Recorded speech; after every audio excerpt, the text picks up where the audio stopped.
Welcome to Cody and Gold on 610 Sports Radio. On today's show, a game 12 months in the making. How close to 100% will Mahomes be on Sunday, and who can alter their reputation the most? Special guests include Pete Sweeney at 11, Rob Collins at 1. Now two guys who'd give up both their ankles for a Chiefs win on Sunday, Cody Tapp and Alex Gold. If there's one thing we've established, like, if anything, you've been willing to give up body parts before. You've been willing, I feel like you've been willing to do that. Well, you've told us how you valued at least your body. Yeah, that's probably true. If there was anybody on this show, I feel like that would give up, a limb or something for someone. How much is he paying? Also, I'm the last person on earth. Here's the problem, Gold. That's like an alcoholic trying to donate their liver. Like Cody and his foot issues and the ankles, I'm not really sure if anybody would be willing to accept. The super bone. Maybe that would be a good thing for him. Give him extra powers. He's already got He's already got the athletic spine, right? The most athletic spine ever, according to his trainer. I don't even know what that means, but we've talked about the athletic spine. None of us have it. Mahomes does. He doesn't have a super bone, though. He does not. He does not have a super bone. It is Red Friday, though, man. It is Red Friday in Kansas City, and as Nick said, this is a 12-month in the making type of football game on Sunday out at Arrowhead. I mean, we consider what happened out at Arrowhead in the AFC title game a year ago. You're thinking, and we saw it even at the game, people were looking on their phones, booking flights, or at least looking at them, to head out to L.A. for the Super Bowl. The Chiefs are up 18. You're feeling great at halftime. People are high-fiving each other in the concourse, and then we all know what happened in the second half, and you're kind of just slouched in your seat at Arrowhead, just stunned and sitting there after an overtime loss. And now you actually have a chance to face the exact same team, virtually the same roster for Cincinnati, and a chance to send them home early and for you to get to another Super Bowl with Patrick Mahomes. It's your biggest villain right now. Forget the AFC West, who you've tortured for years and have no bearing in this conversation. Cincinnati stood in your way last year. They stood in your way of history, which would have been 3 consecutive Super Bowl appearances for Patrick Mahomes in just 4 years as a starter. That was on the table last year. A huge second-half lead, like you said. And then you got the mini chance at redemption, which is the regular season game. And I'm not saying the Chiefs didn't want to win that game. Obviously, they did. But this is the one they care about. They don't care about losing to Buffalo in the regular season. It doesn't hurt their feelings that they lost to me in the regular season. They finished with the best record. They're the number 1 seed. And for the 5th consecutive Arrowhead invitation, they're sitting at home with a chance to go to their 3rd seed in 4 years. To me, that part of it increases the legacy that is the single greatest start for a quarterback in his NFL career. All the things. He's going to have 2 MVPs. He already has a Super Bowl win and a chance for 5 years as a starter to appear in 3 Super Bowls and to do it against a team that people currently want to crown over you. That part of it feels like it's got weight to me. It's they want to put Joe Burrow ahead of you, and you have a chance in this game to tell them, I don't think so. Yeah, it's not often in sports where next year you have a chance to immediately shut down everything that was built up for a calendar year because of what happened a year ago, because of what happened in the regular season. I mean, I've even told you I thought Cincinnati for the last 2 months has been the best team in the AFC, if not the best team in football. You have a chance to shut all of that down. You have a chance to end any of the 3-0 and 4-0 talk. All of that doesn't matter. I wouldn't care about any of it. I wouldn't care about the 3-0 talk anymore. It would mean nothing to me.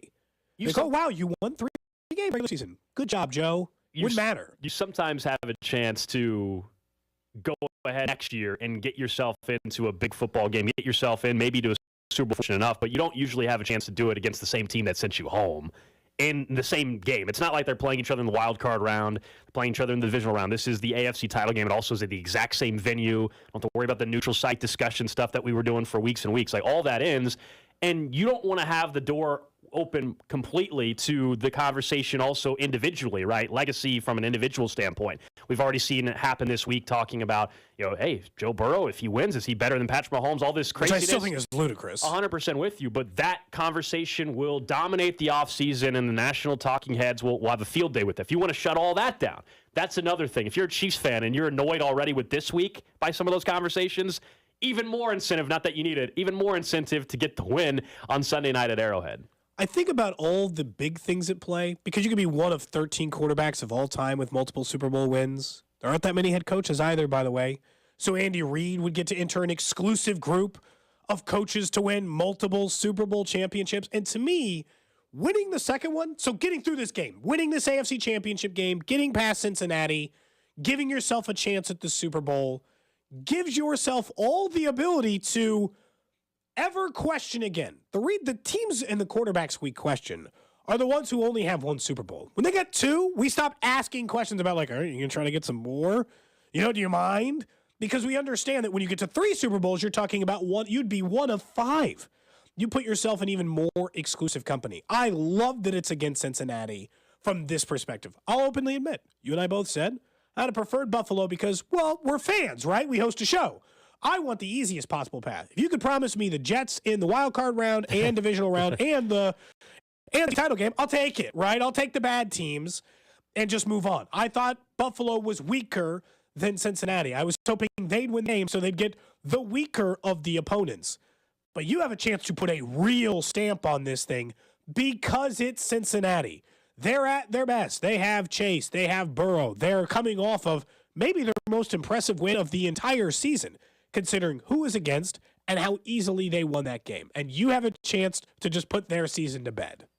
All that build up, and then, let's add in the fact that Patrick Mahomes is dealing with a bum ankle, a high ankle sprain, as we know, even though the news continues to get better as the week goes on. And because of that, we've even seen more line movement in Vegas. The Chiefs are now 1.5-point favorites. I told you, though, I kind of preferred the underdog I mentality. bet it while it was +2. Feeling good about that decision. I preferred the underdog mentality a little bit. It's not often in Kansas City over the last 5 years that you can talk about the Chiefs being dogs. It's only the second time, as we know, that Mahomes is an underdog, and at home, that is. And it's the first time in a playoff game. Like, I enjoyed that, and I know that from the outside, some fans, I think, have kind of enjoyed that as well, being the team that people maybe are counting out a little bit. Even though they're moving towards a favorite name, I still think if you I think Cincinnati's better. Nationally, yeah, that is the common thought, and that's not a normal spot that the Chiefs are in, and I kind of like it. It all has this build-up when you think about what actually happened on Sunday night. Going in, people are doubting you. People are maybe ready to crown Cincinnati as the big dogs, as Joe Mixon said,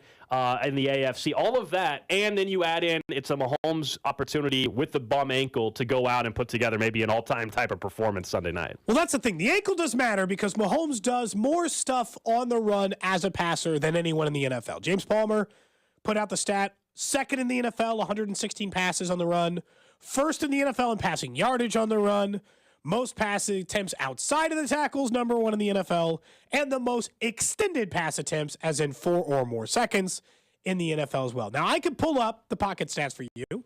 Turns out he leads in a lot of those categories, too. The difference is he doesn't lead in, like, yardage or attempts from the pocket as much from everyone else as he does efficiency. But his ability to run is something we have come to know in the playoffs really, really well. The thing I can't get over is, like, I think on Monday I was probably being a little hyperbolic when I'm like, he'll be fine. Ankle's good. And then you start watching him actually practice. And I know at first we were just breaking down tape of him stepping off a stage. So maybe we're taking a little too far. But then when you actually watch him in practice, I'm like, he looks fine. And then anybody who's around the team, he's like, no, he looks normal. He's just like running around and it's fine. I'm like, is he okay? Like, he had a high ankle sprain on Saturday. He's fine? Everything's good here? Because if it is, then you really are in trouble. That was one of the advantages on the field I thought Cincinnati had, where I think Kansas City has multiple advantages in other parts.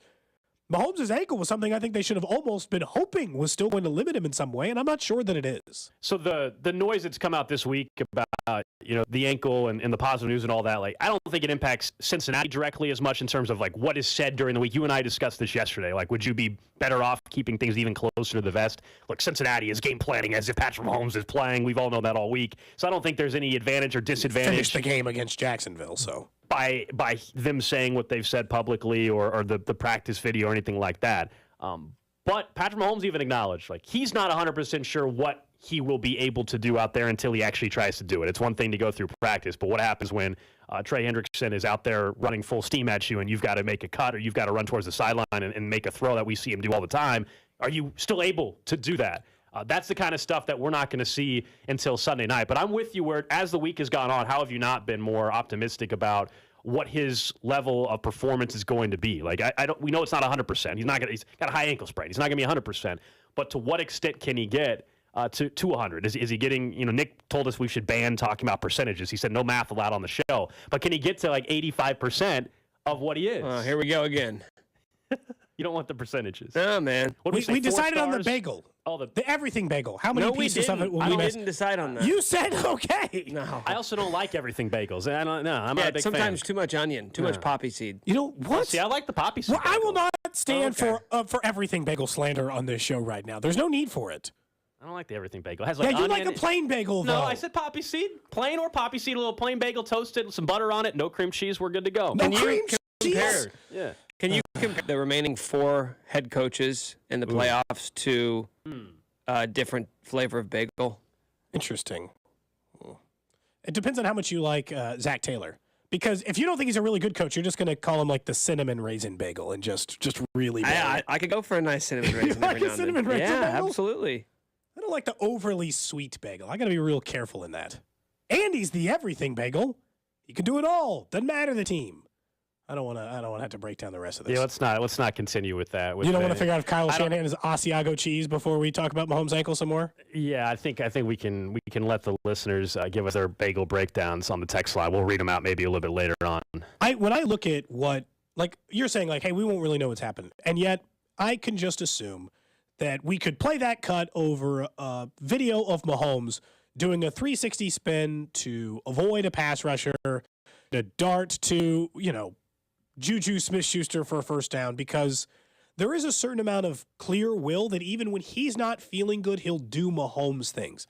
I look back in that last game when he is hopping on one foot for the first down run, and when he hops on the 1 foot, the only hit he took in the second half, when he throws that touchdown to MVS. To me, even if he's not 100%, he's still Mahomes. Even if there's like a little bit of limitation in the moment, when he has to, when the moment calls for it, I'm still pretty sure Patrick Mahomes, regardless of how his ankle feels, will do something spectacular, because that's what he's done this entire time. Yeah, if there's any quarterback that's can play at a certain level, not near where he typically is, but still make the crazy play, the crazy throw. I mean, that's where you're confident. Patrick Mahomes is still the best position to be able to do so. We joked about the athletic spine stuff earlier on in the week, and that's something that his trainer, even Bobby Struppin, pointed out as the most athletic spine that he's ever seen from an NFL player. Like, that actually does matter in this game, because Mahomes is used to making the weird body angles and throws, not just the arm angle, but his entire body might be twisted a certain way, he's still making plays. So if you have a bad ankle and you're not going to be able to put the normal body weight on said ankle, whatever it may be, he's more capable of making that kind of throw. Or in his case, sometimes it might even be like a little flick of the wrist, just dumping it off to somebody. We even saw in the regular season this year the touchdown to Jerick McKinnon, where he, in a span of one game, he made 2 basketball type of plays that resulted in touchdowns. It was against Cincinnati in the regular season this year, where he made the Air Mahomes play. Now, I don't know if he's going to be capable of doing that on that ankle. That was ridiculous. I hate the moments that I can't appreciate as much because they come in losses. I should probably just take that out of it, because obviously that's an incredibly cool play. But it's like, do I have to? It's like the Grim Reaper thing. It's like, do I have to soften it because they lost the game, or if it's a regular season one, we don't care. It was a cool play, so let's just talk about it like a cool play. He was on with Carrington, I think, 2 weeks ago. He said his favorite play of the year was the McKinnon one. I think when you go back and watch that, you're like, I don't even know how you did that. It was impressive. McKinnon was still alert on that play, too, as much as Mahomes, of course, gets the credit for it, as he should. But the fact that McKinnon was still expecting that the ball might come his way, it was actually pretty impressive on that touchdown pass as well. Just go back through, and I kept going back through. Like, I was going back through the box scores, and I was watching parts of the game, because I'm like, what keeps happening against Cincinnati? And in some of it is, in the game, the one thing I don't want to forget about the AFC Championship game, in regards to Mahomes last year, is, for seemingly no reason, with absolutely nothing behind it, Patrick Mahomes had his worst NFL half of football maybe ever. Like, it didn't even make sense. Like, it still defies logic to me. Played really good football in the first half. He'd played perfect in the divisional round against Buffalo. He was coming off another great season. He's the MVP again this year. It's like, all he has to do is avoid, falling apart, and then we're going to be okay here. And I know that the ankle part of that, I'm going to be worried the first time, some pressure gets around him and he gets taken down to the ground, and I'm going to want to see the way he hands up so that I'm not worried this is the time that another ankle injury is coming, or he's going to have to go through it. But at the very least, he's staying in the game. He was in a fight on the sidelines with every single member of the coaching staff, begging to go back into that game. And he's openly admitted after, he's like, I know they made the right call. I know I have to go get x-rays, but I didn't want to. I wanted to play. And then you could see after he came back and the x-rays were negative, he's like, you're going to put me back in? Even though they knew and he knew he was going to be incredibly limited on that ankle. So even if he gets a little bit, dinged up in the game from the ankle, I'm still pretty sure he'll do some spectacular things because he played pretty well in that second half, even though his ankle was bad. Is it weird, though, with all the focus that's been on the ankle, understandably so, every radio hit you've done across the country as well, Sure. The first question everybody asks about is, all right, where are we at with the ankle for Mahomes, right? But there are so many other things in a way now because of the optimism we've gotten news-wise that I think you can be more concerned about heading in the game than even the ankle at this point. Because of what you just said, that you still expect, it's where we're at with Patrick Mahomes in his career. You still expect Mahomes to do something amazing on Sunday. Yeah. I think there's other areas you should actually still be more concerned about than just the ankle for Patrick Mahomes at this point. Now, Monday, top priority for me was the ankle of Patrick Mahomes, but as the updates have come throughout the week, I'm still think we should be focusing on, all right, how are they getting their first sack finally in a playoff game of Joe Burrow? Is Chris Jones going to get his first playoff sack? Are they going to guard Jamar Chase? All of that, to me, is far more pressing, considering Week 13, where Joe Burrow was essentially perfect. I think it was Nick Bolton earlier this week that said, he didn't make a mistake. We have to force him to make a mistake. Are they able to actually force that mistake this go around? That is going to be more important, honestly, at this point for me. It feels like a season-long conversation. Sure. From a forced mistake perspective.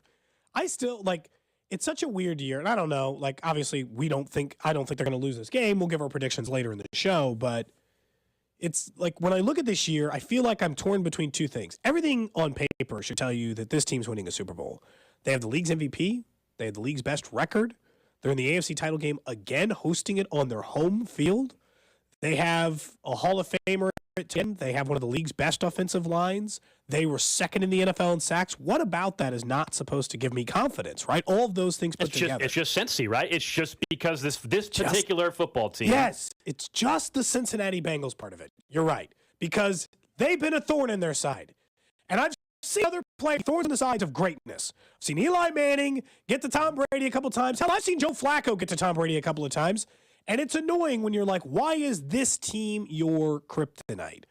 I just kind of want to put that to bed on Sunday so we don't have to have that conversation anymore. The actual, again, I think the actual kryptonite would be the offensive line of Cincinnati against this defense from Kansas City. I still think as much as we say it's Mahomes' kryptonite is Joe Burrow, we compare it that way, but they're not playing. They're never on the field. They're not playing each other head-to-head. It is, why is this defense's kryptonite Joe Burrow? And I think that's actually more accurate. I know Mahomes had the bad second half, as we know, in the AFC title game. You go to the three matchups, the one common theme has more so been, how does this defense find a way to get the next stops? Where's the tackling at defensively for this team? We all saw the Jamar Chase play where there was four Chiefs players essentially with, right there seemingly to make a tackle, and they were unable to make the play. Like, that kind of stuff is the kryptonite for whatever reason against Cincinnati. A team that right now Kansas City in the last 3 or 4 weeks has actually tackled much better than they had going back to Week 13. If you look at the last 3 or 4 games, they've actually been a much better tackling team. Does that continue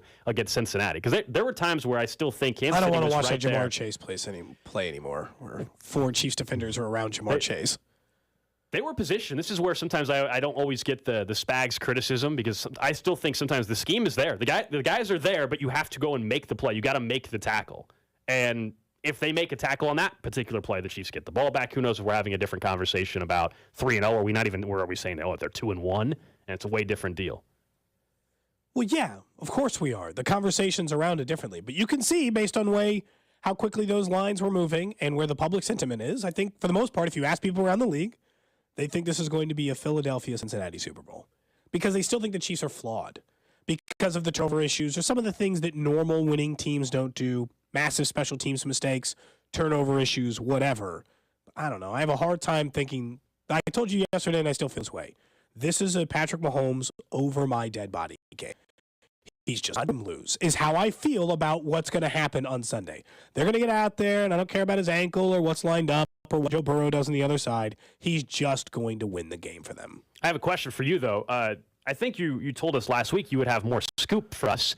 You didn't have the Lil Jon scoop of halftime. I said I did have it. I just didn't give it to you. I don't know why you didn't tell our audience that. You said you had it. So then you had a chance this week. Now that it wasn't a neutral site game, because you said you might have sources, and I said no sources in Atlanta, no sources on the Atlanta scene for you to get the halftime show. But it's in Kansas City, as we know, so you would have the halftime scoop. And then I'm scrolling through, and the Chiefs sent out the email, and They say who the halftime performer was, and yet you didn't tell us ahead of time. I told you guys one time who the halftime performer was ahead of everybody else in Kansas City knowing who it was, and you openly mocked me on this show. You had a chance. Why would I ever give you this scoop ever again? So are you claiming you knew it was Fat Joe? Yes! You knew.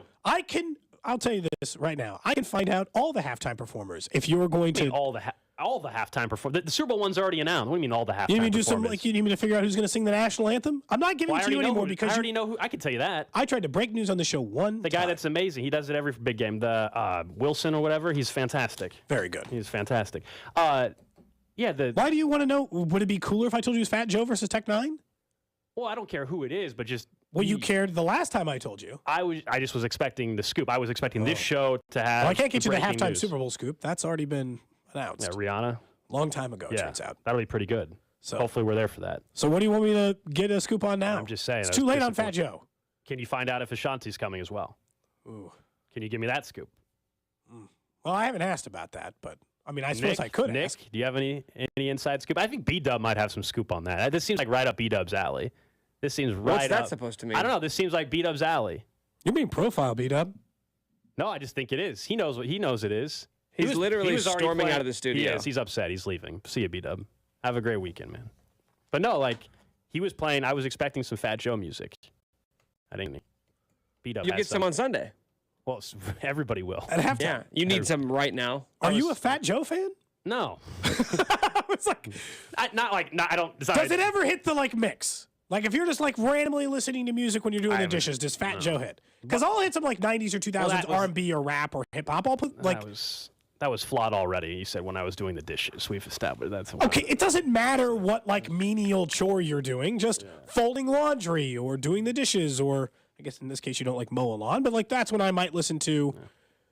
Do you ever listen to music? I'm starting to worry about you. So we've talked about this. I don't just listen to music randomly in my apartment. No. Ever? Just randomly? No. Nick, do you? No. Yeah.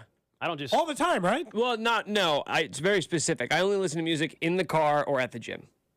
And even then, I don't always do it in the car. Sometimes never at home? Not like if you're cooking, you don't just put music on? Podcast. Oh, man, I can't cook and listen to a podcast. I feel like I need music. Okay, just turn the TV on. I don't need... I don't have a TV in my kitchen. There's a college basketball. You can't see the Cody, do you cook often? Is that something that you do? Sometimes. I heard he bakes too, Nick. I don't know if you've heard that. I heard he bakes quite a bit. That's cool, man. Our NFL playoff coverage brought to you by Metro Ford. View our inventory online at kcmetroford.com. We're just getting started here on a Red Friday, getting set for the AFC title game. And up next, the one player that has to have the big game outside of Mahomes. Kelsey to the end zone. Cody and Gold brought to you by Gann Asphalt and Concrete. For asphalt, concrete, and parking lot maintenance, Gann Asphalt and Concrete. One contractor, all things parking lot. Trusted in Kansas City since 1994. Online at GANNasphalt.com. Don't miss the Chiefs Red Half Hour every day at 11:30 on your official broadcast partner, Sports Radio. The Kansas City Chiefs are back in the playoffs, and BetMGM is adding more excitement to the team's postseason run with one-game parlay insurance. Just place a one-game parlay wager with at least 4 legs on the Kansas City Chiefs playoff game, and if all those legs in the parlay hit but one, you'll get your stake back in bonus bets up to $25. Log into your account or download the BetMGM app to take advantage of this offer throughout the Chiefs playoff run. Take the field confidently with BetMGM, an official sports betting partner of the Kansas City Chiefs. So don't wait and go get that one-game parlay insurance. BetMGM.com for terms and conditions. Must be 21 years of age or older and physically present in Kansas to bet. New and existing customers offer. All promotions are subject to qualification and eligibility requirements. Rewards issued as non-withdrawable bonus bets. Bonus bets expire 7 days from issuance. Please gamble responsibly. Gambling problem? Call 1-800-522-4700 in partnership with Kansas Crossing Casino and Hotel. Hey, it's Josh Klingler. I couldn't be more excited about the AFC Championship game being back where it belongs. And after the Chiefs win on Sunday, I'm headed to Hy-Vee to score big savings at the pump with my Fuel Saver card. I just shop Hy-Vee on Mondays to earn a Fuel Saver discount equal to the Chiefs score. Look, it applies if they lose as well, but they're not going to lose, okay? You must use lookup code 92910 in-store or promo code Chiefs Kingdom when shopping online. Some restrictions apply. See store for details. Your New Year's resolution to eat a lot healthier just got a little easier at Hy-Vee. Time to stock up on your favorite fruits and vegetables at the Mega Produce Sale. Like fresh blackberries, $1.99. Cosmic Crisp apples, $1.48 a pound. And a 5-pound bag of potatoes, just $2.88. Get big savings on peaches, pineapples, tomatoes, and more. Keeping your New Year's resolution is a peachy keen deal at the Mega Produce Sale. This Friday through Sunday, only at your Kansas and Missouri area Hy-Vee. The Arrowhead Pride postgame show with Jay Binkley, following each Kansas City Chiefs game, is brought to you by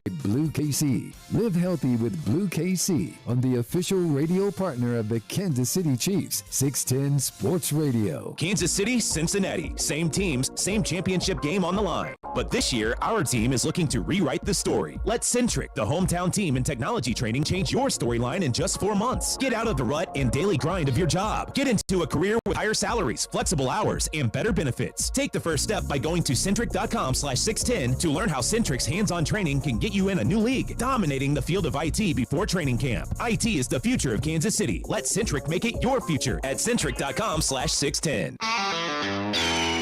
This is for the men who never settle, the ones who believe only quitters end a game in a tie, the type of guys who choose the bar with the biggest TVs to overcompensate for theirs at home. This is the Lodge mentality. This is Twin Peaks. Let Twin Peaks help you turn up the heat with a bowl of brisket chili or green chili chicken soup to celebrate National Soup Month. So swing by your favorite lodge and enjoy some brisket chili or green chili chicken soup. Twin Peaks, eats, drinks, scenic views.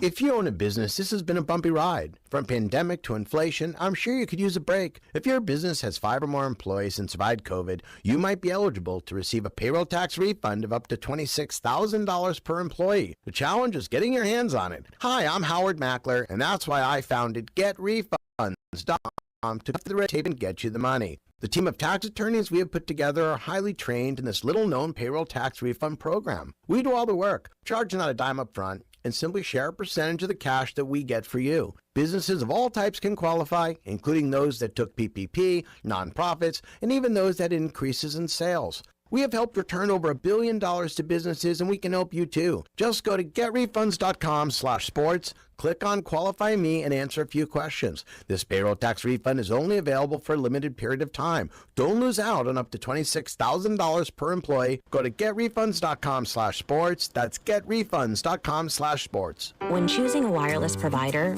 you're forced to compromise. But what if you didn't have to? What if you could get reliable service without a contract and save money? Introducing Total by Verizon, a new no-contract, no-credit check carrier for you and your family, with plans starting at just $30 a month on America's most reliable 5G network.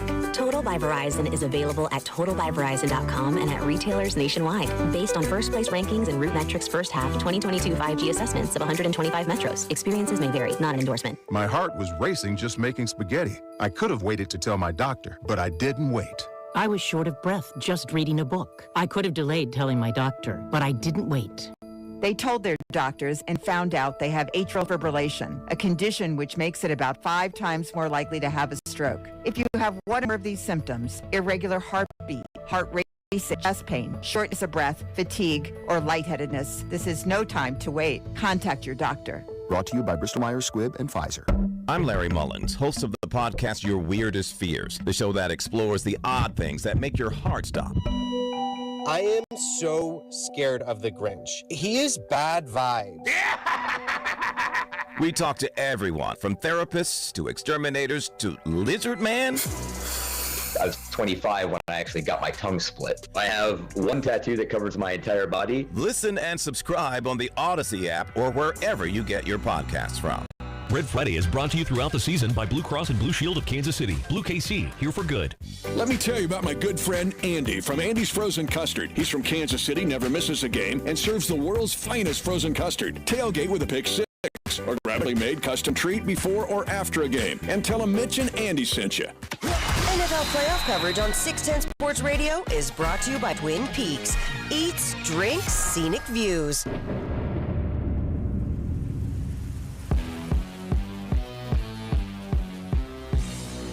Back here on Cody and Gold. Coming up in 30 minutes, Pete Sweeney of Arrowhead Pride going to join us, our Chiefs insider.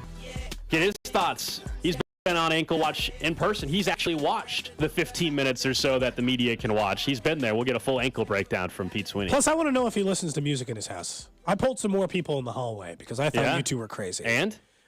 Spec doesn't listen to music, but his opinion doesn't count. Why? He's odd. Why do you care? He's odd. He threw away salmon once because he said it wasn't cooked enough. Why did you spend the commercial break going into the hallway and bothering other employees? It was two people. It was Spec and B-Dub. B-Dub said all the time listens to music. Cook, clean, laundry, whatever. All the time, constantly. It's just the car. Alex, do you ever notice how Cody is constantly seeking validation that he is in fact normal? It happens a lot. Nobody walks around this office more often than Cody just saying, am I crazy? Am I crazy for this one thing? If you have to keep asking, Cody. I think in this case, it's you that is crazy. I know that you think Do you listen to music in the shower, too? Not really. Okay, We've already established that Cody can't handle silence well. That's accurate. You know what? Maybe that's why I'm always listening to music. I don't like that. Silence is bad.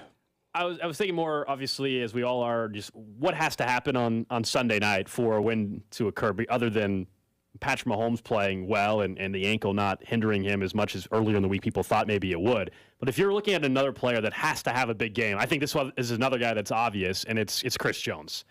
He has been able to make impacts in the postseason without getting sacks. We know that, right? We know the history, no playoff sacks in his NFL career, which is still wild to think about. But I still find it very hard to believe the Chiefs will win on Sunday night if Chris Jones does not get his first playoff sack. You can say, well, how is that possible? Well, yeah, Frank Clark gets 2 sacks or something. I guess that could make up for it. Or Karlaftis gets 2, yeah. But I really think this time to break this 3-0 stretch of wins for Cincinnati, and also what happened in the title game last year. We all saw the second half. Chris Jones was open about it, even this offseason, remembering, like, if he even gets Burrow one time last year in the title game, they probably win that game. Yeah, so I still think that applies in this one. They have to find a way to get pressure on Joe Burrow and get sacks. And so who's the number one option for that? Of course, it's Chris Jones, the guy that's an all-pro, a guy that's going to finish, second or third most likely in Defensive Player of the Year this year. They're really, Chris Jones, I feel like falls in that category, obviously, because of his importance to the defense this season. There are 3 other players that stand out to me. Who has to have their game to make sure they get past Cincinnati? 1, Orlando Brown Jr., who had a rough first half in the last game, but then played so well in the second half in helping them get the win, and has had kind of an up-down year. But Orlando Brown Jr. we understand his importance, especially considering the fact that Patrick Mahomes might be on a limited ankle. The other 2 are on the defensive side, and they're probably not going to be the answers you expect. 1 is Trent McDuffie. I know that he is a rookie, and it might be asking too much of a rookie to have this major impact in a game. But they are averaging less than 100 yards less passing against them when Trent McDuffie is on the field than with them. Some of that's bad quarterback play. I'm not going to pretend like it's not bad quarterback play. But 100 less yards when Trent McDuffie plays for them in the pass defense versus not. And I still think of all the corners, he's the most likely one at this point who's had some chances to get his hands on the ball that hasn't completed it yet. Jalen Watson comes up with his here or there. We know what Snead is, more of a cover guy who sometimes gets the turnovers, but he's not a big turnover guy, never has been. I feel like McDuffie's been on the precipice a couple of times, and it's time for him. The third guy, well, it's his fault from yesterday. It's Willie Gay. They got beat at safety. They got beat at linebacker in this last game. They got beat in the middle of the field. Willie Gay decided to be the one Chiefs player who's going to stand up to the Bengals, and honestly, I like it. I don't care that he said what he said. Yeah, this was what he said yesterday. Okay. Pretty simple, just nothing. That was nothing. He's like, what impresses you about the Cincinnati offense? And look, I heard Jamar and everybody else cry foul, even though they have obviously been the much louder voice in the room here. But that's where they got beat the last time through the field. They're going to have to make sure that Cincinnati can't get to them the same way they did, whether it was Pirine or the tight ends or anybody else over the middle. The safeties and the linebackers got picked on in this one. And I think I'm choosing Willie Gay because he's chosen to be amped up for this one. He's chosen to be a voice against Cincinnati's trash talk this week. Cool. But somebody has to step up, and I think Willie Gay is a big answer to that. I mean, look, he's just the one that, by saying very little, he said a lot, and it gets back to Cincinnati. I mean, he said nothing. Literally, he said nothing. But that is how this kind of goes when there's one game that everybody's keying in on. And these two teams have started to hate each other. Yeah, which is fun. I mean, it's going to be awesome on Sunday night. I mean, there's you can't have any more motivation than what both these teams have to go out to Arrowhead and get a win for both of them. I think Nick Bolton absolutely is the same as Willie Gay, though, for this thing. Grouping. Because in Week 13, we saw the middle of the field was wide open for them. They really struggled to tackle. You mentioned P. Ryan. It wasn't Mixon, but P. Ryan was able to run right up the middle of the field. And the safeties, too. Justin Reed missed some tackles. He was good in coverage, missed some tackles there near the line of scrimmage, right? Yeah, and other than that, like offensively, though, if you're going back on the offensive side, I think yesterday we were talking about Juju Smith-Schuster. I don't think it has to be one particular guy outside of Kelsey. I think it is just, is there going to be one other receiver? Like one, it doesn't have to be Juju. It'd be, it's probably not Cole. He's Tony more lately not going to play. But yeah, Tony, or honestly, even if it's Justin Watson making one big grab or two, somebody else has to have that big play in the offense other than Travis at some point in this game. And I'll remind people over and over as we have all week, the Chiefs have had a lead in all three of these games. It's not as if Cincinnati start to finish just led the game and you just never could come back. The Chiefs led in all three of these games in the past. They've been able to move the ball in the past on Cincinnati. And so that hasn't been as problematic. It's really, to me, is on the defensive side of the ball and where they actually get the stops on that end when they need it. It's so hard on the offensive end to be like, this guy has to have a big game. Because just Mahomes and Travis Kelsey on the field, we're good here. I know they'll have big games, so do I really need do I need Isaiah Pacheco, right? Do they have to have like a rushing attack? I don't know, man. I've seen them win hundreds of times, handing the ball off 13 times to the running back. So I don't know that I feel like Pacheco has to be the guy. Orlando Brown, I think, is important because I trust the interior part of the line way more than I do the tackles. And I could see and this is a huge game for Orlando Brown Jr. We talked about, like, to open the show, we talked about how much this means for the team. For Orlando Brown Jr., a guy who asked to be one of the highest paid left tackles in all the NFL last year, who's essentially auditioning both for his own team to give him a large contract and for other teams to consider giving him one of the largest contracts in NFL history. He's trying to prove that if you go into the postseason and you need a left tackle, I'm your guy. And there are other elite level left tackles, right? Just look at the other side on the NFC who are going to be there for their teams. His importance, considering the unknown a little bit with the ankle, it seems massive on the offense. He's way more important than any other player outside of Kelsey and Mahomes. Yeah, I mean, I think both tackles, you look at the left tackle for obvious reasons, but this goes with Andrew Wiley as well, both those guys. And we know this is probably why Jerick McKinnon might be left in even more than normal pass block just in case it becomes an issue. I mean, initially, I think going in, they would love to not have to rely on Jerick McKinnon to stay in even more and hope Orlando Brown Jr. and Andrew Wiley hold their own. But if not, that's where you start to wonder if McKinnon stays even more than normal. You mentioned Orlando Brown Jr. and Pacheco a little bit, but like, how do you get a game finally against Cincinnati? Because deep down, that has been the biggest issue with fourth quarter leads. They've led in the fourth quarter in each of the three the Chiefs have. So how do you close out a game? I actually think Pacheco is part of that formula. We know the Chiefs are never going to be a 50-50 run pass, nor should they. I want them to. You have Patrick Mahomes, you have Travis Kelsey. Nobody's saying to run the ball more than pass or be 50-50. But in the fourth quarter, if you're fortunate, we're sitting there on Sunday night at Arrowhead, and the Chiefs have a lead, period, let alone a touchdown, double-digit lead, hopefully, right? If they're in that spot, are you willing to lean on Isaiah Pacheco more? Do you have more confidence in him now than you did in Week 13? I would say yes. The answer is yes. Absolutely. So lean on him a little bit more. With his running style, I think it bodes well for you. I would like to see that. I think that is part of the formula. How do you close out a game? I'm not worried about Kelsey fumbling again. That was a once-a-season type of thing, or once every 2 seasons. He doesn't usually fumble. That was unheard of. Not really concerned about him one bit. But can you run the football? Are you willing to actually run the football with the lead in the fourth quarter? It's the self-imposed mistakes. Those are the reasons why. It's making your own error. Whether it be, and I would tell you that the mistakes have been different. Like it was the Kelsey fumble in one. I think the mistake was on Spags in the regular season game. It was like, you know what, I'm going to put Charvarius Ward on Jamar Chase just one more time. Remember when it was like third and a million? Like 20? Third and 18 or something? Didn't matter. Just kept throwing it up to Jamar Chase. They kept leaving him on the island. They blitzed, right, to try to get him out of field goal range. I think that was a mistake. But it's mistakes they're making. I do that is important when we talk about this. In all three of the games that they won or that they lost against Cincinnati, it was things they were doing wrong to lose the game more than it was the things Cincinnati was doing right to beat them. They were standing in their own way. With the exception of one thing, and we've said it probably 10 times this week. I said it 5 minutes ago. How else do you close out a game? Or somebody gets a damn sack late in the fourth quarter to seal the game. A finisher, right? Like, that's part of this as well. And that's where Cincinnati gets a lot of credit, actually. As much as the Chiefs have self-imposed mistakes, I'm with you. That's one which is, hey, Joe Burrow and that offensive line for Cincy gets a lot of credit. They have been able to keep Joe Burrow upright. The situation is going to probably present itself on Sunday night. Can some of that defense get what seems like a game-sealing type of sack? That instead of, hey, it's 3rd and 5, and Cincinnati's got the ball at midfield down 3, can somebody come up with a big sack in that spot to bump them out of field goal, or to bump them out to a situation where they're going to have to punt the ball and they can't go for a 4th and 3 like they would normally in that spot? Something like that has to happen. This might be why I'm so confident in this game. Why I've grown more confident as the game and the conversation yesterday.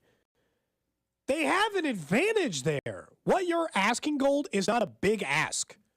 Like, you're not being like, hey, could you do me like Mahomes? I know, big favor. I need 6 touchdowns and 600 yards in this game. Do you mind? You're not even asking something absurd. You're asking for the team that finished 2nd in the NFL in sacks, for an offensive line that is starting 2 guys who weren't even on their offensive line at any point this season to get sacks against what has been the offensive line that's given up top 5 in sacks each of the last 3 seasons. Right, but for whatever reason, when they play Kansas City, their offensive line and or the Chiefs have not been the same unit. That's what's bizarre about it. You're right. The Chiefs, other than Philly, the best sack team in football. For the first time, though, in this entire run, I honestly think you're saying, hey, someone needs to go get that big sack.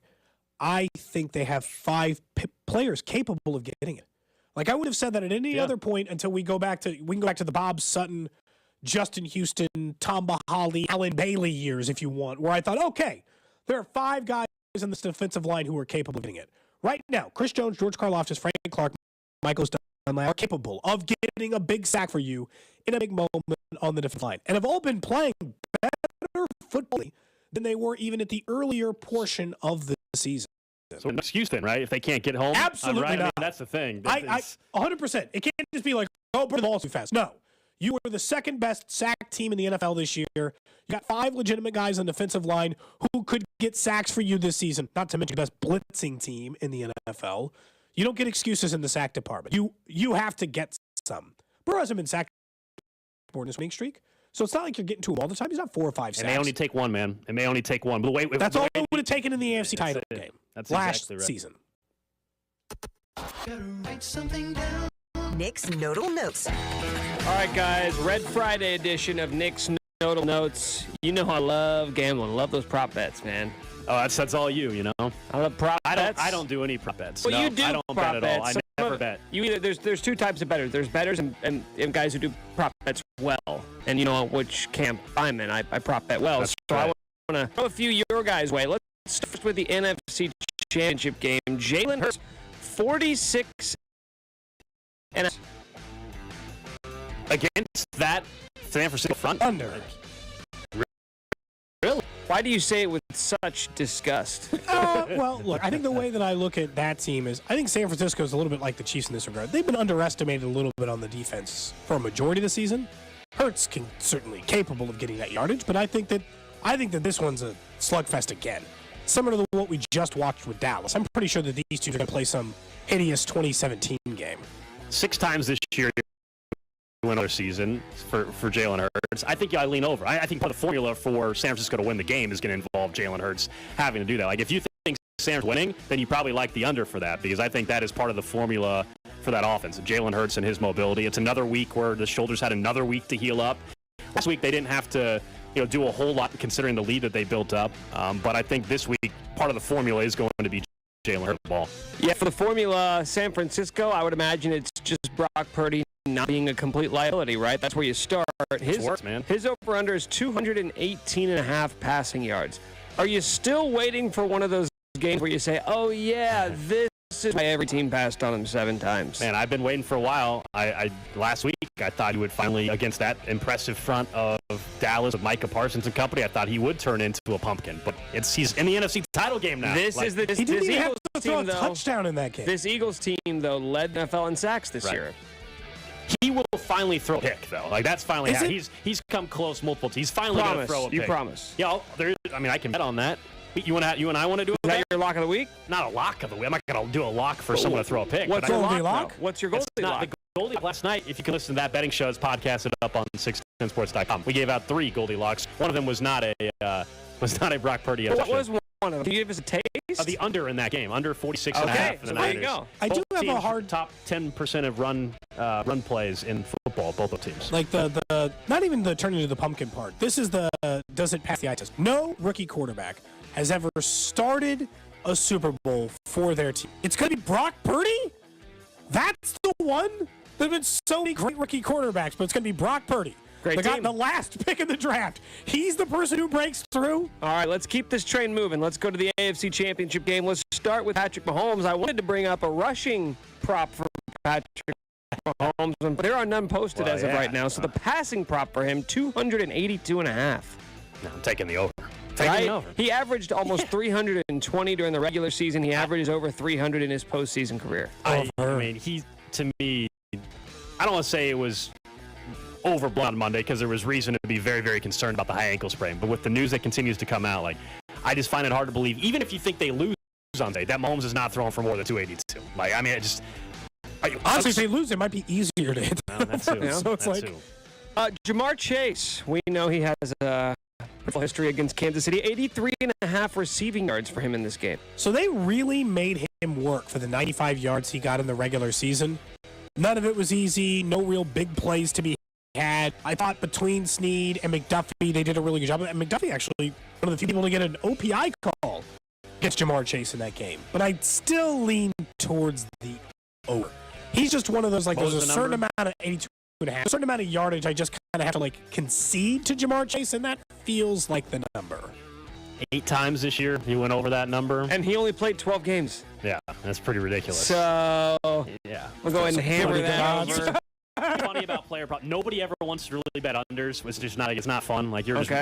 So I'm just saying, this one feels like an obvious over, but I'll go under on this one. Okay, I'll give you another chance to go under if you want to. This is a low. This would be a low number to go under on.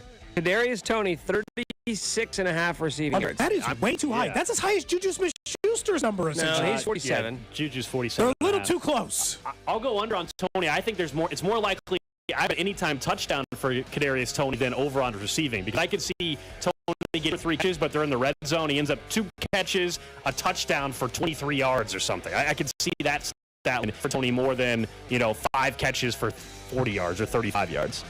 These two teams finished first in the case of Kansas City, 7th in the case of Cincinnati in points per game this year. So, your final prop bet today on notes, 48 points in this game. Over.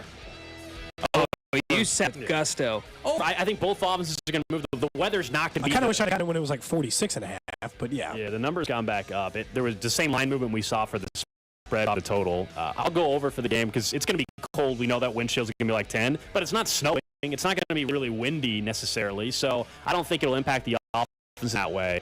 And we know how the last 27-24, the last 2 matchups. You think this could be played in the 30s? You think it will be played in the 30s? I think someone asked me to score earlier this week. I believe it's 28-24 type of football game. But don't tell us who, because we have to save those predictions for later. That's right. All right, guys, that is Nick's Notable Notes on a Friday. Thank you, Nick. Are they different on a Red Friday? Do you bring a certain level of... Everything's different on Red Friday, Cody. Don't you know that by now? When you're driving into work, travel is a little smoother, doesn't it?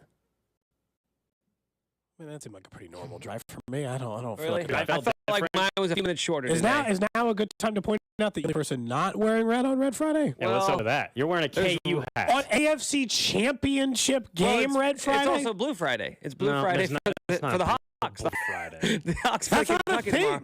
I forgot. Okay, I forgot it was Red Friday until I got here. And I knew it was Friday. Okay. Our NFL playoff coverage on 610. Cody is disgusted with me. Brought to Twin Peaks. I mean, eat, drink. I go for a week 4. Whatever. It's fine. Feels like AFC Championship game. Okay, you have a hint of red in your outfit today, so I don't really want to hear it. Fairness, though. Oh, he's... I got a full Creed's Good shirt on under here. Doesn't count if you're covering it up. What? we've all established that those are Red Friday policies. The red being covered up doesn't count. However, he's fine. He's wearing a Super Bowl champion hoodie. I think we're good for Red Friday. Oh, is it Gray Friday? Did they change the name recently? It's Red Friday. He's fine. He's good. I'm wearing a Super Bowl sweatshirt because I feel like they have Super Bowl vibes. I don't know who would think that they wouldn't. I think they have Super Bowl vibes. I'm pretty sure if we have the audio saved. I'm pretty sure about a week and a half ago you said, guys, I just don't, this Chiefs team just doesn't have Super Bowl vibes. I think we lost that audio. I think we lost that audio. I think we can find it. I think you picked the Chiefs. Oh, actually, I did find it. Here we go, Alex. Here is that audio you were speaking of. I hope they lose this Cincinnati game. Oh, wait. That's not the audio. Oops. That's true. You did say, Cody, 2 days ago you hoped the Chiefs lose. I was mostly an emotional overreaction to Carl Sheffers being the Super Bowl, and then I quickly retracted and said, that's not what I actually mean.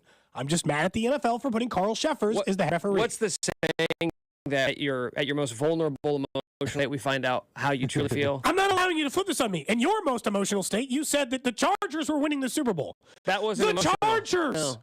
I didn't say the Chargers were winning the Super Bowl. He said they have Super Bowl vibes. I said the Bills were winning the Super Bowl. So equally incorrect, but get it right. If you're going to be a smouth, at least get your facts straight.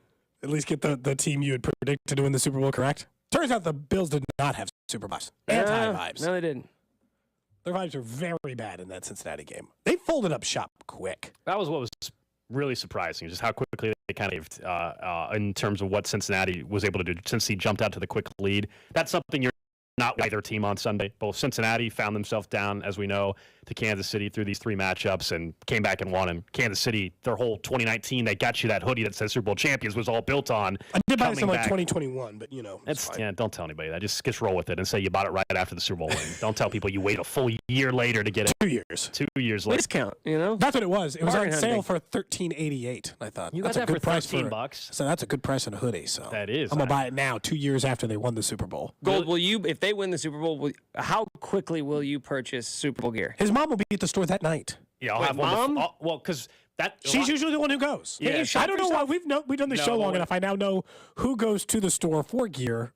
When it comes to Chiefs stuff, if the team wins, usually my mom will run to rally housing stuff and she'll ask, do I want a hoodie? And am I supposed to say no? Of course I want a hoodie. Like the night of the second the game ends? She won't go the day of. She'll probably go the next morning if that's the case. Like if the Chiefs win Sunday and we're in Phoenix and they win while we're in Phoenix, before I land back in KC, I'll have a hoodie probably waiting for me. Yes, Cody's correct. It'll be waiting for you on your doorstep? No, not that literal, no. Gosh. I will wait 2.5 years and then purchase one. It's a good problem to have. I hope we're talking about new Super Bowl gear. Got to take care of business, of course, on Sunday first and foremost. Up next, though, we go out with Pete Sweeney, our Chiefs insider from ArrowheadPride.com. Get his thoughts on what he's seen from the ankle of Patrick Mahomes and his final prediction for Sunday. You're listening to Cody and Gold, brought to you by Gann Asphalt and Concrete. For asphalt, concrete, and parking lot maintenance, Gann Asphalt and Concrete. One contractor, all things parking lot. Trusted in Kansas City since 1994.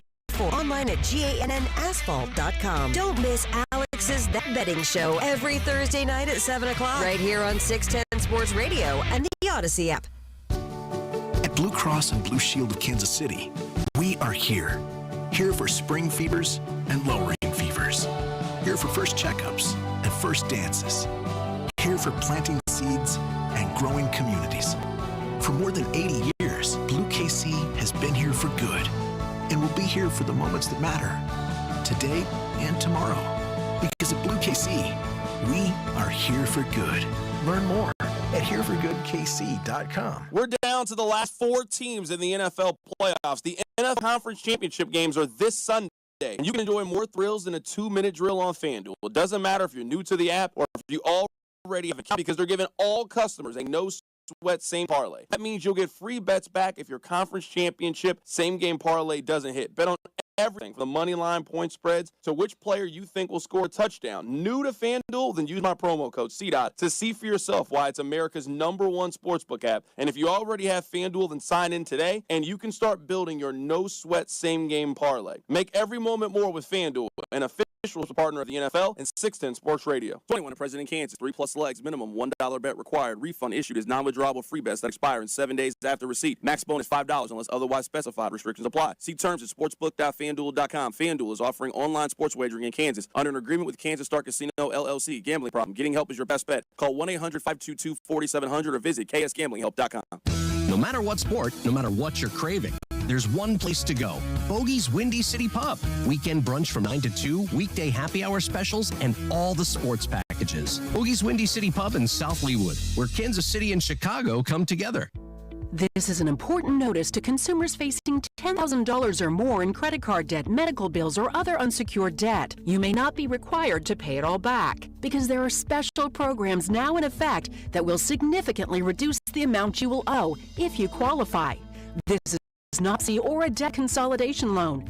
These programs, which the credit card companies like to keep secret, exist to aid American consumers struggling with overwhelming credit card debt by offering tremendous savings and real debt relief. Accredited Debt Relief has established a special hotline for you to call and learn what savings you qualify for. They've helped qualify consumers with over $1 billion in debt and are A+ rated with the Better Business Bureau. So don't wait. Get the relief you need during these hard economic times. For this free information, call the Accredited Debt Relief Hotline now. Call 800-585-8282. 800-585-8282. That's 800-585-8282. This is an important notice to consumers facing $10,000 or more in credit card debt, medical bills, or other unsecured debt. You may not be required to pay it all back because there are special programs now in effect that will significantly reduce the amount you will owe if you qualify. This is not bankruptcy or a debt consolidation loan. These programs, which the credit card companies like to keep secret, exist to aid American consumers struggling with overwhelming credit card debt by offering tremendous savings and real debt relief. Accredited Debt Relief has established a special hotline for you to call and learn what savings you qualify for. They've helped qualify consumers with over $1 billion in debt and are A+ rated with the Better Business Bureau. So don't wait. Get the relief you need during these hard economic times. For this free information, call the Accredited Debt Relief Hotline now. Call 800-585-8282. 800-585-8282. That's 800-585-8282. Finding great candidates to hire can be like, well, trying to find a needle in a haystack. Sure, you can post your job to some job board, but then all you can do is hope the right person comes along, which is why you should try free at ZipRecruiter.com/radio. It doesn't depend on candidates finding you. It finds them for you. Its powerful technology identifies people with the right experience and actively invites them to apply to your job. You get qualified candidates fast. So while other companies might deliver a lot of hay, ZipRecruiter finds you what you're looking for. The needle in the haystack. See why 4 out of 5 employers who post a job in ZipRecruiter get a quality candidate within the first day. ZipRecruiter, the smartest way to hire. And right now, you can try ZipRecruiter for free. That's right, free at ZipRecruiter.com/radio. That's ZipRecruiter.com/radio. ZipRecruiter.com/radio. Hey, nachos! Hey, I'll take some. Great. And some Frank's Red Hot. Oh, nah, I'm good. Oh, you're just gonna eat these dry, plain, boring nachos with no Franks. Seriously? Frank it up. Frank it up. Come on, lady. Frank it up. Frank it up. Frank it up. Yeah! And this guy finally gets it. Hey, look, we're on the Jumbotron. It's the perfect blend of flavor and heat. Frank's Red Hot. I put that on everything. Ray Magliozzi here for eBay Motors. Okay, easy now. You're teaching a kid how to parallel park. Ouch! Turns out he likes to do it by feel. Don't worry, eBay Motors has bumpers, taillights, trunk lids, license plate holders, 122 million parts. Pull up just a little bit. And headlight.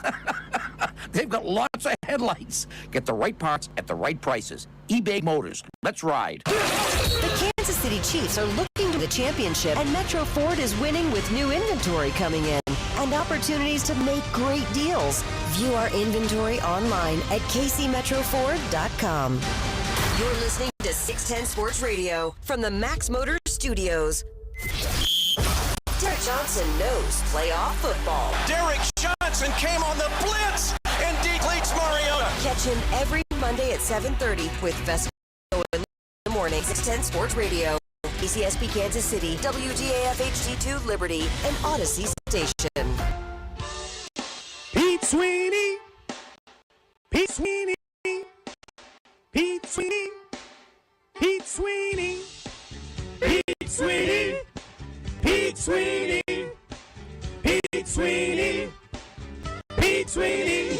Oh, yeah, it's time to welcome in Pete Sweeney, our Chiefs insider from America, sponsored by FanDuel, America's #1 sportsbook, the official sportsbook of 610 Sports Radio. It's AFC title game week. You are one of the few people that have actually watched the movement of Patrick Mahomes' ankle. What have you seen? Are things still trending in the right direction? Yeah, you could tell that he's moving a little bit more gingerly on the ankle. And again, in test mode, you keep in mind, we don't get to watch full practices anytime after training camps. It's been a while, but we do get to see a couple of reps in. You know, I think he's going to be the same quarterback that we're used to seeing in the pocket. And I'd even tell you that I think that he could probably scramble. Of course, he's not going to be as quick as he would be. I think the bigger thing when coming out of the pocket is going to be the risk you're taking when doing so. And I think it's going to have to be a really safe moment for him, maybe a little more safe than usual when he chooses to do that out of stuff. Pete, I know that we know Mahomes for all the spectacular things he does on the field when he's making 9 guys, he's been flipping it to Jerick McKinnon or Clyde and such.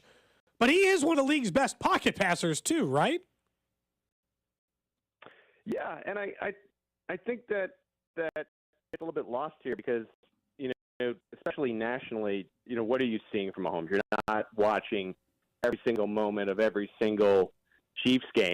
And so you just see the plays where it's a little bit of what they call that backyard football style. But very quietly, he's been working on this part of his game for years because you're talking about to be a 2-time MVP. This was the weak part of his game. And he's been talking about this for 2-3 years, working with Mike Kafka, now Matt Nagy, Eric B, of just getting more comfortable with not having to big play. And you've seen progress there.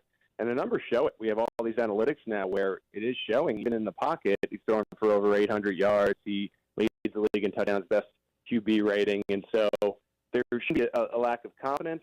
The only problem I think that people are concerned about is, you know, that's good against most teams.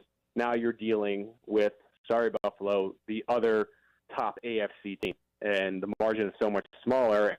You might need one of those Tennessee Titans AFC title game-like plays that maybe you won't have in your toolbox on Sunday afternoon. Pete, but this is kind of a no excuse game for both the offense and defensive lines, right? I mean, the Bengals are third worst in the NFL in getting sacks. So it shouldn't be that hard for you to do your job. Gave up the third most sacks. It shouldn't be that hard for you to do your job. I know Cincinnati is there, but like from an offensive line and defensive line perspective, I feel like this is a no excuse game. I don't want to be like, oh, well, they got us on that one. You're better than them there. Yeah, and I know you guys have talked about this, and we've all been talking about it all week, but Andy Reid went onto Tom Brady's podcast, and I've seen that, you know, when he goes on Collinsworth or Mooch or someone like Brady, he's a little bit looser and maybe a little bit more honest. And you keep putting in the onus this week on Patrick Mahomes' ankle on the offense line. And I think we've seen a few times this year where Reid has even admitted at our press conferences ahead of the Colts or after the Colts game leading into the Buccaneers game, the time they're playing the 49ers, he called on the offensive line to be better. And they're going to have to play their best game on Sunday. I think we know the Bengals are, which is a team that's certainly going to, I think, try to exploit that injury. And so that even makes it a bigger deal for the offensive line to play well. And then you're right on the other side, on the defense. And it's a good segue to tell you that we actually wrote something this morning, Caleb James, an analyst for me, about Chris Jones. And the idea is that, look, we know the Bengals are going to take out Chris Jones with multiple bodies. Now, someone else, whether that be playoff Frank who reemerged or George Karlaftis or Mike Dana, is going to have to take advantage of these one matchups and get Joe Burrow down. And Chris Jones managing to beat the double team and finally get his first playoff sack would help too. Right. I mean, along those same lines, Pete, if we talk about how did finally against Cincinnati, because they've had the lead, as we know, in all three of these games entering the fourth quarter. Is it more important that it's come, like, what do you think's needed? The defense coming up with that play to close it out, a Chris Jones, a Frank Clark sack, or that, hey, the offense is able to have a long, sustained drive, willing to run the football to close it out? Yeah, I think if the offense plays a balanced game like we've seen, especially after the Mahomes injury last week, I think they're going to have enough points. And so maybe it is shutting the door if you're up 7, which I think everyone would feel more comfortable with than a 3, for example, or shutting the door, when you are up in a really tight game and keeping them out of field goal position if it's 3 or less. I really do think it'll come down to the defense. I know that the Bengals defense has been good against the Chiefs, but to me, I really feel like even with a hobbled Patrick Mahomes, you're looking somewhere between the realm of 24, 28 points. And so it's can the defense, and I think a little tight, hard, close game, get that final stop when in seasons previous it just has not been able to do so. What do you think is the biggest common denominator between these 3 losses? I don't think they all look exactly the same, Pete, but is there something that stands out to you in all 3 of these games, why they lose them close? Turnovers. Chiefs are undefeated this year when they don't turn over the football. The Bengals have had a knack for turning the Chiefs over, and it's as simple as ball security. And when it comes to Mahomes, just good decision making, not doing too much, right? Throwing the football away and not trying to force a play downfield. And I think if they clean up, I've said this before, and I still feel that way, whether it be the Bengals or even, if you want to go even further, the Eagles or 49ers. If the Chiefs don't turn over the football, they're probably winning the game. If there's a team that can beat them, maybe it's among these final 4, but I even feel maybe even more so if you are able to get through the Bengals that way in the Super Bowl. You're a better team than those 2 NFC teams.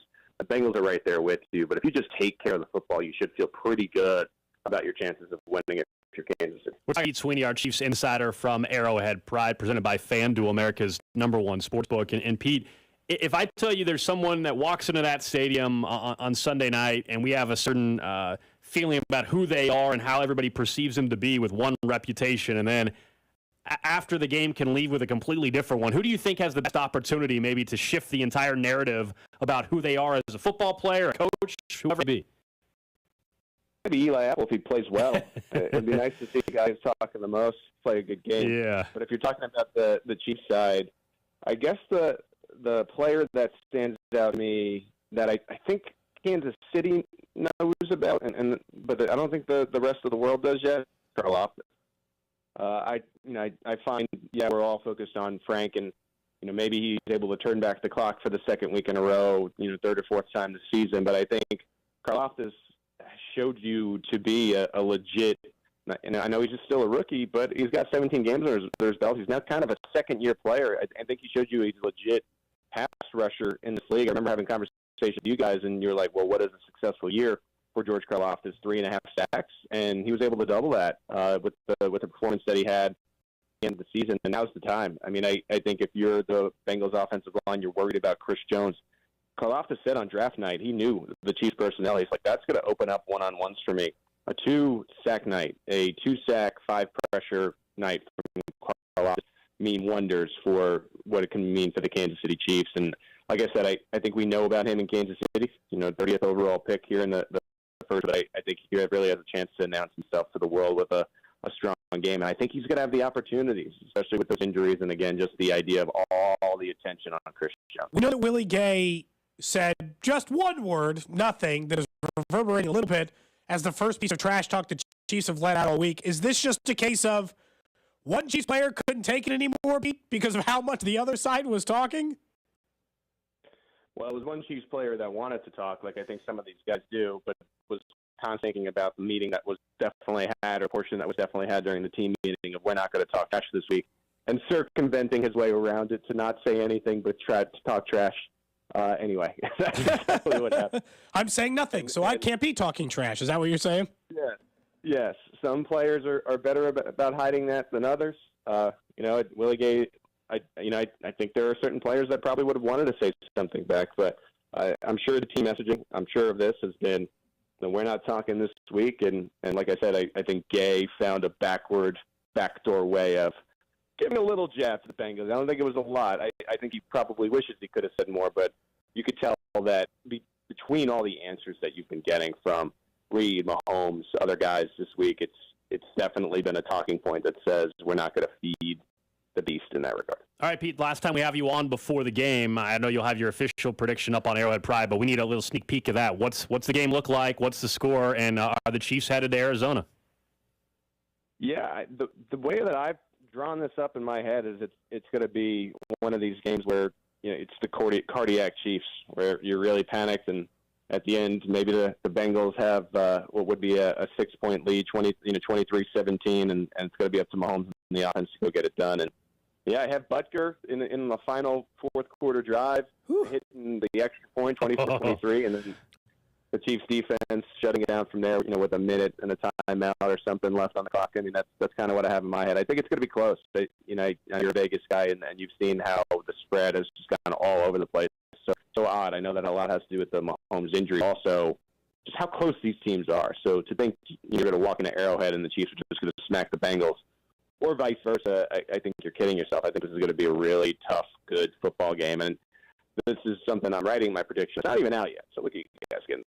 I think we'll look back at this game in 4 weeks and be like, God, that was the Super Bowl. Now, I think the AFC team, whoever emerges from this, is going to really have their way with the NFC champ.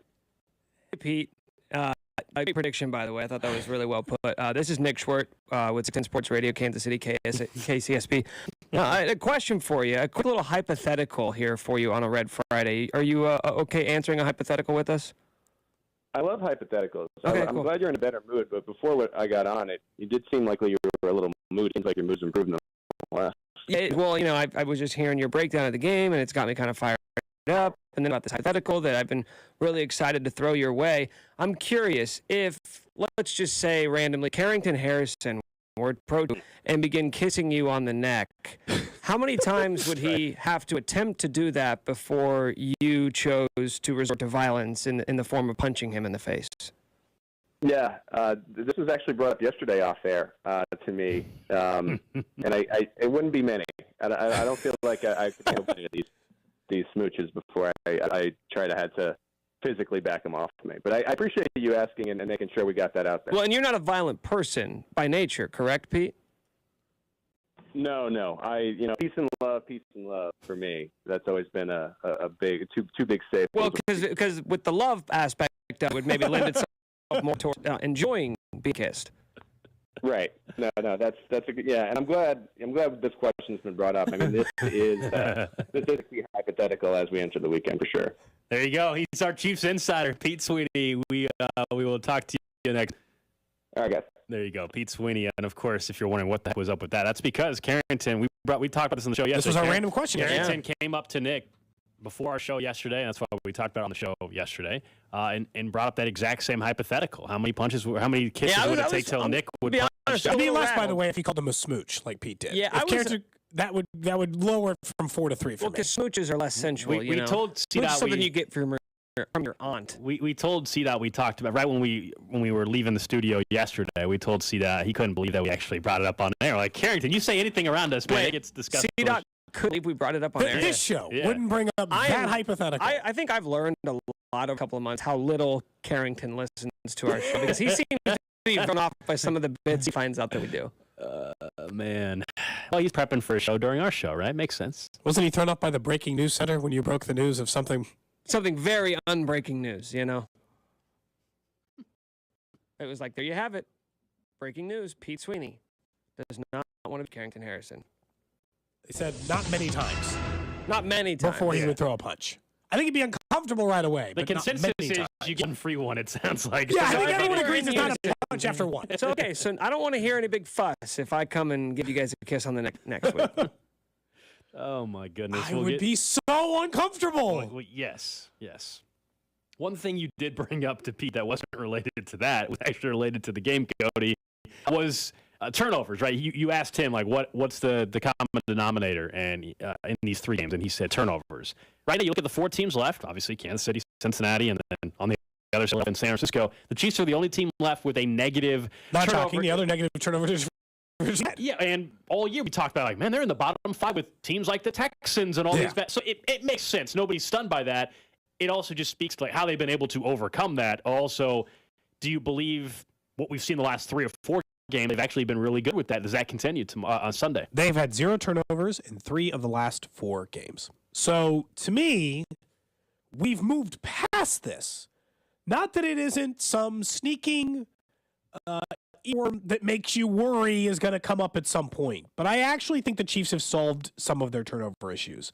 I think the important part was there were 2 things that were happening that were leading to them. One, the special teams just kept making mistakes over and over and over again, over and over and over again. And that was leading a lot to these problems coming up for the turnovers. Because they had 5 of them from just the special teams. To me, fumbles, unless you have a guy who has like a fumbling problem, tends to be a little bit more luck-based, right? Like if you're Josh Allen and you fumble the ball like 30 times in a season, then okay, yeah, you probably just fumble the ball a lot.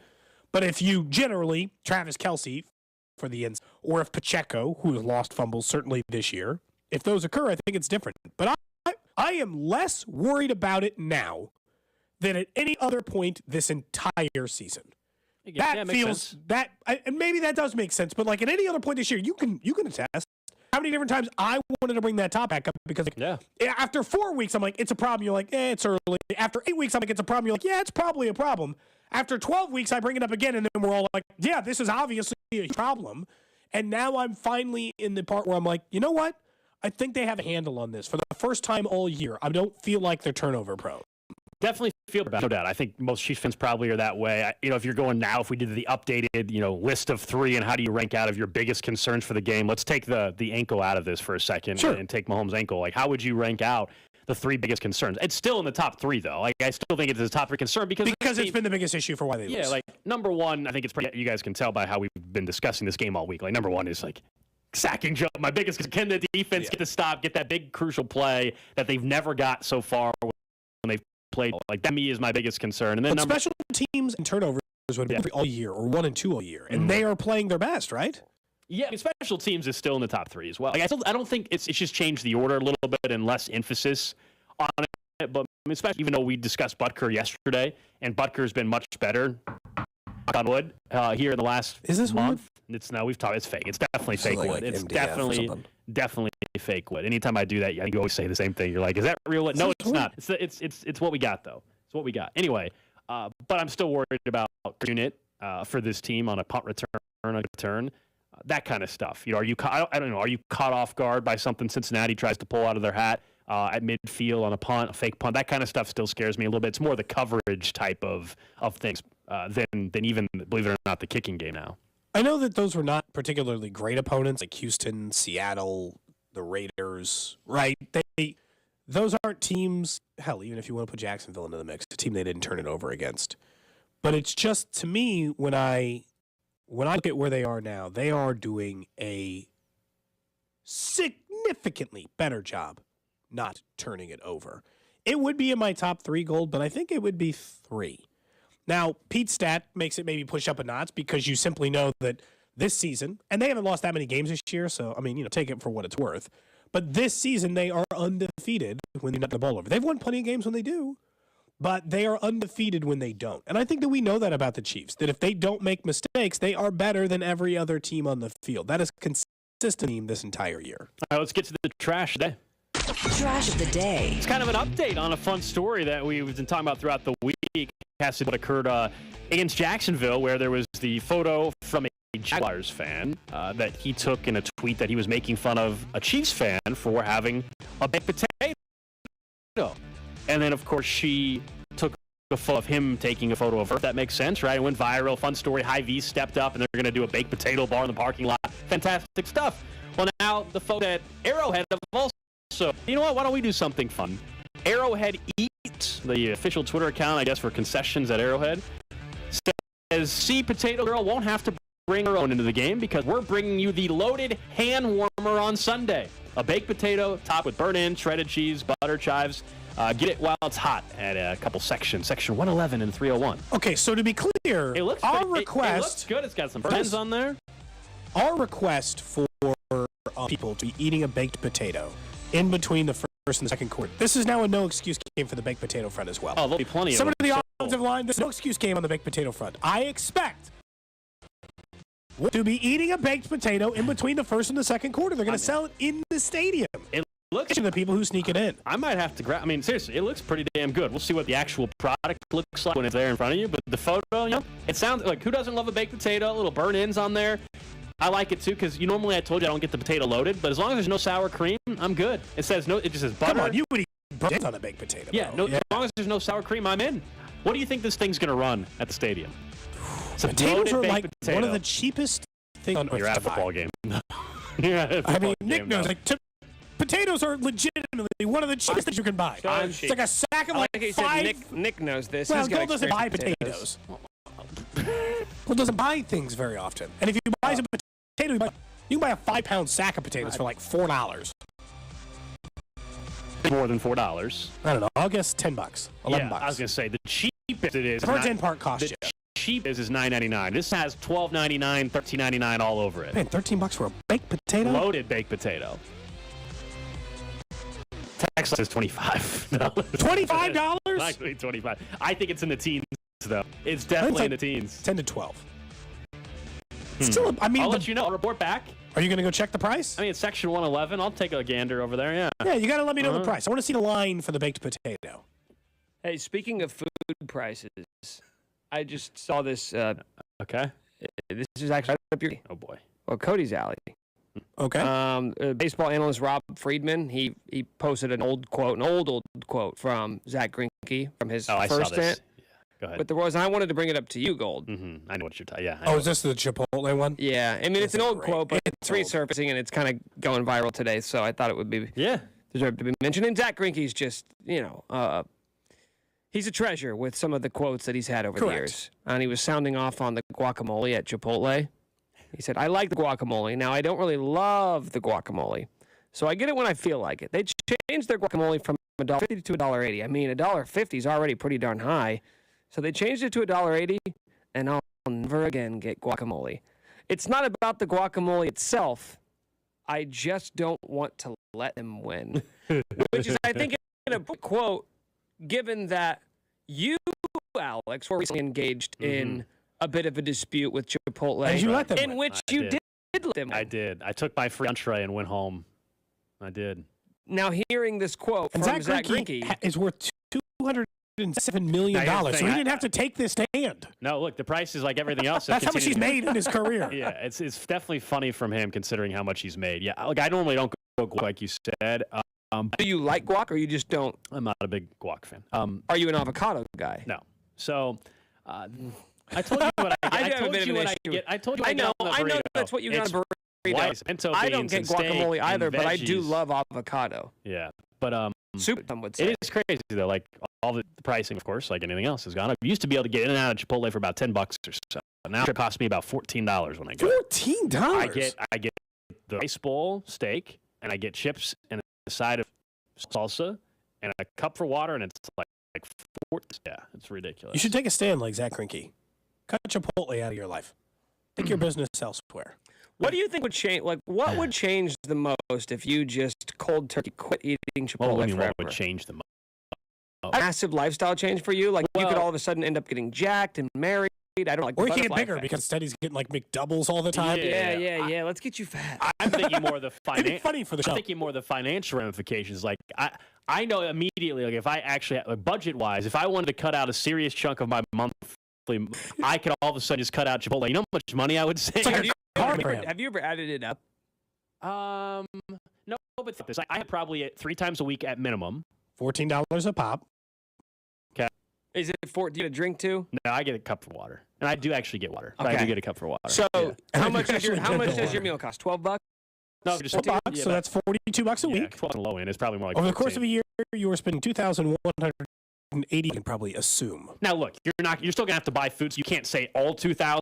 Like you're still, let's say even half. Let's just even take half of that out. That's still $1,200, $1,000. And that feels on the low end. I think you're probably spending closer to. When did this Chipotle adventure begin for you? I didn't go multiple times a week till after college because I couldn't afford going multiple times a week. But I loved it in college. I didn't actually in high school. I never really ate it. Well, not a Chipotle fan in high school. It was definitely a post-college thing. Found in college, and carried it on forever. Huh? Someone says probably his digestive system would change. I'm not the one with digestive issues on this show. That's not me. No, you're not. Shocking for now. For now, you're okay. You're the one with. I'm the one with foot issues. He's the one with digestive issues. You're the one with heart issues. Yeah, but I cleaned out or checked out. I think the heart issues are fine. In fact, I literally had tests that prove otherwise now. We're good. I think he's saying like literal heart issues, like cardiovascular issues. I think you just like sometimes you're heartless. I don't think that's what he meant by it. I don't think that's what he meant. That is the trash of the day. Coming up next, we get to the Chiefs Red Half Hour and back into exactly what's at stake, and you couldn't have a better stage for Sunday night.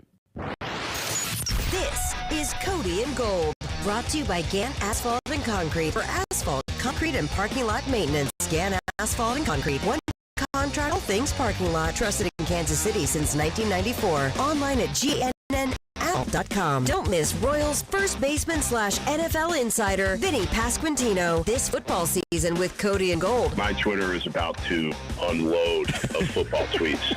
First Jets game, and I have 3 on Sunday. It's go time. 610 Sports Radio. Rally House, shop every team in town. College and pro, come on, it's time to go. It's playoffs time, KC. Rally House has the Chiefs gear you're looking for, including Chiefs official postseason gear and the latest styles fit for the kingdom. Kansas, Missouri, Kansas State, Chiefs and Royals make KC great.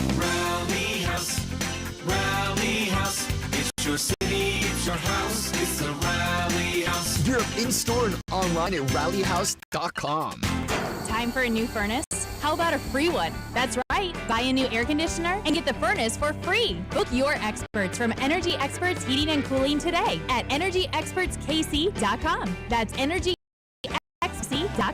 Kansas City, Cincinnati. Same teams, same championship game on the line. But this year, our team is looking to rewrite the story. Let Centric, the hometown team in technology training, change your storyline in just 4 months. Get out of the rut and daily grind of your job. Get into a career with higher salaries, flexible hours, and better benefits. Take the first step by going to centric.com/610 to learn how Centric's hands-on training can get you in a new league, dominating the field of IT before training camp. IT is the future of Kansas City. Let Centric make it your future at centric.com/610. If you are a local business owner, it's probably been a bumpy ride from pandemic to inflation. Did you know that if your business has 5 or more employees and managed to survive COVID, you could be eligible to receive a payroll tax rebate of up to $26,000 per employee? Not a lot of people know about this. Isn't it a loan? There's no payback. It's a refund of your taxes. The challenge is getting your hands on it. How do you cut through the red tape? Get your business the refund money? Go to getrefunds.com. That's getrefunds.com. The team of tax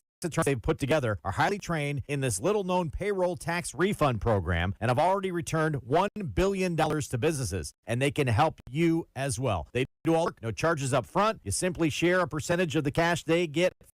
Forces of all types can qualify, including those who took PPP, nonprofits, even those that had increases in sales. To find out if your business qualifies, just go to getrefunds.com, click on Qualify Me, and answer a few questions. That's getrefunds.com. At Diamonds Direct, we want to make something very clear. We will absolutely beat the price of any comparable diamond that you find anywhere else. No fine print, no disclaimers, just a rock-solid, unqualified, nationwide price guarantee. And this goes for 1-carat diamonds as well as 15 and 20-carat diamonds. You see, at Diamonds Direct, we're more than just another jewelry store. We're part of a world diamond powerhouse with direct access to the world's top diamond mines. We have our own diamond cutters too, so we are active in every aspect of the diamond market every single day, from source to showroom. So when you see a diamond somewhere else, online or in a store, or from some so-called supplier, just know that apples for apples, you will get a better price at Diamonds Direct. Our volume markets, our buying power make this possible, and it's why we've never ever lost a sale due to price.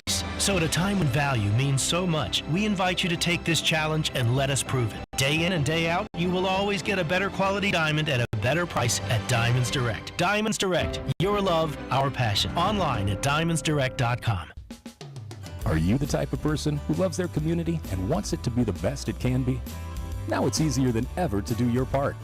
Go to recyclemode.com to see just how easy it is to recycle the right way. Or if you already recycle and want to be as efficient as possible, recyclemode.com can tell you what should and should not be recycled in your area. Become part of the clean recycling movement today. It's the right thing to do. Sponsored by the Missouri Department of Natural Resources. The Venture X card from Capital One gives you premium travel benefits, perfect for seeing Taylor Swift the Eras Tour. Presented by Capital One. Ooh, I do love her. Earn 5 times miles on flights and 10 times miles on hotels through Capital One Travel. Enjoy your stay in Suite 13. Whoa, 13? That's Taylor's lucky number. The Venture X card from Capital One. What's in your wallet? Terms apply. See CapitalOne.com for details. My heart was racing just making spaghetti. I could have waited to tell my doctor, but I didn't wait. I was short of breath just reading a book. I could have delayed telling my doctor, but I didn't wait. They told their doctors and found out they have atrial fibrillation, a condition which makes it about 5 times more likely to have a stroke. If you have one or more of these symptoms, irregular heartbeat, heart racing, chest pain, shortness of breath, fatigue, or lightheadedness, this is no time to wait. Contact your doctor. Brought to you by Bristol Myers Squibb and Pfizer. Milk, eggs, $42. Ma'am, you okay? Need bucks? With Jackson Hewitt, don't wait weeks for the IRS to send your tax refund. Come in now for up to $3,500 with a no-interest, no-fee refund advance loan when you file your taxes. That's up to $3,500 today. Don't let prices get you down. When every dollar matters, it matters who does your taxes. So get to Jackson Hewitt today. For eligible clients, loans by Republic Bank and Trust Company. Details at jacksonhewitt.com. I used to get frequent heartburn at night, so I made Prilosec OTC part of my morning routine. 1 pill in the morning, 24 hours, 0 heartburn with Prilosec OTC. It's possible while taking Prilosec OTC. Use as directed for 14 days. Treat frequent heartburn, not for immediate relief. Mostly sunny for your Friday with a high of 48. Weather brought to you by Pfizer and BioNTech. This winter, there are new COVID-19 booster shots designed to help protect against recent Omicron variants. Schedule your updated COVID-19 booster dose at vaccines.gov. Red Friday is brought to you throughout the season by Blue Cross and Blue Shield of Kansas City. Blue KC, here for good. NFL playoff coverage on 610 Sport Radio is brought to you by Twin Peaks. Eats, drinks, scenic views. Chiefs Kingdom. This is Mitch Holtis, and welcome into the Chiefs Red Half Hour on Cody and Gold. Every day at 11:30 on your official broadcast partner, the Chiefs. 610 Radio.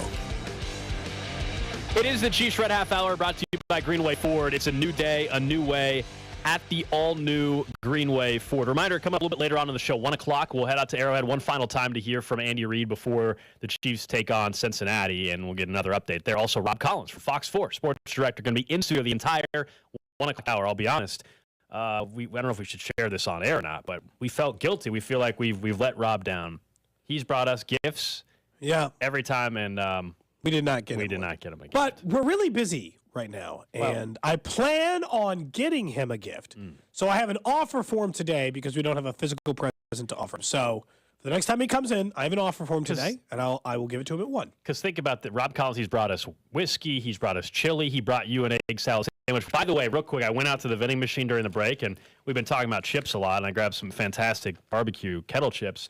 And guess what's in the refrigerated section again? No, it's back? An egg salad sandwich. It's back?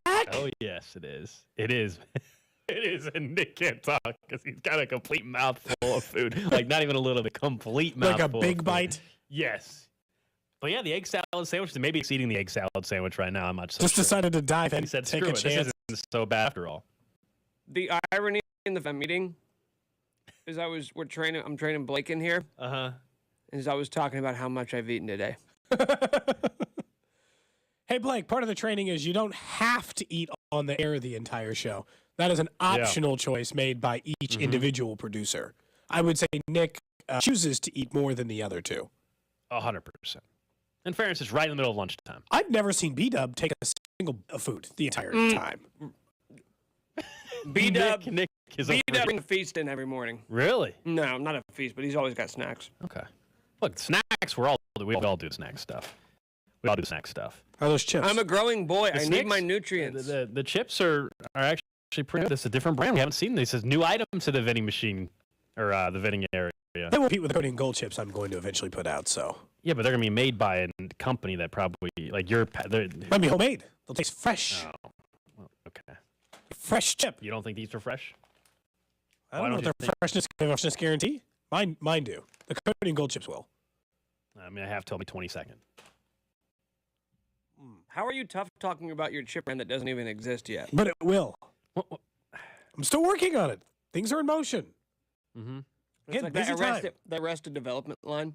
How are things going? They're going good. They will be going good. That's you.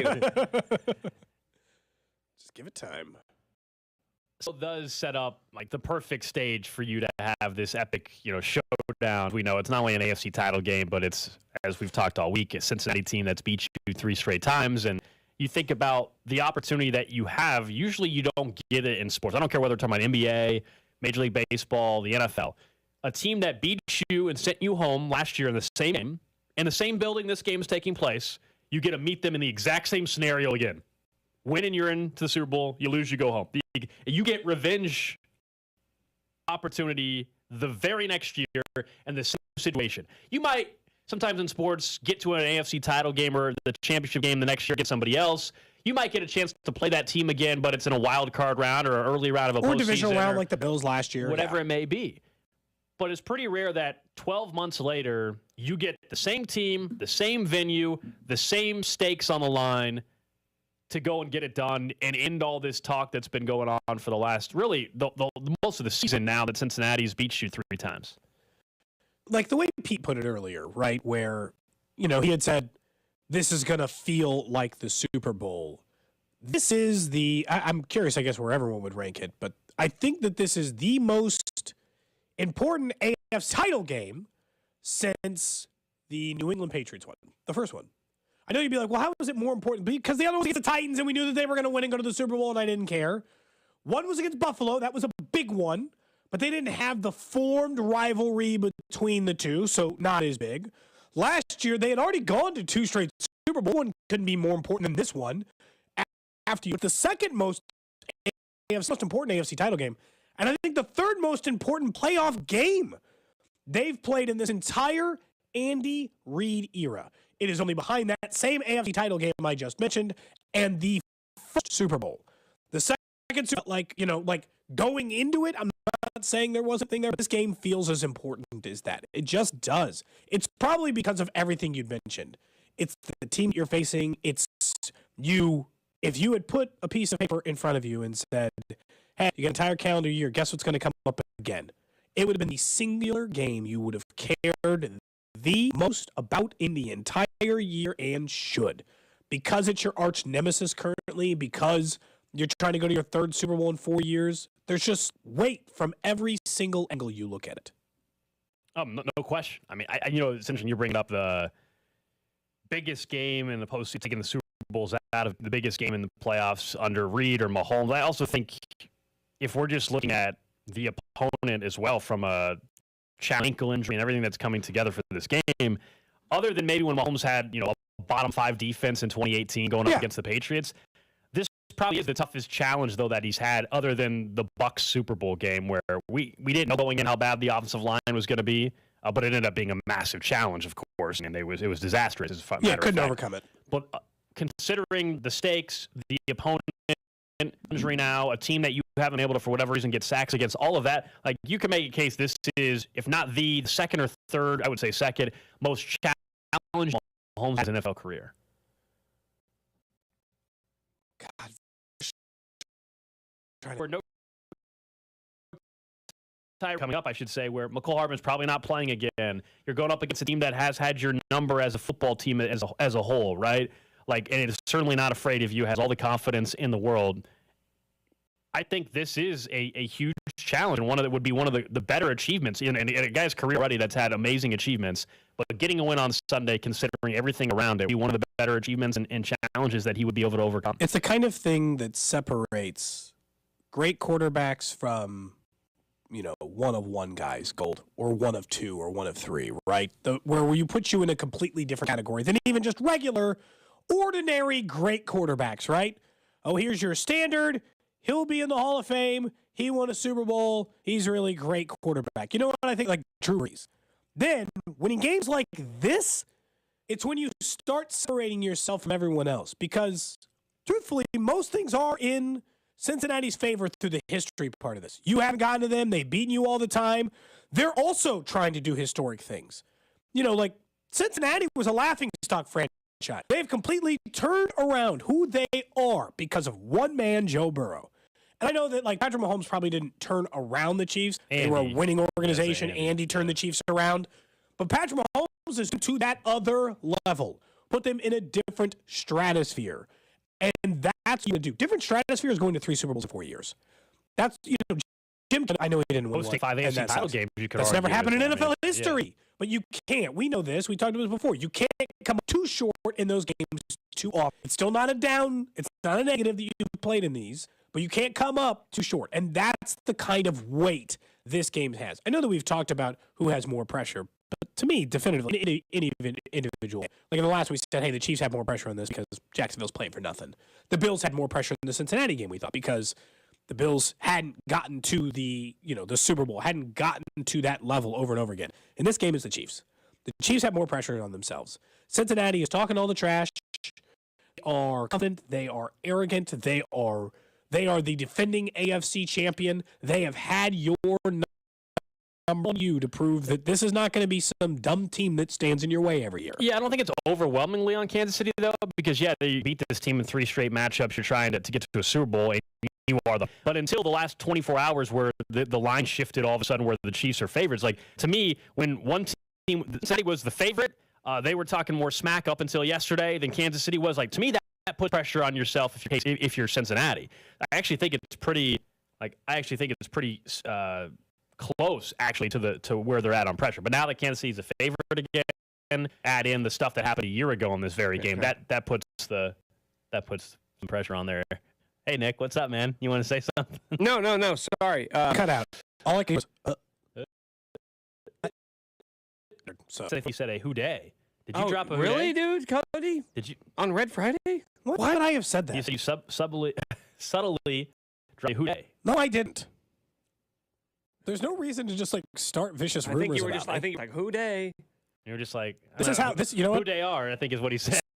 Earlier in the week, and then people thinking this is how you become the last ranked radio host in the city. Yeah, that's right. That's right. Hey, still a lottery pick. Oh man. Right, and I'm right there, challenging for your spot. When we talked about legacy and what this game means for Mahomes and how we'll talk about him if they win versus if they lose. Can we just make sure we get this out in the open? That way, if these conversations do come up next week for whatever reason, we can sort of hold ourselves to what we say now. Sure. Patrick Mahomes is already one of the 7 or 8 greatest quarterbacks in NFL history. Correct. He will have, after this season, no matter what happens, right? He will have 2 MVPs and a Super Bowl MVP. In 5 years. And the guys who won that, in their career, Tom Brady, Peyton Manning, Brett Favre, Kurt Warner, Steve Young, Joe Montana. It's pretty good, Cunny. It's hard to imagine because, and Aaron Rodgers, of course. The thing I always point out, with him and the Joe Burrow conversation too, Nick, is in addition to that, he owns he owns the single greatest statistical start to an NFL career ever. It's like every chart ever made was broken by Mahomes. Like, here's a scatter plot, and here's a bunch of dots all over a page, and there's Mahomes dot. All up there, all in that top little right. It's always, just so you know, just look at any graph for NFL history, he's always in that top little right corner all by himself. That's what you need to know. Nick, I don't know that anybody would. I don't imagine you would disagree, Gold. But it's just, to be 5 years into your career and feel like you could retire and be a Hall of Famer is like, wow, great run. No, who knows? The result on Sunday has no bearing on who the best quarterback in all is. Anybody that believes that, I think, is absolutely ridiculous, considering everything you guys just said. I mean, for starters, Joe Burrow would have to go and win a Super Bowl after that. And even then, he still doesn't leapfrog him. He certainly makes it and sets himself up for next season to leapfrog him, right? Like that becomes a real scenario to happen. But not when you just beat him. You don't even have a ring yet. So you can even start to look ahead conversation like that. But we all know, as Nick said, we can lay it out here today on Friday. We know the 2 ways things go on Monday from a national perspective, and maybe you don't care. But if the Chiefs win, then actually Mahomes is going to get all kinds of credit, as he should. And if he loses, then Joe Burrow, people are going to claim, is the best quarterback in football. It's very predictable. It's already happening. So that's, this they're determining their take. That's how it goes in sports. It's kind of what makes it fun. But if you're annoyed by it this week, then the offseason could be very brutal if you are someone that's a Chiefs fan, if the Chiefs don't take care of business on Sunday. Well, yeah, it's not. The opposite end of this conversation is not fun, but it doesn't, as Nick said, doesn't take away the greatness of Mahomes, what he's been able to do in this short period of time. We could say, hey, I wish you had a ring because you should have another ring because you're so great, but it's still like exclusive company he is keeping. Maybe I'm alone on this, but I don't think if the Chiefs obviously can lose on Sunday. This is a coin flip type of game, but if they lose, I don't think, at least personally, that we're going to be sitting here Monday and saying they lost because Mahomes just played terrible and all this kind of. I just felt like a one-off. I just don't. I don't believe that's happening in 2 straight AFC title games. I just can't fathom that, even with the ankle. No, it feels impossible. It's going to be that Joe Burrow maybe played great again. Yeah, it's going to be that the defense didn't get the stops. Yeah, blunder. That's to me still way more likely than we're there on Monday and Mahomes threw 2 picks and just just couldn't move and all that. I just don't believe that's going to be the case. It doesn't plausible to assume that Mahomes is going to play bad in 2 straight AFC title games, considering how good he's played in the playoffs. Because that's the other part, Nick. You just talked about the regular season stuff, essentially. It's like, he's won a bunch of games and he's won a couple of MVPs. But in the postseason, he also has been way better statistically than most every other quarterback ever. We know Joe Mixon won't like us looking ahead because clearly he gets really upset about. Not allowed to do that. Fans didn't like that when we did that either. In fairness to Cincinnati or Buffalo, remember? Yeah, not allowed to do that. Not allowed to sell. Hopefully, Joe Mixon knows they do sell Super Bowl tickets ahead of time. I don't know if he's aware of that, even though we don't know who's playing in it. But we can look ahead again. If the Chiefs win on Sunday, are hypothetical lines already out there for who would be favorites in these games? Who would you rather have? I think Cincinnati fans would probably answer the same way. I still think you would prefer San Francisco win the early game versus Philadelphia. Do we only feel that way in Kansas City because we watched them stomp San Francisco? Part of the equation, right? But that was a totally different team. Yeah, that was early in the Purdy front. That was no Christian McCaffrey. He played, but barely. It's I don't know, man. That was not really the San Francisco 49ers team that exists Jimmy today. G was starting that game, right? He was. It's part of the equation, the 44-point effort. But also, it's just deep down, what would I rather have? A guy that's going to be runner-up for MVP that can also run the ball, or go up against a third-string quarterback, even playing well, Brock Purdy versus Jalen Hurts, obviously. I'll still take the team that doesn't have the guy that almost won MVP this year, or is about, he finished second in MVP. If you're wanting just what do the odds make, say, if the Chiefs played the Niners, they would be 1-point favorites. If the Chiefs played the Eagles, they would be 1-point favorites as well. So it's actually even back out. Cincinnati would be a 1.5-point dog against Philadelphia. Cincinnati would be a 1-point dog against San Fran. The only thing, because the one thing would almost make me say Philly is, we talk about the 2 things in the NFL that are all the time: coach and quarterback. Okay, so Hurts is the better quarterback, but Shanahan's definitively the better coach, right? Sirianni's very good. He's had a hell of a start to his career. He's gotten them turned around. But if you're saying, who would I rather face in a Super Bowl? I'd rather face Sirianni. Yeah, but Andy's 2-0 the last 2 times they've played the Niners, right? And they beat him in a Super Bowl and all the things that come with that too. I totally understand that. But it's Shanahan had them not on the ropes, but that game was close. He made it ugly, right? Shanahan's a really good coach. He'll find ways. I feel like weirdly enough, you're more likely to blow out Philly, to just run into your A game and beat them, even though you blew out San Francisco earlier this year. But that's probably just because of how good Shanahan is. Yeah, no, and he's got all of his toys, all of his pieces now, everybody available. I don't know. I guess I have a hard time thinking that those guys won't make it. Because we talk about the games that are coming up and the guys that maybe are injured for San Francisco and maybe not play in those games.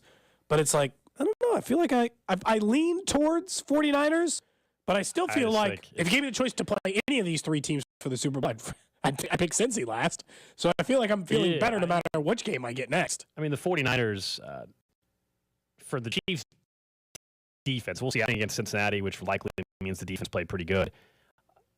An easier opponent for the Chiefs, more concerned about is the Niners. The Niners won 19-12 playoff game against the Cowboys last week. 19 points is what they put up. You know what I'm saying? I understand they put up 41 against the Seahawks the week before, but well, the Seahawks are one of the worst teams, so I just would prefer it'd be a coin flip type of game. It's the Super Bowl. Teams typically, not always, but typically don't run away with Super Bowl wins, but I would prefer San Fran, absolutely. Even if it's a rematch and all that. This goes back to maybe the comment earlier, but is Mahomes third Super Bowl appearance, going to lose to a 7th-round rookie? Well, that'll be the storyline, man. That can't be possible. I mean, that's a great storyline from a national perspective. The single greatest quarterback in the NFL up against Mr. Irrelevant, which, by the way, that nickname is going to have to stick forever. And every other Mr. Irrelevant is not going to like that nickname doesn't work anymore. Because Brock Purdy, if he wins the Super Bowl, is going to own it forever. Nobody else is Mr. Irrelevant. He is. He's the one who went from that pick to win the Super Bowl. Nobody else, that title will be moved on to one man and one man only. Because that'll be his name. He'll just own it. Oh, yeah.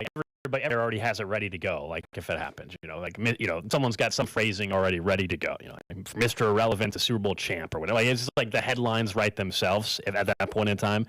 And either way, though, there's fun storylines. Like, looking ahead to pitches and things like that. I mean, it's either a rematch of the Chiefs Super Bowl win a couple years ago, or it's Andy versus Philly. It's Kelsey brothers, the first brothers to play each other in a Super Bowl in NFL history. So there's plenty of. It's the Super Bowl, right? There's plenty of juice, but Chiefs gotta handle business on Sunday night first. It's a scary. Well, yeah. I mean, I understand that. Like, there's certainly people in the text line or on Twitter or whatever be like, "Hey, come on!"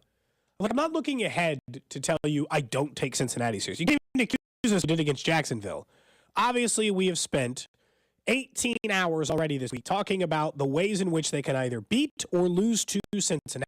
The importance of this game from a legacy standpoint. I'm just curious, if we get to the next one. Yeah. Who is it that you actually want? Are you definitively 49ers too, Nick? Like, does the Shanahan, because I know you're really high on Shanahan, does the coaching aspect of this move the needle for you enough, or is it just like the differences in the quarterback is too great? Yep, all Niners.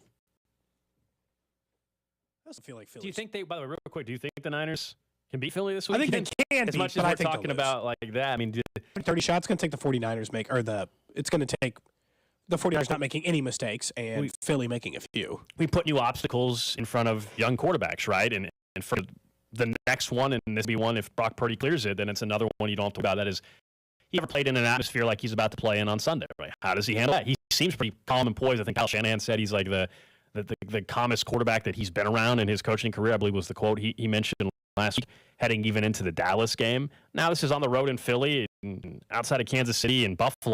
I would face probably one of the next rowdiest crowd and great atmosphere in the NFL. So, how does he handle that?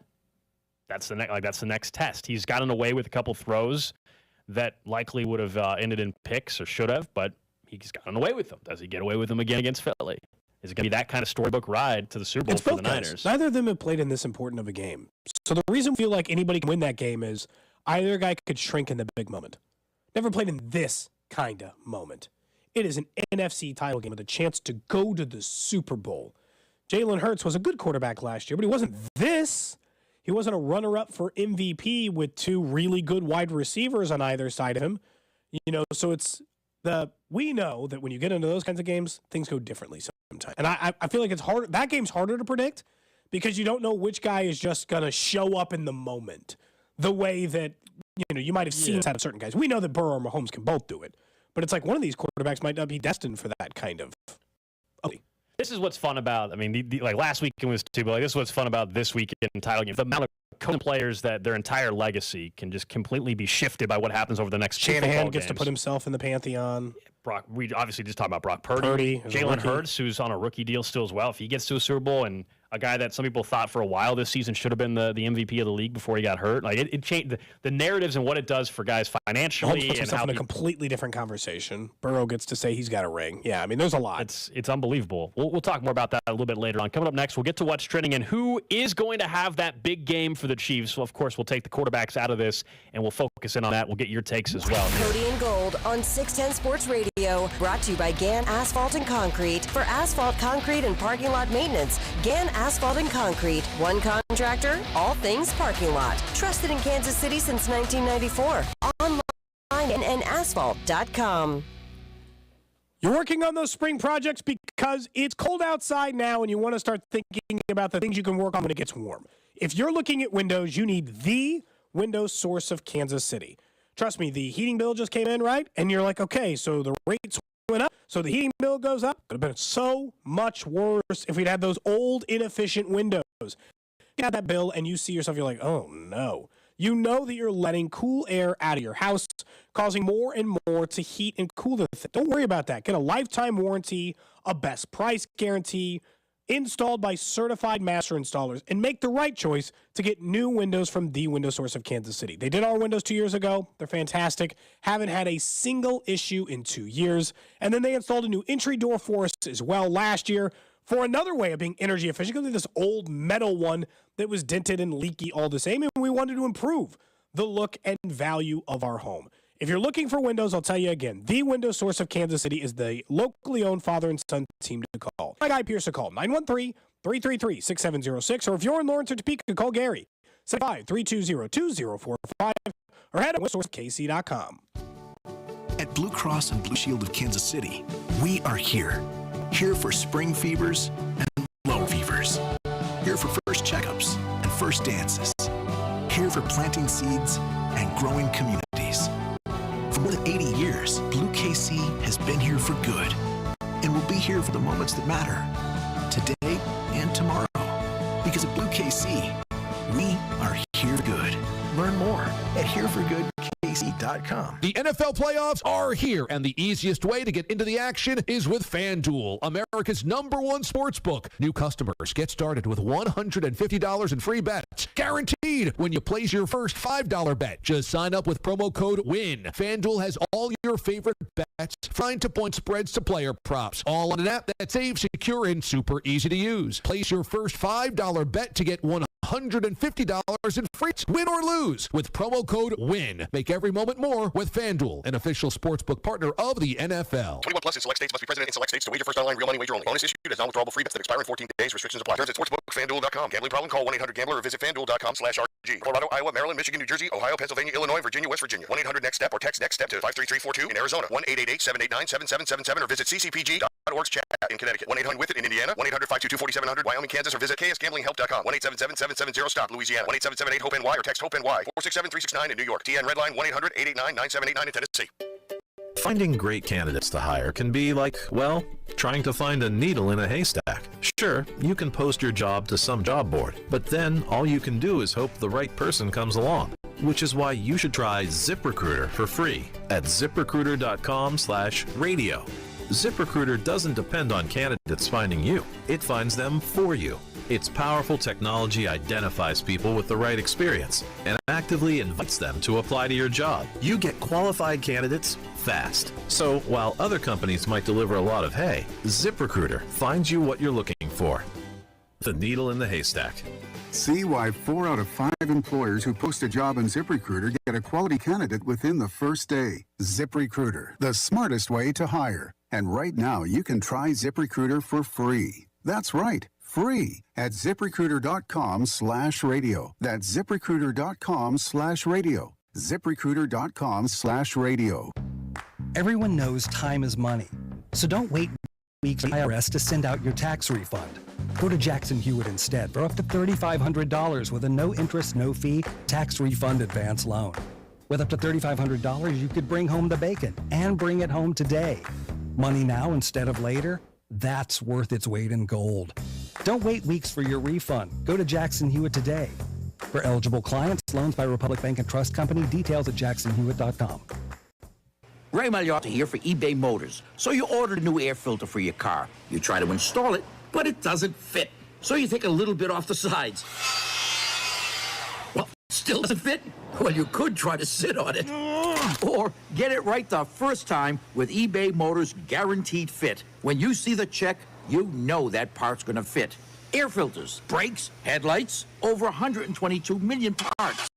Get the right parts at the right prices. eBay Motors, let's ride. The Kansas City Chiefs are looking to win the championship, and Metro Ford is winning with new inventory coming in and opportunities to make great deals. View our inventory online at kcmetroford.com. You're listening to 610 Sports Radio from the Max Motors Studios. Don't miss Nate Taylor with Cody and Gold every Tuesday at 1 and The Drive every Friday at 4 right here on 610 Sports Radio, KCSP Kansas City, WDAF HD2 Liberty, and Odyssey Station. What's trending? All right, let's check in on the hot topics trending. Number one on what's trending, of course, the Chiefs getting set for the AFC title game Friday night. You can hear the game over on our sister station, 106.5 The Wolf, the Chiefs radio network. Mitch Holtis, Dane Hughes, Josh Klingler, Dan Israel, all on the call. We're going to hear from Andy Reid 1 hour from now. And, of course, we'll also have Rob Collins from Fox 4, sports director over there, going to join us in the studio to talk more Chiefs football there. A couple injury-related items that we know out of Cincy. We haven't got the final stuff in KC, but for Cincy, they have officially ruled out a couple offensive linemen, as expected. Jonah Williams and Alex Kappa not going to play for Cincy on Sunday, but that's been the expectation all week. Yeah, they were expected to be out, as you'd pointed out. But we'll see whether or not they would matter for the Super Bowl, but we won't care. Will we, Gold? That comes to play. They have all offseason to get healthy after they lose on Sunday. Yeah, exactly. You guys, take a break. It's fine. You've earned it. Next up on What's Trending, Kansas basketball taking on Kentucky at 7 o'clock. Tomorrow, Missouri versus Iowa State at 1. And K-State will take on Florida at home at 5. This is the last Big 12 SEC battle. Are you going to miss it? I was going to say, are you going to miss it? I'm okay. I think I'll be fine. I like KU playing Kentucky. I think that's fun. Yeah, but they can schedule Kentucky whenever the hell they want. They'll play each other in the Bahamas every couple of years. You know how that works. Oh, they play in the Champions Classic on odd year. Like, remember, they can do that. Yeah, they'll always find a way to play big games against other big opponents.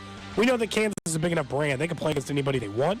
My only fear is that it would end the Kansas-Missouri thing, but that was never a part of this, remember? Correct. From the very beginning, the Big 12 SEC stuff said, well, fine, but we're not playing Missouri. Now they've scheduled their own thing separate from that. And I imagine that rivalry will continue. Next up on what all move for the Royals today, reportedly they have signed veteran infielder Matt Duffy to a minor league contract. There's your utility infielder. Yeah, so he will be invited, of course, to spring training and then compete for a roster spot. He is 32 years old, and he last played for the LA Angels, played in 77 games this past season, 250 batting average, a 308 on-base percentage, and a strikeout to walk ratio of 17 walks, 50 strikeouts. He is a classic rotational utility infielder. I almost guarantee he's 6-man. Hey, you play third, second, and short. So he's your utility infielder for this year. That's Matt Duffy. And look, he's been around long enough. He is kind of a very Royals outstanding, although he's better on base percentage in his career than some of the other guys for that role. Yeah, he was in Tampa for a year or so with Matt Quatraro, so there's some connection there. When you can see the way the Royals are handling their pitching staff feels very Tampa Bay Rays, and now they're going after utility infielder types. Obviously, Quatraro's having a little bit of say, and the pitching coach guys they brought over some Rays guys to try to emulate some of the stuff they do well. Lastly, on What's Trending, according to reports, the Los Angeles Rams are set to hire Mike LaFleur as their next offensive coordinator. Not good enough, apparently, for the Jets' OC job, but one of the more innovative offensive guys, Sean McVay, happy to bring on Mike LaFleur, reportedly, as the next OC. And look, he doesn't have to call the plays in L.A. because Sean McVay's still calling the plays. So that's the difference there. So he's the OC, but Sean McVay is still going to be calling the plays for the L.A. Rams.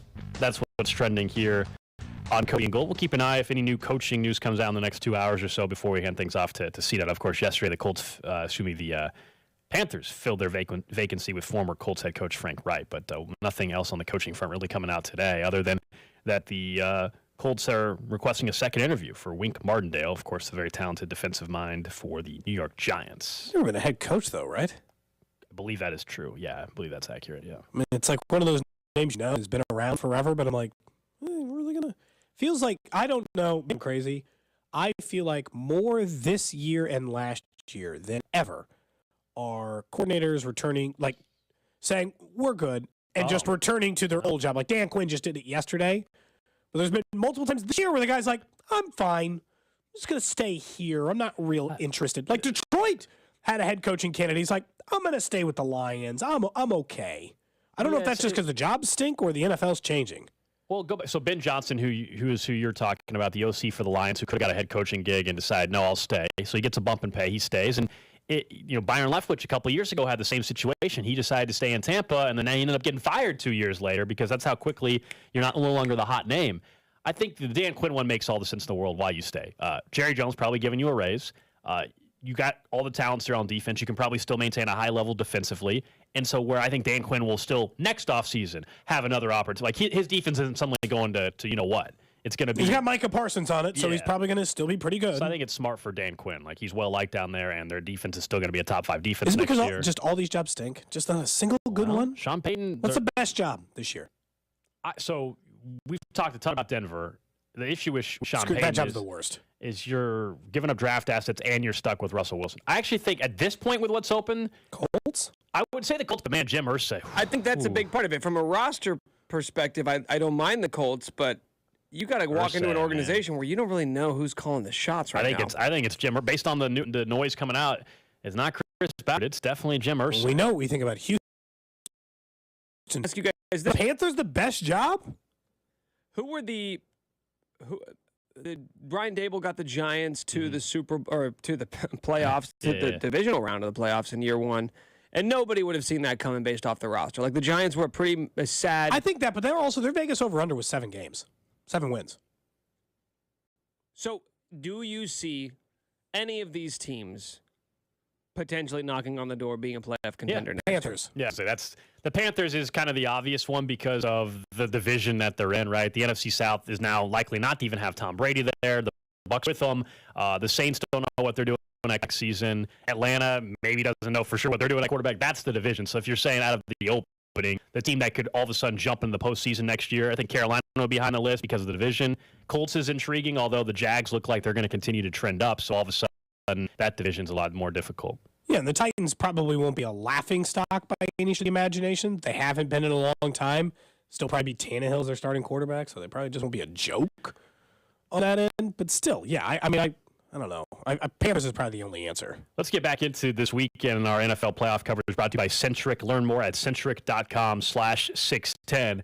We know the obvious. Patrick Mahomes has to have a big game. Joe Burrow is probably going to have a big game. Both quarters will probably have big games.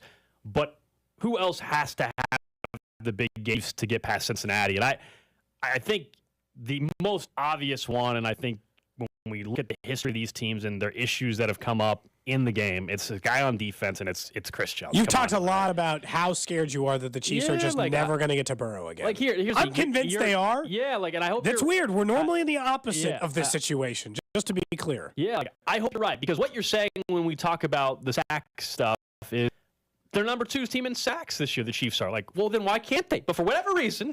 But again, last year, take last year out for a minute because they stunk. Cody, but I saw in week 13 and they couldn't get it done either. So yeah, for me, who is going to have the big game that can get them over the hump against Cincy? Chris Jones. And that's not to say that Chris hasn't played good in these games against Cincy. He obviously draws attention and opens things up. Karlaftis and Dunlap and Frank Clark. But I still think Chris Jones, he's an all-pro this year. He's going to finish top 3 in Defensive Player of the Year. He's going to get a huge contract this offseason. Get his first playoff career sack Sunday, man. That's the guy that has to have the big game. I just told you not to be too overreactionary to one game. So is it too overreactionary to one game to say the linebacker is Nick Bolton and Willie Gay, and the safeties should probably be included in this conversation to a point as well. They got beat like a drum in the regular season game. And there's lots of stats. Like, this is the hard part. Like, anytime you say, hey, a team is undefeated, or they're 5-1, or they're 4-1, you're like for instance, the Bengals are 5-1 when they're facing a team that ranks below 16th in defensive efficiency against the run. I'm like, okay, well, they won all but 4 of the games. I'm sure they were. But it's not. They didn't run the ball well for the last 2 months until Buffalo. But against the Chiefs, everything was in the middle. And to this point, I actually think by the Chiefs' design, we talk about that like Cincinnati was the one dictating those terms. I think Kansas City want to get beat big. I don't look back at that game and say they handled that terribly and Joe Burrow just scorched them. They held him to dink and dunk passes all day long. I know they had to get a stop on 3rd down. That might come more in pass rush stuff. I do think Nick Bolton and Willie Gay, especially because Willie Gay decided to be the one person to talk trash. By talk trash, I mean say one word, but we know that it got around. Yeah, it's the tackling. I mean, to your point about the linebackers, I think it's the entire defensive unit. But and the tackling's been so much better. If you are going to play the soft zone, which I don't know if they're against Spags will switch things up, but if they're going to play kind of the softer zone and let him dink and dunk, if you will, then you better be wrapping up. If you're going to give guys in the flat, like we saw with P. Ryan, openings in space, then you better be a sure tackling team if you're going to give them that kind of cushion. Like, that's the kind of stuff that has to get cleaned up. I also think, if you're going to look at the offensive side of it for this team, somebody else in the wide, it doesn't have to just be Juju, but somebody else in the wide receiver group. So we know Kelsey, you expect. You don't care who. You don't care if it's McKinnon. Does it include running backs? Just anyone who catches passes, right? Somebody else has to be the other guy. Maybe we're going to sit here and say, man, they spread the ball around so much, and It's not, nobody else had a 70-yard day, but, MVS had 35 and Juju had 40 and Tony had 30 and McKinnon had 30, and we're like, oh, it worked because you got all that from all these guys. But is there going to be somebody else, whether it's MVS, who had 2 catches for 76 yards, I think it was, in the first match of this year? Is he going to have that big, deep pass, deep catch, I should say, Mahomes? Is Juju going to have the big play, the yards after the catch? Is it going to be a game where Tony in the red zone catches only 2 passes all game, but they're 2 catches in the red zone that he's able to make a guy miss, ends up in the end zone? Like, who else in that wide receiver core is going to step up? Somebody else is going to have to do that to go along with Travis Kelce for them to win the game. In the last game, it was MVS, by the way. It's like, but just as long as like Mahomes and Patrick Mahomes are on the team, I don't know. I mean, they might all catch 1 pass for 4 yards, and it might not matter.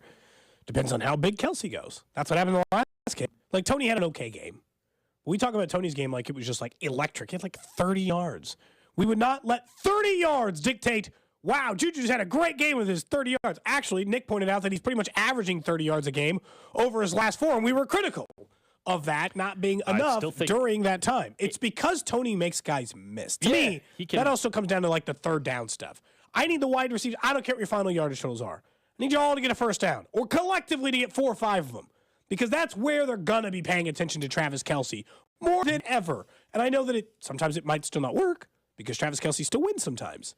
But the other times we need you. This is where we go right back to the AFC title game a year ago and what happened in overtime, where a lot of the criticism was towards Demarcus Robinson getting targeted, and that was the best target, the guy they could target, seemingly. 3 passes, wasn't it? Yeah. And we're like, how is this the option? Well, we're about to find out and maybe see it actually pay off this time in a big way. But, all right, this time my 4th option is Justin Watson? Well, based on what we've seen this year, you actually feel more likely you're going to get a first down on it. Right. I mean, Same with Tony. He's certainly running north. He's not running. He's not running backwards. You throw the ball 1 yard behind the sticks, you got a much better chance. That was one of the passes to Demarcus Robinson. 1 yard behind the sticks. You throw a pass 1 yard behind the sticks, I got a better chance Kadarius Toney turns it into something than Demarcus Robinson ever did. Yeah, I feel better if you tell me Kelce gets somehow shut out of this game. You feel better that if you have to get to your 3rd or 4th option, you feel better about that in this offense this year. Whether it is, as you said, the backs too. Whether it's McKinnon, Sky, maybe not so much Sky Moore. He just hasn't shown enough to really feel like. Yeah, I'm not counting on him. Watch this be the game he has a big play. Maybe that'd be an awesome story. It'd be great for him if that's the case. But I think it's more likely that somebody like Tony or honestly like a Justin Watson end up having a big catch or something in this game. I'm much more worried about the defensive players having to show up.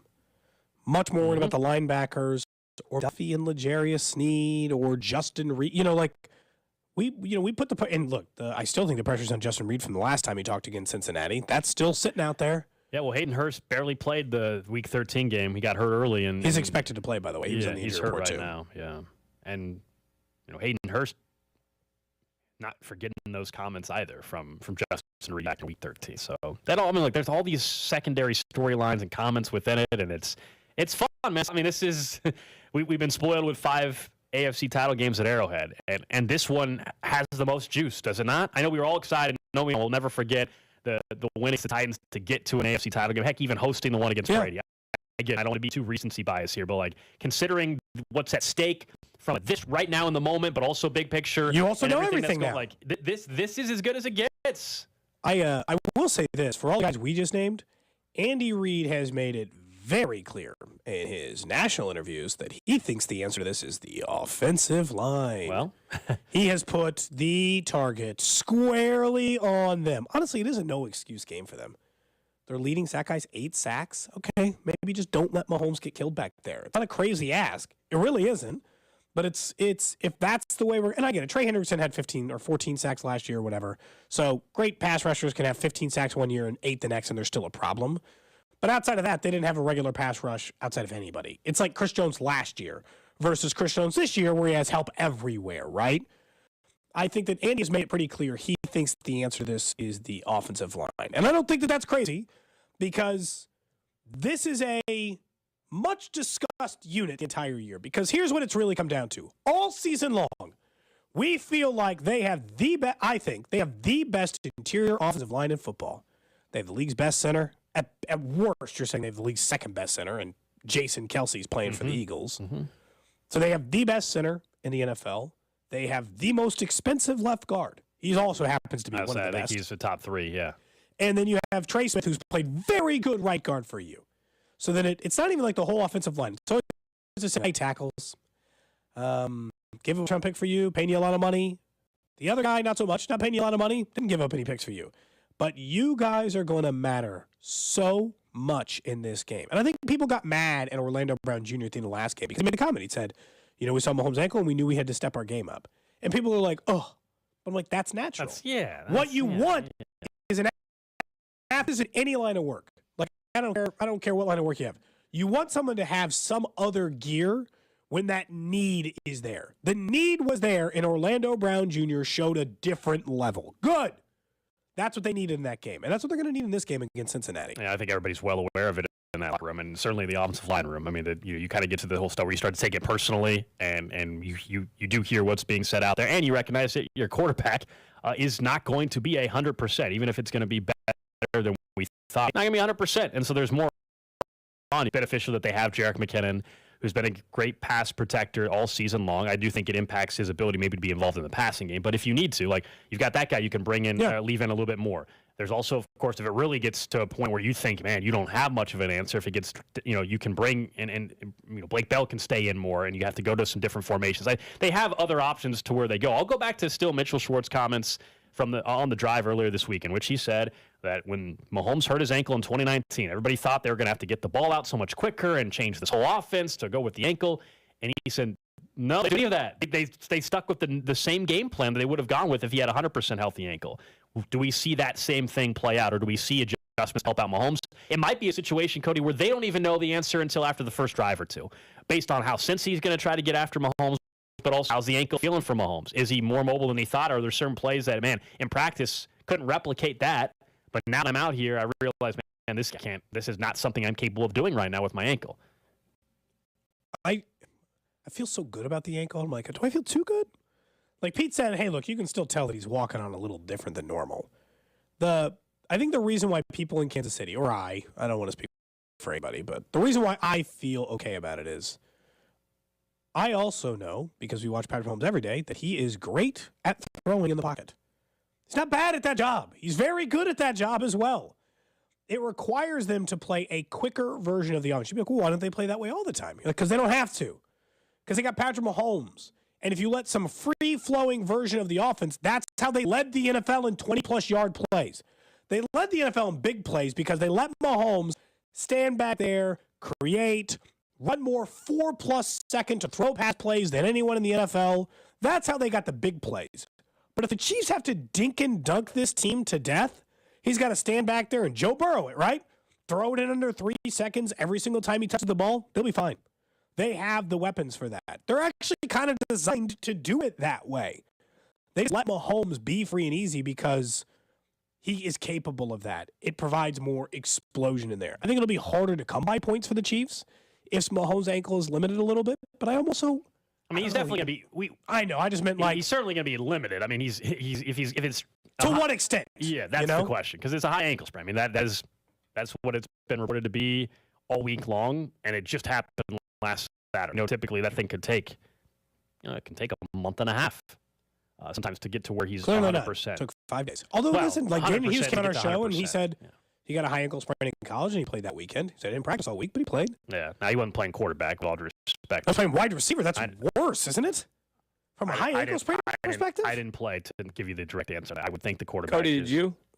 Did you ever in NFL, Cody? I can't remember. I did not. No. You had a lot of jobs before this one. Nick, what about you? Got close, but never quite cracked through. Why Kansas? I had a few workouts. How quickly, if you walked onto a college campus, would they kick you off? Like if they're just having a walk on, like you can just show up and practice. Open practice. There's anybody. They wouldn't even let them on the fist. They make you submit a bunch of crap before you even get to the walk-on tryout. Let's just say we're going to evaluate. They're going to let them run some 3-cone drills. Doesn't matter. You get through one drill and they're like, get the hell out of here? No. I think I would do okay in the... I don't think I would be the absolute worst thing you ever saw in an agility drill. It's the second we start doing anything related to actual football stuff that I would... They would be concerned about me dying on the field, I think would be the issue. He takes one hit. He takes one hit. He's going to die. He's going to perish. Turn into dust. His spine just snaps in half, and we're scooping him out of here with a shovel. It's like not another teen movie. You're just decapitated from like the waist. They're just dragging me off the field by my feet. And they're like, all right, guys, 7-on-7, let's go. Well, that would have been handled pretty similarly under previous Kansas regimes. So yeah, which one specifically?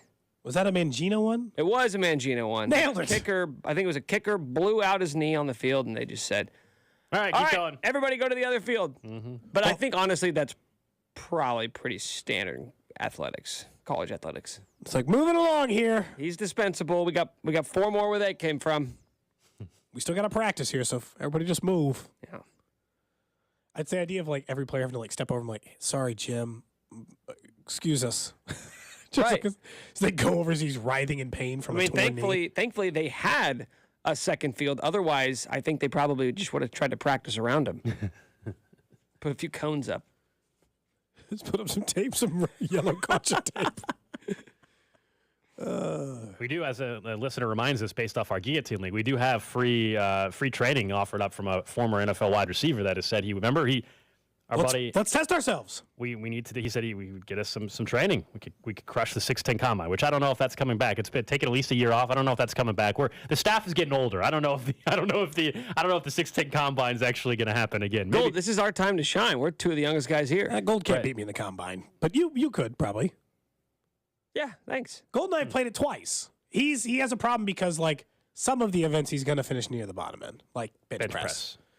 He's got no hope. How many were you putting up there? I don't know, like 13, but he put up 0. No, or 1. One. Thank you. What was it? Thank you.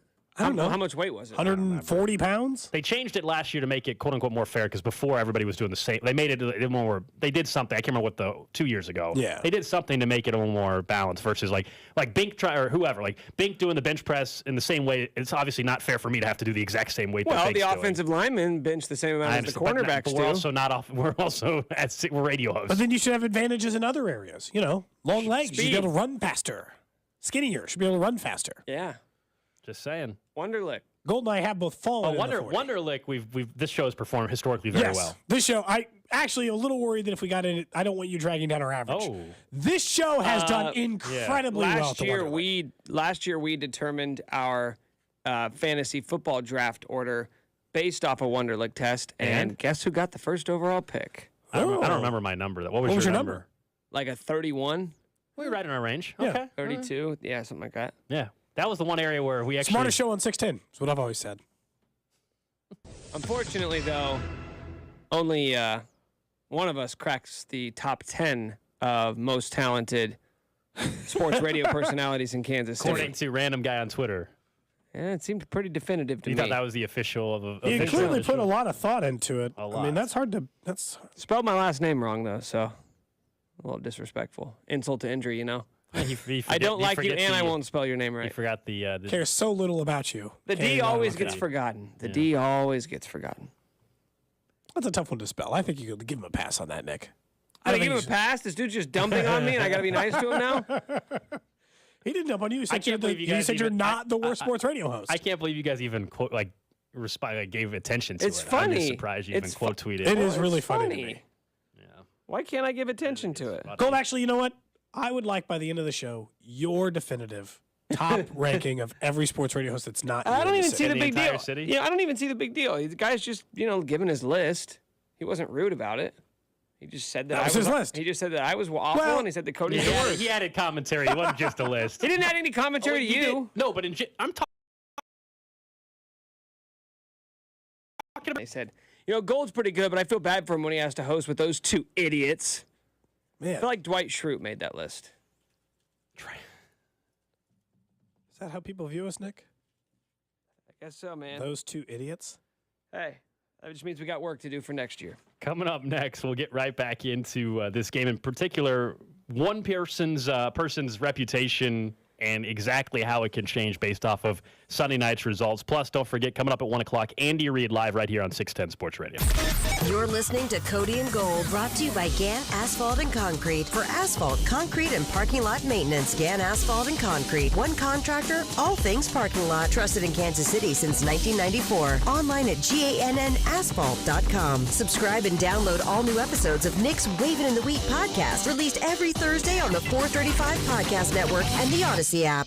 CDL drivers and heavy truck mechanics, listen up. Everybody loves playing for a winner, right? That's why it's time to bring your skills and experience to one of the nation's leading providers of sustainable solutions, Waste Management. There's so much more to waste management than what you think it is. WM is paying a $7,500 new hire bonus to CDL truck drivers and heavy truck mechanics for immediate job opportunities at our WM site in Kansas City. Besides the $7,500 new hire bonus, there's steady work, weekly paychecks, opportunities for overtime, paid training, a generous boot and tool allowance, and home every day. Plus, over-the-top benefits like 100% tuition coverage for you and your family, and so much more. Apply online today at WM.com/careers. That's WM.com/careers. Driver and mechanic in Kansas City, Kansas. Hiring today for tomorrow.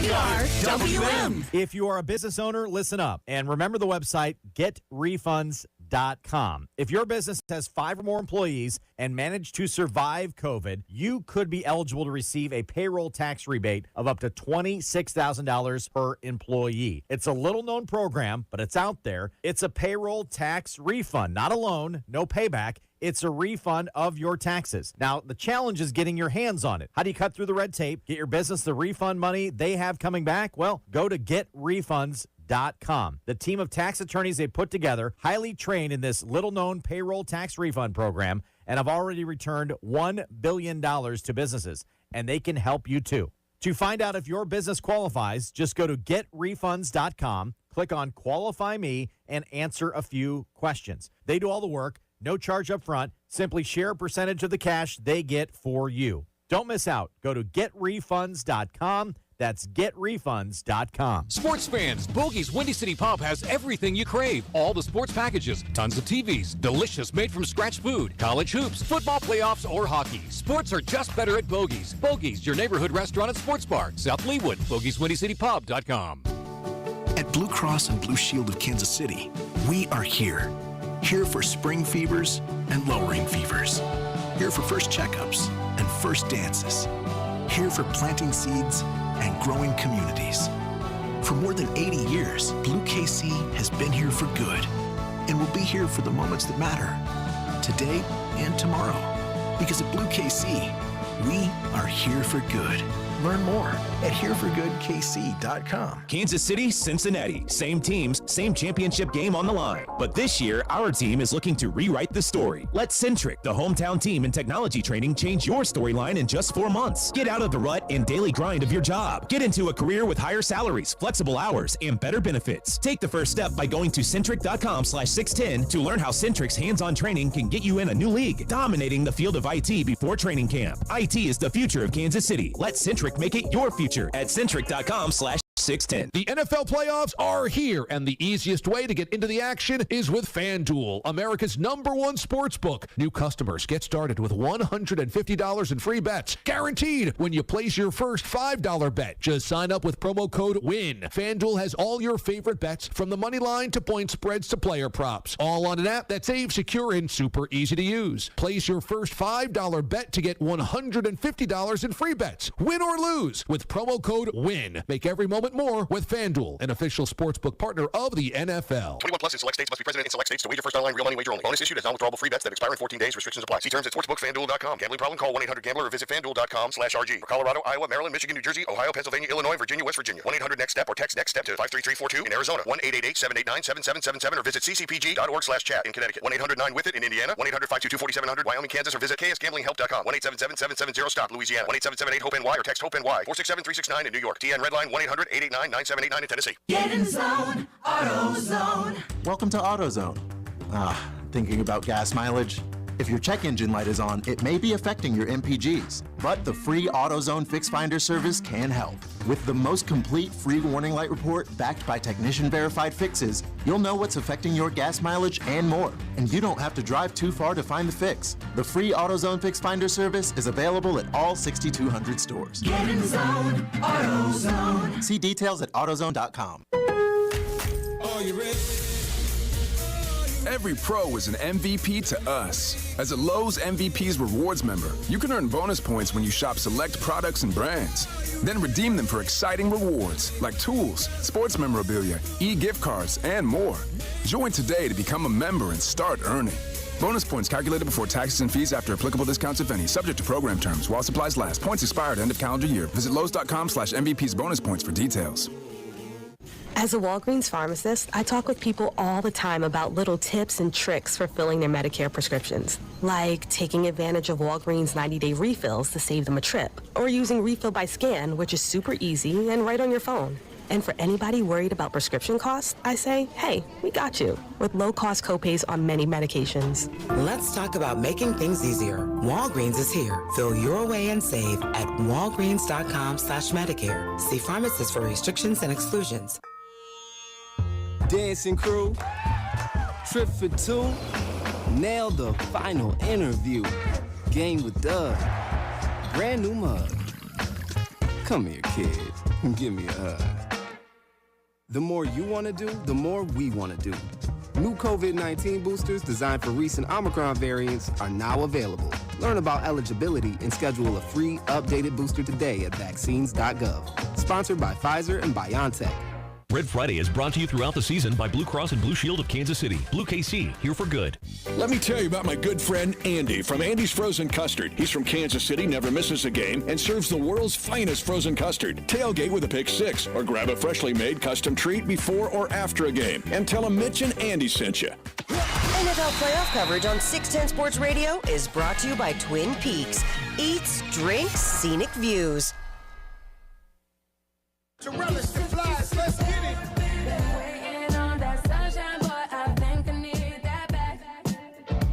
All right, back here on Cody and Gold. Alex Gold, Cody Tapp, Nick Schwartz with you. Again, 1 o'clock, we head out to Arrowhead to hear from Andy Reid. Another update on the ankle for Patrick Mahomes. Already saw some video. The Chiefs are practicing outdoors today. They have been indoors all week, but they're practicing outdoors today. Obviously, cold weather on Sunday. And away from Mahomes, maybe to be moving around on some actual grass instead of the indoor turf or whatever the field surface is. So that's obviously a good sign. And then Rob Collins from Fox 4 going to join us in studio the entire 1 o'clock hour. Good to get his perspective on everything as well. Also here in a little bit, you'll hear once again from the mayor of Cincinnati. Yesterday, if you were listening to the show, we played the cheesiest audio you'll hear all week. But he one-upped it, I think, because Mayor Quentin Lucas made a bet with the mayor yesterday and offered up, of course, like Arthur Bryant's barbecue and some Charlie Hustle clothing and all kinds of stuff for the bet. And then the mayor in Cincinnati responded back today. So we'll get to that to you in just a little bit as well. It's uncomfortable is how I would describe it. I hate it. I don't. All the people who are fake laughing in the room, I hate them too. So just everybody involved. So we'll get to that. Not a fan of. In just a little bit. But I think there's two names that come to mind if I were to say, walking into that building on Sunday night at Arrowhead, and we have a perception and the fans have a perception about who that individual is and their reputation in Kansas City and in the league. There's a guy that can leave that stadium with a completely different feeling around him. I'm looking on the positive end. Obviously, there's, of course, the negative end, too, for certain players.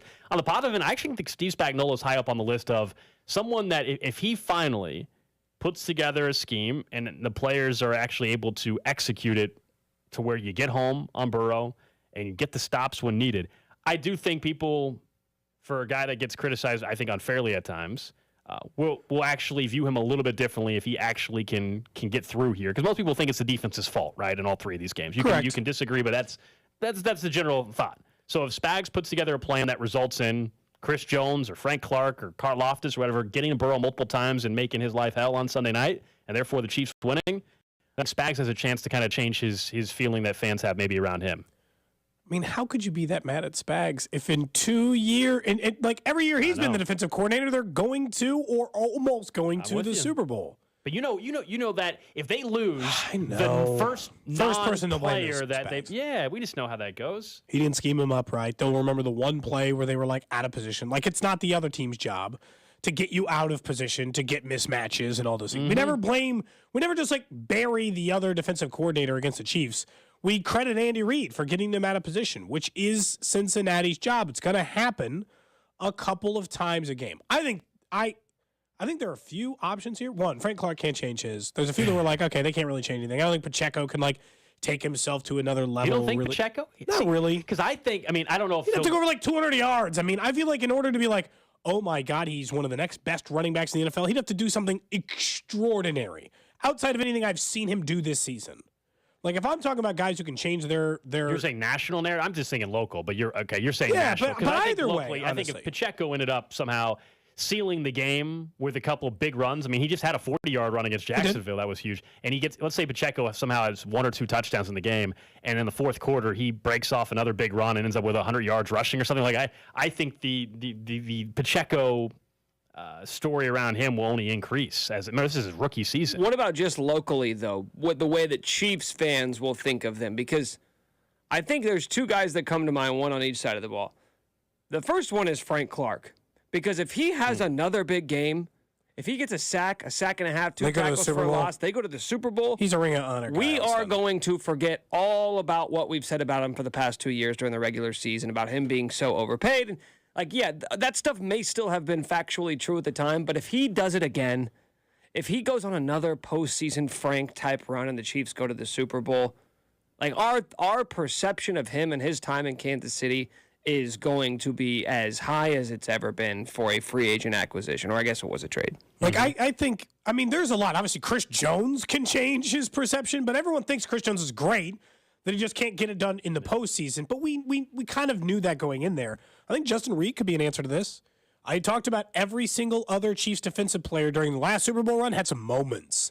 The reason why you think of Tyrann Mathieu, or hell, even before Sorensen really went down here, it's because they had big playoff moments. They made huge plays not really for this team. Turnover guy. Like that's just not usually. That's just not like he's not. It's a big hit by the line of scrimmage, including the trash talk between Cincinnati earlier this year. Justin Reed, and your thoughts on the job he did at safety this year could dramatically be different if he has a huge moment in this game. I think there's a chance for McDuffie, who's a rookie, if he comes up, if he doesn't not only a nice job on Chase, but if he comes up with an interception or a forced fumble, I think he's that guy. All of a sudden, the narrative around him changes. Yeah, exactly. Have the dog in him. The narrative would change even more so. Again, I'm looking at young players and rookies because their narratives aren't shaped as much. You know what I mean? They can still be molded because it's their first year. Some of them only played in 10 games this year because of injuries as well. Talking about a guy like Trent McDuffie. So I just think it's more likely that can shift. On offense, it's Juju, right? Has to be. I didn't know if that was going to be your answer, but he was a 900-yard receiver. He was fine. Over his last month, he's been fine. That's what he's been all year. He's been fine.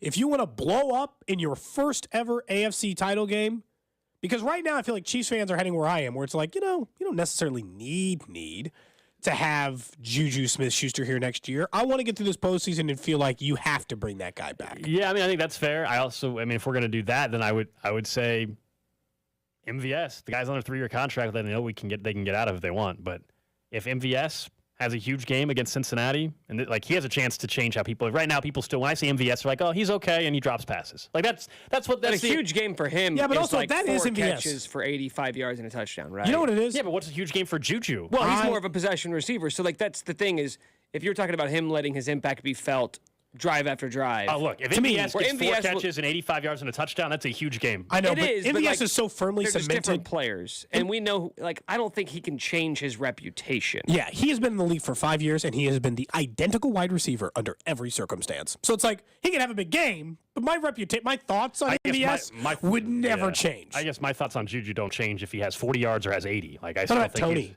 What if Tony goes for 90 yards and a touchdown in an AFC title game? You want to talk about swing? Yeah, that's just... That might be the single biggest swing out of every player we talked about. That's just excitement for next year, yeah.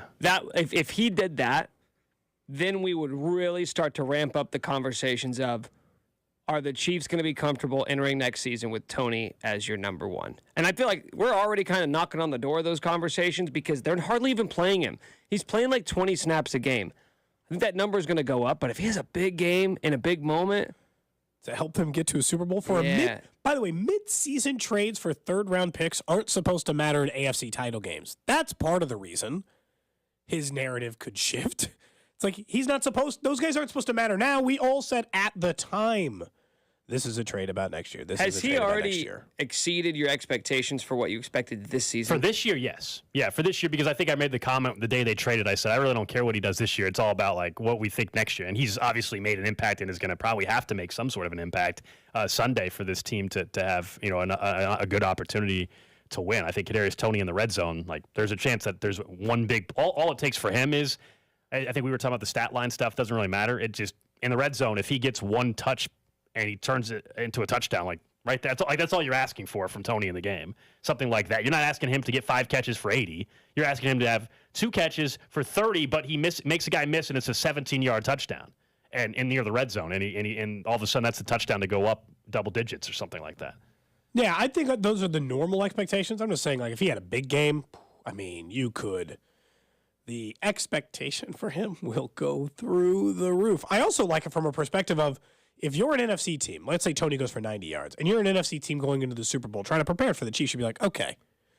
So just to be clear, they already had Mahomes. Now he'll be healthier. They already have Travis Kelce. They already have Juju. They have MVS. And now you're telling me, for sure, I have to cover this guy? What is it exactly you'd like me to do here? Because that's, to me, that's where like that huge shift and just like preparing for the Chiefs can go, depending on the way that works. But we know this works. AFC title games and Super Bowl change narratives for a lot of guys. Like it could change it for Orlando Brown Jr. and all the money you're going to pay him. But is it? I mean, if he just like has an outstanding game, I'm like, well, he does that sometimes, right? I'm not going to feel like his moves, but people move. Lines move. Joe Flacco got paid a lot of money because he went through a Super Bowl run. Somebody's going to have their story changed if the Chiefs are to win this game and then go on and win the Super Bowl. Random question. For you, Gold. For you, Nick, over in the text line, 913-586-7610. The random question today brought to you by the window source of Kansas City. We go to Twitter for this one today. I want you guys to weigh in. Notes, but this was the one that went viral yesterday. Nick takes notes every day. Do you not listen around 10:45? I meant like Nick's notable notes. Physically take notes. The leading story on Twitter yesterday was very simple. If you could write with one type of pen for the rest of your life, which one are you choosing? He had listed off, I'll take any pen answer. He had listed a photo of 7, and I think that the correct answer is the G2 Pilot. That is the king of pens. Oh, you mean the pen that I use every single day, and I have one in my hand as we speak. That's such a great pen, isn't it? So good. I actually have another pen. I'll get it out of my bag. I got to find out what it's called. But that's a pen you feel strongly about, or just a pen in your bag? Because I have pins in my bag. I'd rotate them. And there's pins that if I'm going to the store and I'm going to purchase a single pen, which one would I go? These are the ones, by the way, Gold, he had listed in the photo. I don't know which one you're partial to. But do you write anything down ever, like with a pen anymore? Very rarely, but I can tell you just looking at what I would pay. The answer is 3 or 5. 3 or 5? I don't know what this meme that you're talking about, but is there one called the Pilot Precise V5? That is not on this list. Oh, dude. It's so good. I go to a stationery store to buy this in person. The Pilot's number 5, by the way. That's the one I said 5. I would go. The Pilot G2? Yeah, it's 3 or 5 is the answer. 3 or 5. That pin's fantastic. Where can I find this? Nobody. It's Cody, you want to retweet it? You have it. Yeah, already sure. I'll retweet it right now. If you look at the photo, and Cody will put it up, basically number 7 on this is like your most standard pen ever. I mean, it is like the clear pen. Like, by the way, underrated pen. Really? No. Yeah, that pen stands up the test of time. You know what isn't on the Cody, list? this is number 2. Oh, I'm sorry. So I've got number 2 and number 5 that in your bag that I cycle through religiously. I also think the translucent Bic pens work really well. The ones that are like that gray color but black ink. Yeah. Just like the cap. I want a clicky top one, but if I'm just, everyday pen, that one works. So I do take notes. I have 2 legal pads that I keep on me at all times as well. So like during games, I keep notes because I find that if I write them down, I'm more likely to remember them than if I type them on. That was certainly the trick in like college and stuff or high school. Instead of like typing, like writing down, you can remember stuff. That's been proven. Yeah. We just go on our laptop and Google Doc it during the game. I mean, I still have a notebook that I keep in my bag and keep notes. Why don't we switch it up for Sunday? Why don't we write it down and see if maybe we get a better show? I'm gonna bring a legal pad in my back pocket at Arrowhead. And I'm just gonna pull it. I'm just gonna start writing notes. Just like a reporter's pad, Just you are media. Unrelated to anything. With the legal pad you carry with you, do you leave it in the studio, therefore have to come retrieve it, or do you just take it with you? Wait, what? I'm asking, when you leave a notepad in the studio, do you take it with you or do you leave it in the studio so you have to retrieve it? I take it with me. Oh, okay. That does seem like normal behavior. You're right. Oh, I feel like you're hinting at something. No, just asking a question. Are you taking a shot at C-Dot? I don't think so. He does, though, sometimes, hypothetically, he does leave his pad in here sometimes and have to come get them. And also his headphones and also his charging cable. I've went to watch parties and I'll show up with a notepad and people make fun of me. The last time I had to watch a Chiefs game that wasn't at home, I was with my wife's family somewhere, I brought a notepad. Everybody's different, right? Like, I just feel like I could open Google Doc on my phone real quick and type in a quick thought. Like, we do that all the time. I'd rather just write it. If I'm not going to be at the normal base, I think I want the notepad. See, I don't love the Google Doc thing. I like it when you guys don't know. Like, I like it when you guys come in fresh with your opinions and you don't know what the other one's going to say. Are you being sarcastic or are you being serious? No, I'm being serious. Okay. What side is Cody on? What side is Alex on? It's 10 o'clock. Let's find out. I don't think we always know which side. I think sometimes it's just note-taking so you don't forget important moments of the game. Exactly. Like, I don't know that I always put this is the reason or not the reason why this moment occurred, but as much as it is an important moment. At the 7:30 mark of this point, this is when just stuff like that. I am impressed, Nick, that you have two of the 7 pins in your bag at this moment. Yeah, man. I'm a pen guy. I don't like that number 2 one. It's not. I don't find it to be a. Come good right pen. with it. Right with it then. We'll see if Will you're you still bring it to talking me? tough. Fine. All right with it. I'll find out if I like it. It's been a while since I purchased that pen, so maybe it's just bias over time. This is riveting live stream radio. This is riveting stuff. Here's a sheet of paper. Wow. Well, you can talk about some other stuff. I mean, look, the random question was about pens. You need a backing. You need to use this pad. Oh, it's not a good pen if you don't have. You should be able to write on plain surface. This is not the type of stuff you want to be writing on. Cody is currently writing something. Is this a good pen? I don't like it. He doesn't like it. A lot? I don't like it. You know what it is? I think it's too thin. I don't feel like I get enough pressure. It looks a little thin. Too thin on the point, Looks a Gold. little I thin. don't like the pressure I get out of that. I like that G2 better. He looks so disgusting. It's not a bad pen, Nick. I do agree. You need a little more. See, is this a good pen? I was trying to decide. It's not a bad pen. I wouldn't say that. It's just not. It's not my preferred pen. I also, Nick, I got to say with the G2, Cody wants a little more girth on the pen, Nick. I like the. Yeah, you like a little more cushion. I like the grip on the G2 better too. That's got no grip. It's just slick. Right. Yeah, right. Because you need to have a grip on a pen. Why else do they put them on there, Nick? Just an accident. The G2 put that on there, and it's one of the best pens. These are made by the same company. They're both made by Pilot. They're just different pens, though. Yeah, for different people. If you're wondering, Ford makes different cars. Some aren't as good as others. Based off the actual poll, though. Which one do you think costs more? The number 3 was the most voted on one, if you're wondering. Or number 5, I'm sorry. Number 5, 35% of people said Pen 5 was their favorite. And what's Pen 5? And don't try to turn me against Pen 5. I have Pen 5.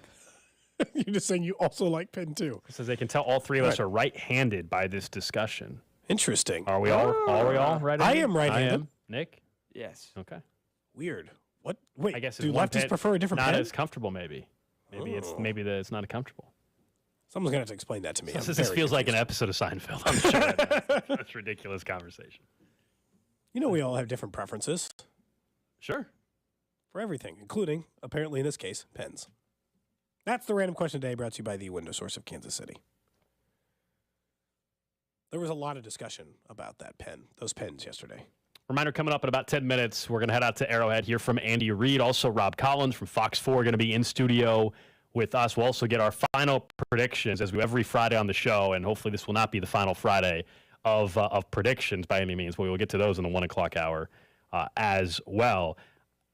I thought you were joking, but Nick, during the break, Cody hinted at something, and I thought we were kind of done with this on the show. I thought we made an agreement, especially as the calendar turned to 2023, that we said, you know what, especially with finances related to this show, we were going to do a much better job. We were going to be a little more responsible. We were going to let Cody handle the taxes on it, but he was going to have to hand over some more of the bank, I think, funds from our show account. And now, during the break, you mentioned something to me that I thought we weren't doing anymore. No, I think we should get back to betting. I think that we've taken, show bets are back. I think that we are currently in the AFC title game, and I think that this show should be making bets. I think we've taken some time off. I mean, you are the self-proclaimed gambling expert of this show, and we as a show don't make bets. Right. That's egregious. Well, we have someone who hosts a betting show on this show, and we don't make a show bet. Carrington makes a show bet. I don't know if the morning show does. Do they actually make the show bet? I don't know, but they talk about it like they do, and we actually did. And I think, started it. And here's the thing: our bankroll is small. I'm not going to lie. Bankroll was hurt a little bit by the camera equipment, and we haven't done anything to earn more money. But before golf season starts up, where we made a lot of money last year, we did. I think we need to make some bets now to try to get that bankroll back up. And what I'm suggesting is we put our entire bankroll on. That's how you're supposed to bet, right? Your entire bankroll on Travis Kelce over yardage. I don't like that at all. Why? He averages 20 more yards a game in the postseason. They're Not getting if we're us right going now. to bet everything on it. If you want to make a bet, sure, but the whole show fund? Nick, this is a 2 out of 3 vote situation. Do you want to bet our entire bankroll on Travis Kelce's yardage over? Yeah. Wow. Let's risk it. Go for it then. By the way, the entire bankroll, just to be very clear, is like $40. I don't. Oh, well then screw it. Let me be very clear. Our bankroll is pretty much gone here. So I think you better about just build a little same game parlay and just have some fun with it then. Ooh, for the $40. Like go Kansas City money line. You guys go Travis Kelce. Now he's willing to over really take some receiving. risks. Well, if we're gonna do it, let's do it. You guys want to hear this dorky Cincinnati mayor? Yeah. So this Talking is so. smack. Let me set this up real quick. So Cincinnati mayor. Yesterday we played the audio of the Cincy mayor. Very cheesy. Make a joke wasn't funny. Mayor Lucas was at Arthur Bryant's yesterday. Did official like, hey, here's the bet with the mayor. They're going to send Arthur Bryant's barbecue some Charlie Hustle gear. The mayor said that he didn't want any of the chili from Cincinnati because his stomach is sensitive. This is the response to Cincinnati mayor today. Mayor Q bet me some clothing, and he bet me some Kansas City barbecue. Let's start with the clothing. I really saw this as a cry for help from Mayor Q. The mayor could use some Cincinnati swagger, because the clothing he bet me was really quite tired. So Means, what do we have for the mayor if they win? We're going to make sure that the mayor get one of these infamous reversible collaboration jackets between the Bengals and Black On. One of these coveted black-owned bombers. This is reversible. You know, the mayor, I love him, but he's kind of petite. This is an extra small. We got extra small. Okay. The yucks in the back, Nick, is the Sizes, worst. But we'll see. The This is second hysterical thing material. was he bet us some Kansas City barbecue. You know, Kansas City is known for their barbecue. They're also known for, well, they're known for their barbecue. We're known for our chili. And the Kansas City mayor said He didn't even listen to had the a thing. sensitive stomach, so he did not want me to send him chili. That's fine. You know, he doesn't have that AFC fortitude, AFC North fortitude. I get that. Doesn't make any sense. So we're going to send him a 6-pack of Rheingeist beer. And if that's too much for his sensitive constitution, we'll send him a martini. That seems more his speed.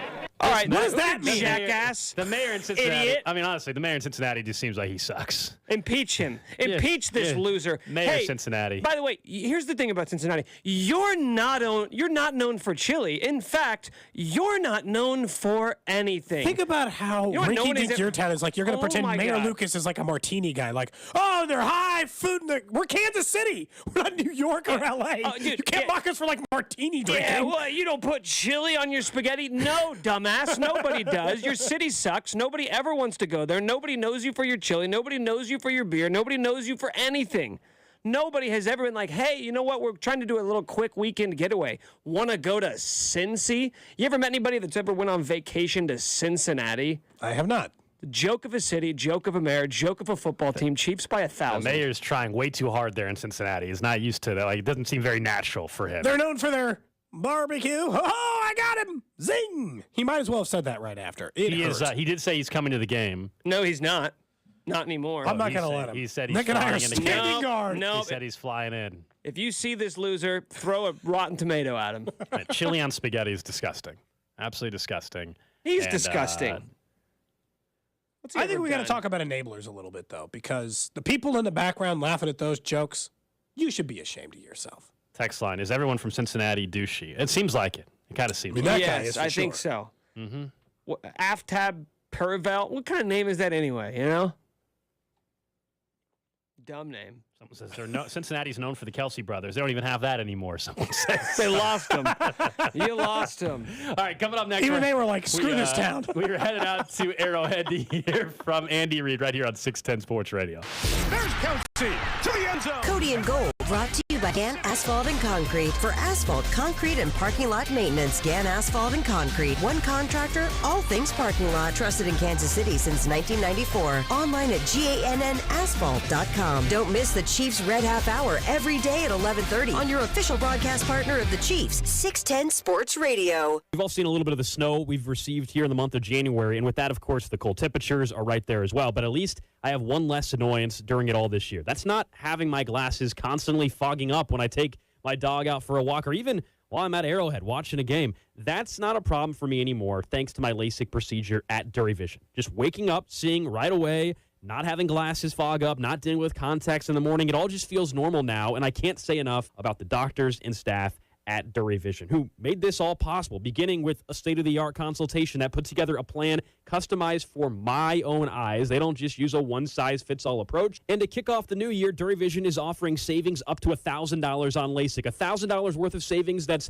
normally reserved for family members. But Dury Vision is extending that to friends as well for a limited time only. Visit DuryVision.com or call 913-491-3330 for your free consultation, and you can save up to $1,000 on LASIK. And be sure to tell them Gold from 610 Sports Radio sent you.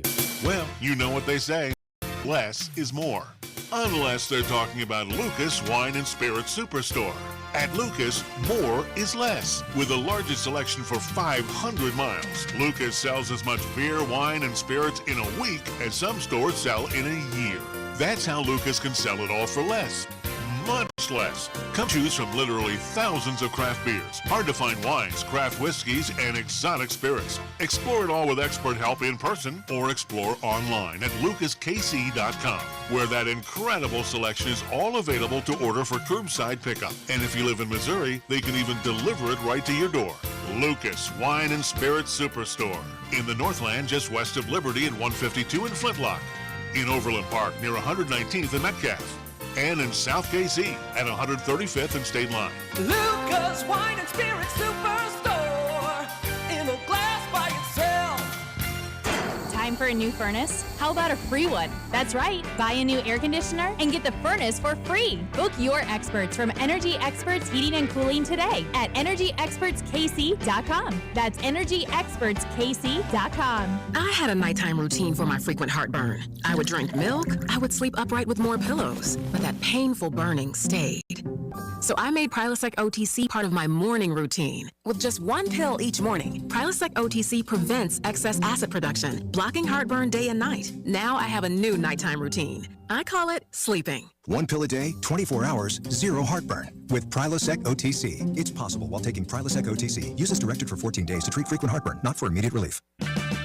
It's O Rewards Bonus Points Month at O'Reilly Auto Parts. Shop in-store or online to earn points and get rewarded at O'Reilly Auto Parts.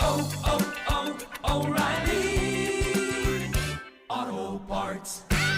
Do you owe more than $10,000 in back taxes? Good news. There's a new way out. It's called the Fresh Start Initiative. Call U.S. Tax Shield, A+ rated with the BBB. 800-391-5063 for your free consultation and let U.S. Tax Shield protect you from the IRS. I had a nighttime routine for my frequent heartburn. I would drink milk, I would sleep upright with more pillows, but that painful burning stayed.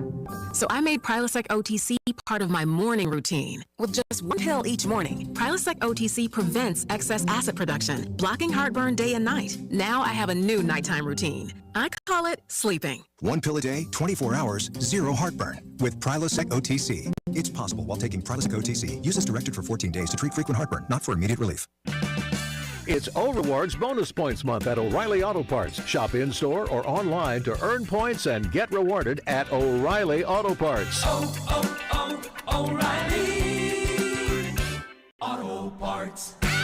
Do you owe more than $10,000 in back taxes? Good news. There's a new way out. It's called the Fresh Start Initiative. Call U.S. Tax Shield, A+ rated with the BBB. 800-391-5063 for your consultation and let U.S. Tax Shield protect you from the IRS. CDL drivers and heavy truck mechanics, listen up. Everybody loves playing for a winner, right? That's why it's time to bring your skills and experience to one of the nation's leading providers of sustainable solutions. Waste Management. There's so much more to waste management than what you think it is. WM is a $7,500 new hire bonus to CDL truck drivers and heavy truck mechanics for immediate job opportunities at our WM site in Kansas City. Besides the $7,500 new hire bonus, there's steady work, weekly paychecks, opportunities for overtime, paid training, a generous boot and tool allowance, and home every day. Plus, over-the-top benefits like 100% tuition coverage for you and your family, and so much more. Apply online today at WM.com/careers. That's WM.com/careers. Search driver and mechanic jobs in Kansas City, Kansas. Hiring today for tomorrow. We are WM. Hey, I'm Andy. If you don't know me, it's probably because I'm not famous. But I did start a men's grooming company called Harry's. The idea for Harry's came out of a frustrating experience I had buying razors. Most brands were overpriced, over-designed, and out of touch. At Harry's, our approach is simple. Here's our secret. We make sharp, durable blades and sell them at honest prices for as low as $2 each. We care about quality so much that we do some crazy things, like buy a world-class German blade factory. Obsessing over every detail means we're confident in offering a 100% quality guarantee. Millions of guys have already made the switch to Harry's, so thank you if you're one of them. And if you're not, we hope you give us a try with this special offer. Get a Harry starter set with a 5-blade razor, weighted handle, shave gel, and a travel cover. All for just $3 plus free shipping. Just go to harrys.com and enter code FRIEND at checkout. That's harrys.com, code FRIEND. Enjoy. Inside the Huddle is brought to you by Blue KC. Live healthy with Blue KC. The Kansas City Chiefs are looking to win the championship, and Metro Ford is winning with new inventory coming in and opportunities to make great deals. View our inventory online at kcmetroford.com. You're listening to 610 Sports Radio from the Max Motors Studios. Chiefs Kingdom, this is Mitch Holtis. Catch me every Monday at 4 with CDOT on the Drive. Hamburgers? Maybe. Chiefs football? Definitely. On your official broadcast partner of the Chiefs, 610 Sports Radio. KCSP Kansas City, WDAF HD2 Liberty, always live on the free Odyssey app. All right, into the 1 o'clock hour here on Cody and Gold. Rob Collins from Fox 4 going to join us this entire hour. But let's head right out to Arrowhead and hear from Chiefs head coach Andy Reid. Yeah, he looks, have numbers there. I know you don't have an answer probably on whether McCole can play or not, but how has he progressed this week? Yeah, no, he's worked his tail off. I think he's feeling better than what he was definitely last week. Yeah, so we'll see how he does. I mean, he's practicing. Yeah. Coach, it was earlier in the year, but after the Indy game, you mentioned how you challenged the offensive line a little bit more. Is that something that you do this week going into this game where you got? I feel like they're focused. They understand where we're at and what's going on. So, yeah. All right. Nice meeting with you guys for 3 days. All right, that was Andy quick. Let's just fill you in. We obviously missed. He only talked for about 90 seconds anyway. He basically said Mahomes is expected to play Sunday. He looks good. He's moving around good. And also said McCole Hardman looks good. They'll have to see if he goes Sunday, so they're not willing to commit on McCole. But Patrick Mahomes expected with all the updates we've gotten throughout the week. Patrick Mahomes is playing on Sunday. Justin Watson, though, is dealing with an illness. That's the only thing. He did not practice today. Everybody else did. Don't worry about that. Andy, he had to talk 3 days in a row. You have to know that sucks for Andy. Andy hates it. By the way, Super Bowl week, you have to talk 5 times in a row. Every single day. So you're back into the same thing. Over and over and over again, Andy. This is the benefits of, I guess, going to the Super Bowl. We are here in the 1 o'clock hour, obviously. Rob Collins from Fox 4 in studio with us, sports director. Busy week for you as well. What's your kind of vibe? We haven't got your pulse on everything here, at least on 610 this week. I'm ready for Sunday, man. Like you guys, it seems like we've been talking to death about Ankle Watch, and, I've turned into Brian Fantana from Anchorman instead of Panda Watch. We're on Ankle Watch, day 5. We've known Mahomes is going to play since the second half of the Jacksonville game. It's just in what capacity will we see Patrick Mahomes? And it looks like it's going to be pretty good. I mean, he obviously is going to play the entire game unless barring some sort of re-aggravation of the injury. But even that doesn't seem to really matter. The real question is, what version? And I guess at this point, I'm not worried about it. I've seen Mahomes have to be the pocket passer version. He's had to do that with injuries in 19 and 20. He has done it in that last game when asked upon. I don't know that it started a bit rocky, Rob, where, okay, maybe it didn't look as good as it could. But then once he was rolling and standing back in the pocket, it went fine. It went exactly the way you wanted. The offensive line played great. Yeah, and as you guys pointed out earlier today, the stats from the pocket are fantastic. He's just fine. So I'm not really worried about the offense changing a whole lot. I'm more worried about the offensive line protecting him. That's going to be the big key for me. And obviously it's a no-brainer. You got to have protection, right? But the onus is a little more on the guys to do so. Rob, I feel bad because the last couple of times you've come in, you've brought us gifts, even though one gift I hated. I came empty-handed today. And the egg salad sandwich is back in the vending area. It's no way. Back. Yes, it's back. There. Someone, obviously, they brand new one. I haven't checked the date. Oh, my gosh, for real? So it's back. As terrifying as that is, it's back, which means one of us is going to have to make some sort of Super Bowl bet that it involves that sandwich again. But I feel bad. We had talked about, we'd all talked to Zucker, like, hey, we need to get Rob something. He's always giving us stuff. You don't have to get me anything. We feel bad. So I have one. I didn't bring anything today, but I have one offer for you. You know what? I can't see you, man. I know, it's kind of weird. I know you're a big bourbon guy. Yes, sir. I have 1 2-ounce pour left in a bottle of Pappy Van Winkle, and it's yours the next time you come. Really? Wow. Because I feel bad that we've never gotten anything for you. Giving me 2 ounces of Pappy? Man, that is fantastic. I appreciate that much. I'm going on a bourbon run a little later today, actually. What are you looking for? I don't know yet. Oh, just going out and seeing what you can find? Yeah. It's only 2 ounces left, so I don't have a lot for you. But all you need. But it is yours if you want it. Of course. The next time you come in, you're going to have to prepare yourself to drink 2 ounces of bourbon before maybe work or something. But Friday, you're usually off, right? Yeah. So we'll make sure it's a Friday when we invite you back. I'm quote-unquote off today, but we have some things to do at the station. We have a live show coming up tonight, 6:30, Chief Special. So, well, a little extra programming this time of year, it turns out? Yeah, a little bit. So if I hit 2 ounces of bourbon at 110, yeah, you're probably fine. Be fine. It's mostly an off day anyway, as you had previously said. So how could they possibly judge you at that rate? Yeah, that's right. I'm helping them out. I don't know what they're offering you. That wasn't from all of us, to be clear. That was just for me. Nick and Alex, you're on your own to figure out your own things to give Rob as a thank you. As a reminder, we're expected to hear from Travis Thanks, Kelce. Cody. We're expected to hear from Travis Kelce, Chris Jones, and Frank Clark coming up in the next couple of minutes. Frank Clark? I was like, Frank Clark. There's nobody Nick, that I'm. Are you on the button? Yeah, so we've got about 14 and a half seconds of delay built up. Can you add more? No. Okay. So that's about 3 F-bombs. That's always dicey when, we take the postgame live on Fox 4. It's live, right? Live on TV. And what's your delay on TV? I'm not sure there's much of one. I don't know. But our boss always gets a little itchy when Frank Clark comes up to the podium, especially post playoff Frank. AFC, I mean, I can't wait.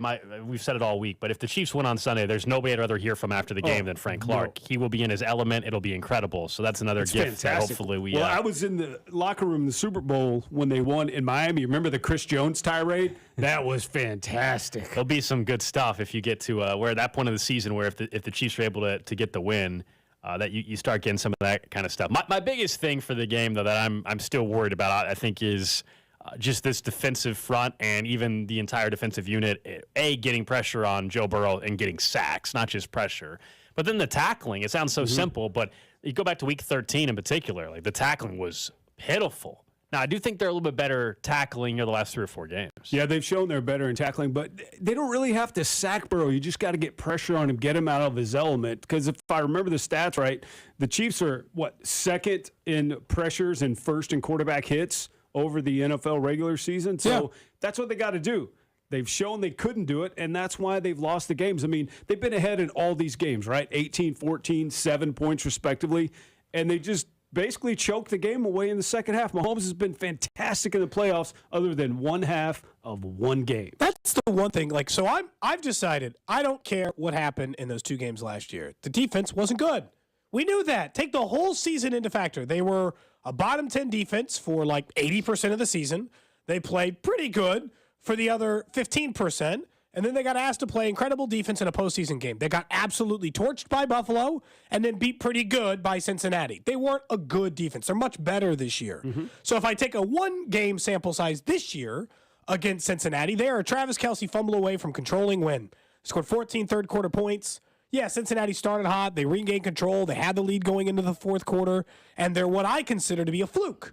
away from leading that game. I think the Chiefs are more better this year than Cincy is better last year. They're better prepared on defense for sure this year. And I think we talked about the offensive line. I think the onus is on the linebackers. They got to be able to tackle, as you said, and they got to be able to cover in space laterally.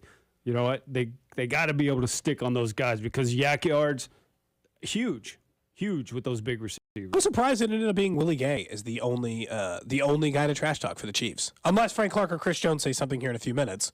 He was the only guy who decided to trash talk Willie Gay. Yeah, and it was kind of weird. He's probably getting sick of watching that game tape all week of the last game. That was a bad game for the linebackers. Yeah. I mean, just saying nothing twice really. I mean, that really took off. Oh, yeah. I mean, but I don't you know think it is. he meant it like nothing at all, but I don't know, man. As you know, in the locker room, it's read different. into it. Like, as you know, like today at the podium, probably not going to hear anything like that. But in the locker room, they're a little, it's just a different vibe, different environment. If Willie gave it the podium, I don't know if he would have said that. No. And what Kelsey on his podcast said, I think we're going to have to quiet them or something. Yeah. Basically benign. But he was pretty like careful. That. He was like, yeah, they're giving us plenty of bulletin board material. He acknowledged that they were doing a lot of talking. Trust me. Justin Reed said they all heard the Burrowhead, and they've all heard it. Am I wrong for thinking like, hey, should you win a Super Bowl before you get a little carried away with the trash talk? This isn't like a divisional opponent. To me, there's like different levels. If you control your team, you can trash talk the other teams in your division, regardless of your end of season success. We own you. There's nothing you can do about it, etc. But if you are without a Super Bowl win, you got a single win at Arrowhead. Are you allowed to do this amount of trash talk? Well, they backed it up in the last 3 games, Yeah. so that's what they're banking on. I think you're allowed to. You're 3-0 against one football team, and that's weird. They call it Burrowhead. You've only won there once. That part's weird, but the trash talk, like, this is what you get for winning. Like, this is, you get if you're undefeated against a team during this stretch, you can talk all the trash you want. Now, you better be able to take it when that team beats you on Sunday night, and they talk all kinds. That's what that's going to be fun. Yeah, the reversal is not going to be not for you. Can you imagine if, just say, for instance, Eli Apple gets torched and that comes down? By the way, not that big of a long shot. And that turns out to be a winning play. Oh, man. Oh, boy. Well, we all know that Bills fans shifted on Cincinnati, who to root for real quick. As much as Kansas City stood in their way because of what was perceived to be a DeMar Hamlin shot because of his tweet about Cancun and using the 2 hands together to make the heart, the thing they had been using for DeMar. Like, now everybody, like, it feels like, at least against, like, if we knew it was Chiefs-Bills, we would know that 98% of the country had been rooting for Buffalo. At least in this one, it's 50-50. Yeah, because Cincinnati's got a lot of swagger. They're doing it different than most teams do because their coach is in on it too, Rob. I think that's always what stands out is Andy is the say-nothing coach, and Zach Taylor is right there with him being like, well, I hope they got refuel, right? He's doing the same stuff. Yeah, when they played up the ticket sales in Atlanta. I mean, I think they were just looking for, at this point of the season, you're always looking for something. Zach Taylor even said that earlier in the week, said he's scouring the internet to try to find some sort of motivation because it's really easy in week 1 to get your guys juiced up. But in week 20, you got to find something. And I just think that's what they're looking for. And everybody does it, even if it's real or not. I mean, go back to Michael Jordan. He would make stuff up. Oh, yeah. We were talking about that The Last Dance where that guy was still like, I never said that. I know. All right, let's head right back out to Arrowhead, though, and hear from Chris Jones here on 610 Sports Radio. Chris, what are the vibes like in practice this week? I mean, good energy. Everybody's down there in the focus. We know what's ahead of us. We know the challenge in front of us, and we're prepared. We talked a long time about how disappointing last year was, and it's rare to get the same exact opportunity against the same team. How much are you guys relishing that opportunity to sort of make up for that? Listen, God is good, man. It's like a full 360, right? Same thing, same circumstances. Burrowhead Stadium, so feeling good about it. Did you just say Burrowhead Stadium? Yeah, Burrowhead Stadium, right? Yeah. Hey, Chris, it seems like you guys have been pretty conscious of not, let's say, doing trash talk during the week back at them. How does that stuff, though, play into what your own mentality is as you deal with what you're hearing from them? I can't control anyone else. This program is run like that. It's been run like that for years. We don't do a lot of talking. We just go out and play the game respectfully. Chris, is there something you can kind of put your finger on why they've gotten the best of you in these close games the last 3? I think it's the team who, defense who caused the most turnovers and the offense who makes the least amount of mistakes, their teams tend to prevail. So, we got a huge challenge ahead of us. We have a great team, great offense, heck of a quarterback. And we know what's ahead of us. We know what we have to do in order to, overcome these obstacles, and we just got to put the ball down. Chris, Joe Burrow talked about how difficult it is to get away from someone like you and the way that you attack and rush. What makes him so difficult as a quarterback? I haven't touched him yet in the playoffs, but I appreciate the kind words.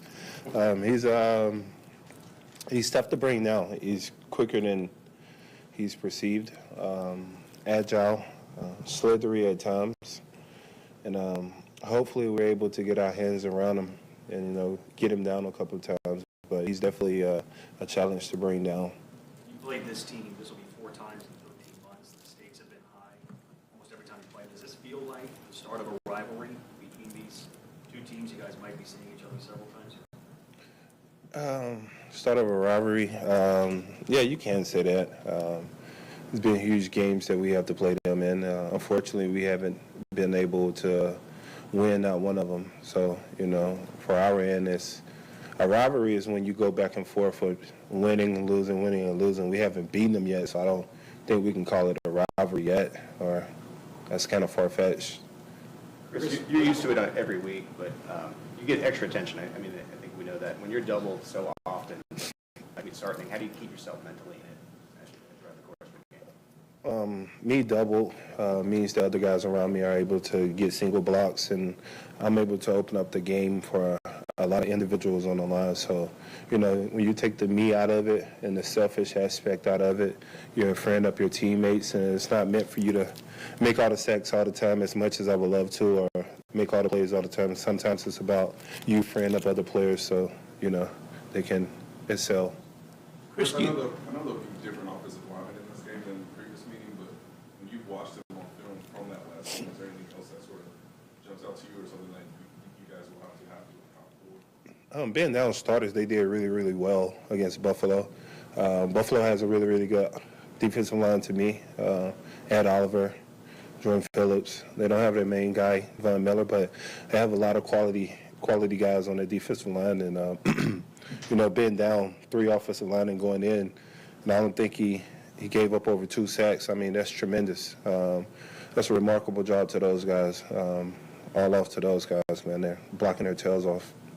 Chris, is your buddy Frank Clark playing better football now than you've seen him since he's been to Kansas City? I wouldn't say that. I think he's speaking at the right time. Coach Reed talks about it throughout the year, making sure we peak throughout the season, towards the end of the season and going to the playoff. You're playing your best football, and I think that's the way the trends goes when you want to, get to this level and when you're playing these games in January and February. And Frank has been playing out of his mind, run game, pass game, and he's doing what he's been doing for years in the playoffs. His name in the playoffs speaks for itself. His amount of sacks, I think he tied with Reggie White for 4th. And I mean, that's tremendous right there. So we got to keep Frank going, keep him bringing them down, and continue. Last one, Tom. Chris, what do you do now? I mean, you got all the practice in. You got almost 2 days to wait for this. What's tomorrow look like for you? Rest, watch a little more film, see what else I can pick up, and eliminate all distractions. Take care. See y'all at Burrowhead Stadium. There's Chris Jones again, referencing it as Burrowhead Stadium. Obviously, we knew the players had heard Mike Hilton's comments. Seems like Chris Jones took it to heart, huh? Oh, yeah. He referenced Burrowhead 3 times, I think I counted, at least during that press conference, or at least the media availability there at the podium from Chris Jones. They're all well aware. We knew that before even Chris Jones said it, but he's taken a different approach to it. Some of the other players have kind of just, other than Willie Gay, completely kept their mouth shut. Chris Jones, not talking trash to Cincy necessarily, right? But we're well aware of you calling our place Burrowhead. And they got a chance to obviously make that look foolish if they take care of business, if he takes care of business. Did you hear Hilton try to walk that back a little bit? Because he was like, just like stand on the sideline, just kind of came to my brain. I'm like, dude, you know that there are Rob, you've been on an NFL sideline. There are cameras, man. There's cameras everywhere. You said it. You said it into a camera. I got to give him credit. It was pretty good if that was pretty just solid. right off the cuff. It didn't sound rehearsed, but it's just funny the way he said it because of his kind of high voice and his accent. I think he's from Georgia, right? Burrowhead. Yeah. See y'all, Burrowhead. That was fantastic. It did have a certain swag to it, or I don't know, twang. I mean, it was good. Hopefully he eats those words, but it was good. Well, I can promise you, because the amount of bulletin board material they gave them, Rob, if they win, every single on-field interview from Frank Clark, Chris Jones. I can't wait. It's going to be incredible. I think you really would. I'm going to be out there in the That's middle easy of it, man. TV I for can't you, wait. man. Yeah, it is. It's going to be fantastic. We'll see y'all in Burrowhead. Burrowhead. Let that see you in mind. We'll see y'all in Burrowhead. And Mike Hilton. Chris Jones doesn't do a lot of his trash talking publicly. He usually saves it for the games, which He's makes electric me after the game sometimes. personally incredibly nervous for what Frank Clark may have to say here in a little bit. can't mean, wait. it's a bad day to be a dump button in Kansas City. I'll tell you what. 14 seconds? Yeah, 14 and a half. That's 2 F-bombs at least. Yeah, I I'm don't know taking that the that's over. enough. I'm taking the over on that, Gold. As a reminder to the listeners, we once had to end a Frank Clark interview on this show after 8 minutes because we said, you have to end this interview now. We do not have any more dump button left. If he says one more curse word, we can't get rid of it. So you have to say bye to Frank. You're like, bye, Frank. Yeah, it was nice having you on the show. I can't remember which game it was, but we dumped out one time after. I don't think it was an F-bomb, but I think you could sense one was coming, and we dumped. Just got out early. Remember, we're expected now still to hear from Travis Kelce and Frank Clark in the next couple of minutes. We will get our final game predictions. Some people were asking on the text line, when are you guys doing your picks for the game? We'll get that, all four of us, I guess, Rob as well. We'll all give our picks coming up around 1:45 or so before we leave you for the weekend. Rob, are you more worried about your middle school daughter listening to this show or Frank good. Clark talk? Oh, man. That's a tough question, I feel like. Yeah, I would say this show. Oh, no. Because you expect that out of Frank Clark. So here's what was happening. The other day, my daughter was home from school for the snow day. Sure. That wasn't really not really a snow How day. did they not have school? So we were food prepping in the kitchen. We're listening to y'all. And then that's when the talk of JB backwards and the number after 68 came up. Yeah. And she's like, Dad, she's 11, mind you. Dad, I think this show is too inappropriate for me. And I said, honey, you're right. And we turned you guys off and continued our food prep. I've always aspired to run a family program over here. The wherewithal, I mean, though. Cody did flat out say, like, was everybody horny on the text line? No, I You said that. I said, how said horny that do you on have the to air. be to just... I said, but look, if it's just JB, how horny are you if you're just like, what if you reverse those letters? Like, what's wrong with you? It's not really. Nobody You're just said being that. immature You guys or pointed whatever. it It's not. I don't think I don't think everybody texting that in was horny. You just Yeah, that was on immediately you. hear the letters JB and you're like, what if we reverse them? I didn't think about that at all. Not once. But you didn't have to say the word. The word horny is really aggressive, you know? Yeah. So, and then she said, Dad, is that the show that you go on sometimes? I'm like, yes, that is the show I go You were on. embarrassed of us. And I said, to know that's us. fair. I said, if you have any further questions, you can ask your mom. Pass those questions along to somebody else, a different adult, or us. You're going to explain these All right, things. let's hear from Frank Clark. Here we go. The same team you played. Does he get old yet being in all these title games? I don't think it never get old. You know, you got to enjoy the process. You know, my last 4 years here, you know, I was talking to some of the younger guys, some of the, newer guys that haven't been around with us for, this journey, and just letting them know the importance of just enjoying the, the road you're on with your guys. It's always a new team. Every year it's a new team. It's a new group of guys. Even through the season, guys get sent away, guys come and go. But it's just enjoying this group of guys, enjoying this journey that we've been on because, we've been fortunate. A lot of us have been fortunate. We've seen the AFC Championship now, 4 times in the last, 5 straight, actually. Sorry, I don't want to shorthand this. But, I've seen it 4 times straight now. And it's a very fortunate, it's a very humbling experience. So you got to take advantage of it. I feel like we've taken advantage of it multiple times in the earlier years. But, as of recently, we haven't. But, it's time for a change and just getting back to it. We got to just get back in the rhythm and get back in the groove of things. Frank, go ahead. What is it about Joe Burrow that makes him so difficult to bring down? I think just number one, I feel like pocket quarterback. I feel like he's the best in the game. You got that Peyton Manning in him. No matter how many times he gets hit, no matter how many times he gets knocked down, he's getting back up. He's controlling, bringing it, and pulling his offense back together and making the adjustments and making the right plays. He knows how to read safeties and he knows how to read the defense. And when you're an immature defense, or when you're, a defense that, you can't really disguise the coverages or disguise things, he's going to pick you apart every time. And I feel like in the past, and last 3 games, those are things that he's been able to do, is just exposes in those different aspects. Right, Chris was just in here and called jokingly Arrowhead, Burrowhead, so you guys have heard some of this stuff. How motivating can some of that trash talking be when it's this far ahead of the game? It's going to motivate those who are listening and those who are watching, I guess. But, when you're not one of those guys who paying attention to those things, I don't think it's going to motivate you at all. At the end of the day, trash talk is trash talk. You're gonna hear it. People gonna say the things they're gonna say. But at the end of the day, they got the right to call it whatever they want. At the end of the day, when you have to win, you have the the last laugh. They have the last laugh right now. So all we can do is look forward to the matchup that we got this Sunday. Go out there and get our laugh back. But at the end of the day, they got the last laugh. They've won the last 3 games. They've held us from going to the Super Bowl last year, and then in the regular season this year, they've defeated us. So it's been a lot of close games. I believe we lost about 3 points for all 3 of those games. So it's games that's coming down to the wire, but obviously they're able to finish them. And defensively, we've let the games out of our hands. So we just got to collectively, as an offense and defense, finally bring it together and win the game. Frank, you were experiencing the illness. You weren't feeling great in game early this season ahead of playing the Bengals. I just wonder what you learned through that experience and how that may serve you if you are obviously at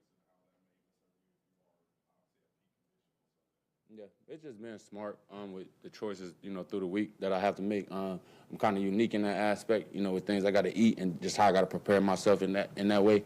And, I can tell you that being in Kansas City compared to, Cincinnati preparing for a game, I think I'm kind of more in favor of being here.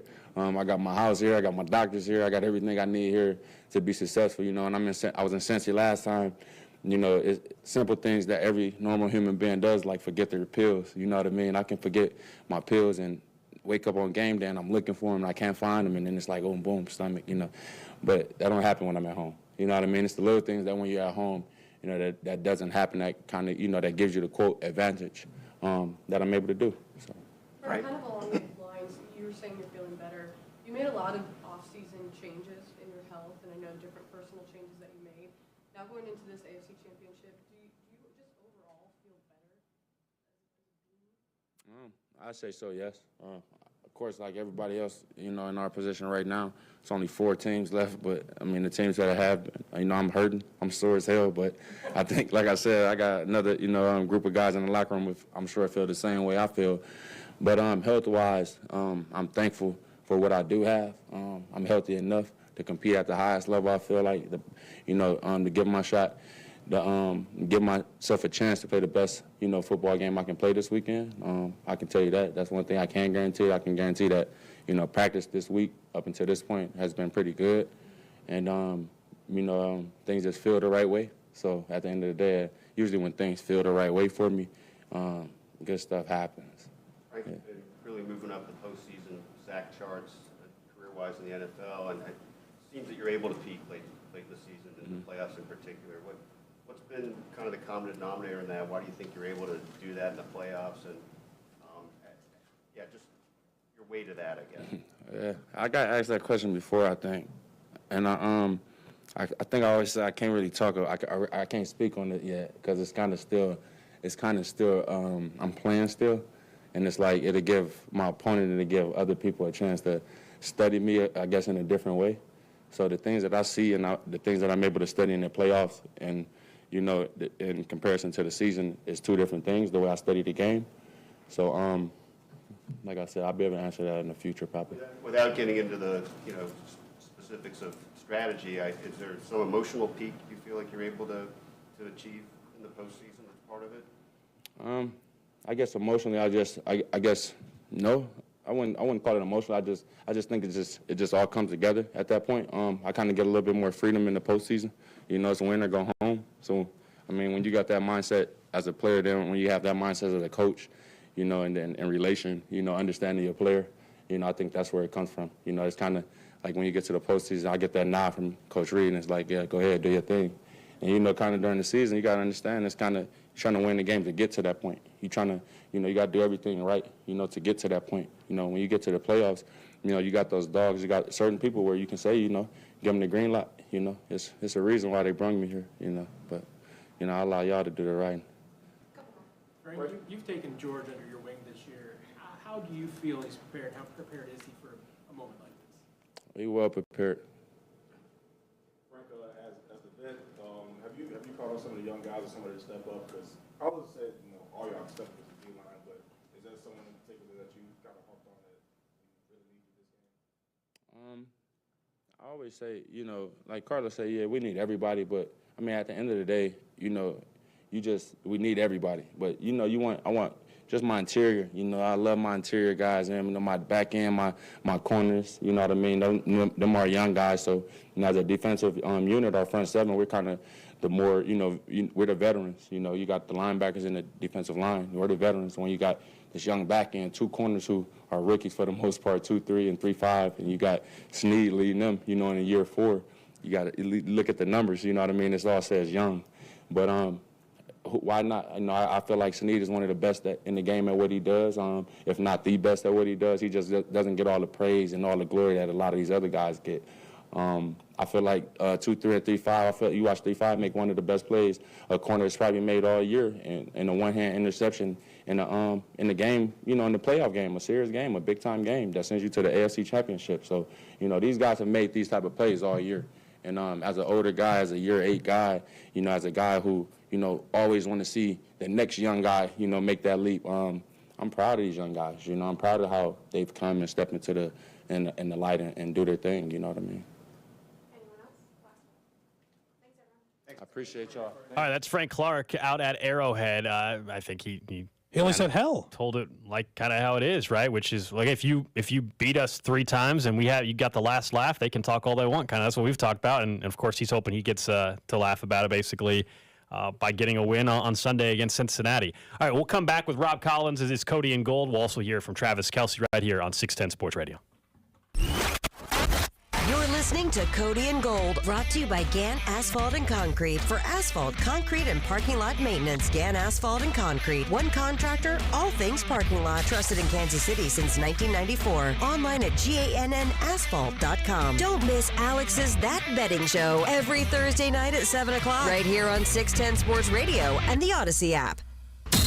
Hey everybody, this is Andrew Filipponi here, bringing you the parlay of the day, brought to you by FanDuel, America's #1 sportsbook. When you look at the line for Sunday's NFC Championship game, the Eagles are only a 2.5-point favorite. Philly has clobbered playoff teams at home, the Giants by 31, and Brock Purdy has only played 2 road games in his career, at Seattle and at Vegas, 25th and 26th ranked defenses in the league. Build a parlay around the Eagles. Alternate spread. Eagles minus 9.5, $100, and you collect $300. Fly, Eagles, fly. That's it for the parlay of the day. Brought to you by FanDuel. Download the FanDuel app today and make every moment more with America's #1 sportsbook. 21 plus in President, Kansas. First online real money wager only. $10 first deposit required. Bonus issued is non-withdrawable free bets that expire in 14 days. Restrictions apply. See terms at sportsbook.fanduel.com. FanDuel is offering online sports wagering in Kansas under agreement with Kansas Star Casino, LLC. Gambling problem? Getting help is your best bet. Call 1-800-522-4700 or visit ksgamblinghelp.com.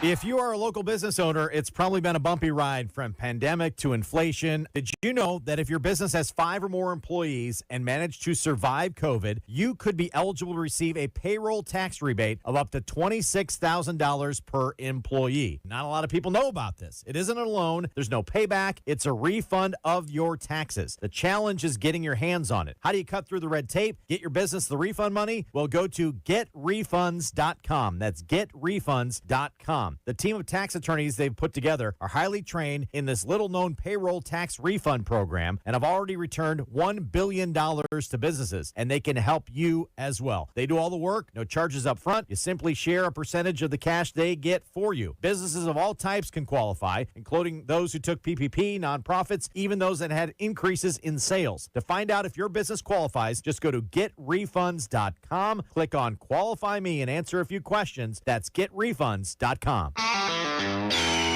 This is for the men who never settle, the ones who believe only quitters end a game in a tie, the type of guys who choose the bar with the biggest TVs to overcompensate for theirs at home. This is the Lodge mentality. This is Twin Peaks. Are you a fan of Twin Peaks? Sign up for our e-club to stay up to date on all things Twin Peaks and score free stuff. Signing up is easy. Just visit twinpeaksrestaurant.com/peaks-club to sign up today. Twin Peaks, eats, drinks, scenic views. Kansas City, Cincinnati. Same teams, same championship game on the line. But this year, our team is looking to rewrite the story. Let Centric, the hometown team in technology training, change your storyline in just 4 months. Get out of the rut and daily grind of your job. Get into a career with higher salaries, flexible hours, and better benefits. Take the first step by going to centric.com/610 to learn how Centric's hands-on training can get you in a new league, dominating the field of IT before training camp. IT is the future of Kansas City. Let Centric make it your future at centric.com/610. Texting enrolls you into recurring automated text messages. Consent not required to purchase. Message and data rates may apply. Hey, Dan, how you doing? Haven't seen you around the gym. Yeah, I've really fallen off. Since I turned 40, I just don't get the results I used to get. Could be lower testosterone. I went through it a while back. I got Nugenix Total T, and it's made a huge difference for me. I've seen that on TV. Is it for real? Oh, yeah. The patented key ingredient is something called Testofen, which helps boost free and total testosterone levels to help you trim up and stay lean. And it's made a difference for you? Man, I feel like I'm in my 20s again. At work, in the gym, and in the bedroom. Are they still giving out complimentary bottles for people to try it for themselves? Yeah, you just need to send them a text. Text JUDGE to 321-321 right now for your complimentary bottle of Nugenix Total T. Plus, text now and we'll include a bottle of Nugenix Thermo, our most powerful fat incinerator ever, to help you get back into shape fast. Absolutely free. Text JUDGE to 321-321. That's JUDGE to 321-321. Products and statements have not been evaluated by the FDA. These products are not intended to diagnose, treat, cure, or prevent any disease or illness. If you own a business, this has been a bumpy ride. From pandemic to inflation, I'm sure you could use a break. If your business has 5 or more employees and survived COVID,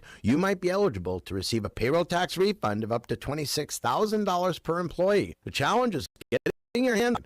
Hi, I'm Howard Mackler. That's why I founded GetRefunds.com to cut through the red tape and get you the money. The team of tax attorneys we have put together are highly trained in this little-known payroll tax refund program. We do all the work, charge not a dime up front, and simply share a percentage of the cash that we get for you. Businesses of all types can qualify, including those that took PPP, nonprofits, and even those that had increases in sales. We have helped return over $1 billion to businesses, and we can help you too. Just go to getrefunds.com/sports, click on Qualify Me, and answer a few questions. This payroll tax refund is only available for a limited period of time. Don't lose out on up to $26,000 per employee. Go to getrefunds.com/sports. That's getrefunds.com/sports. Streaming only on Peacock. From the mind of Ryan Johnson, the writer-director of Knives Out. Miss Gale, you've got this gift. Always known the truth. I only know if something is alive. The real trick of it is to figure out why. Natasha Lyonne is Charlie Cale. It wasn't an accident. I think there's been a murder. You watch too much Dateline. A new 10-part mystery series. Wolves on my... I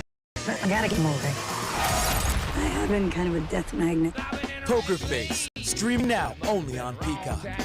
Red Friday is brought to you throughout the season by Blue Cross and Blue Shield of Kansas City. Blue KC, here for good. NFL playoff coverage on 610 Sports Radio is brought to you by Twin Peaks. Eats, drinks, scenic views.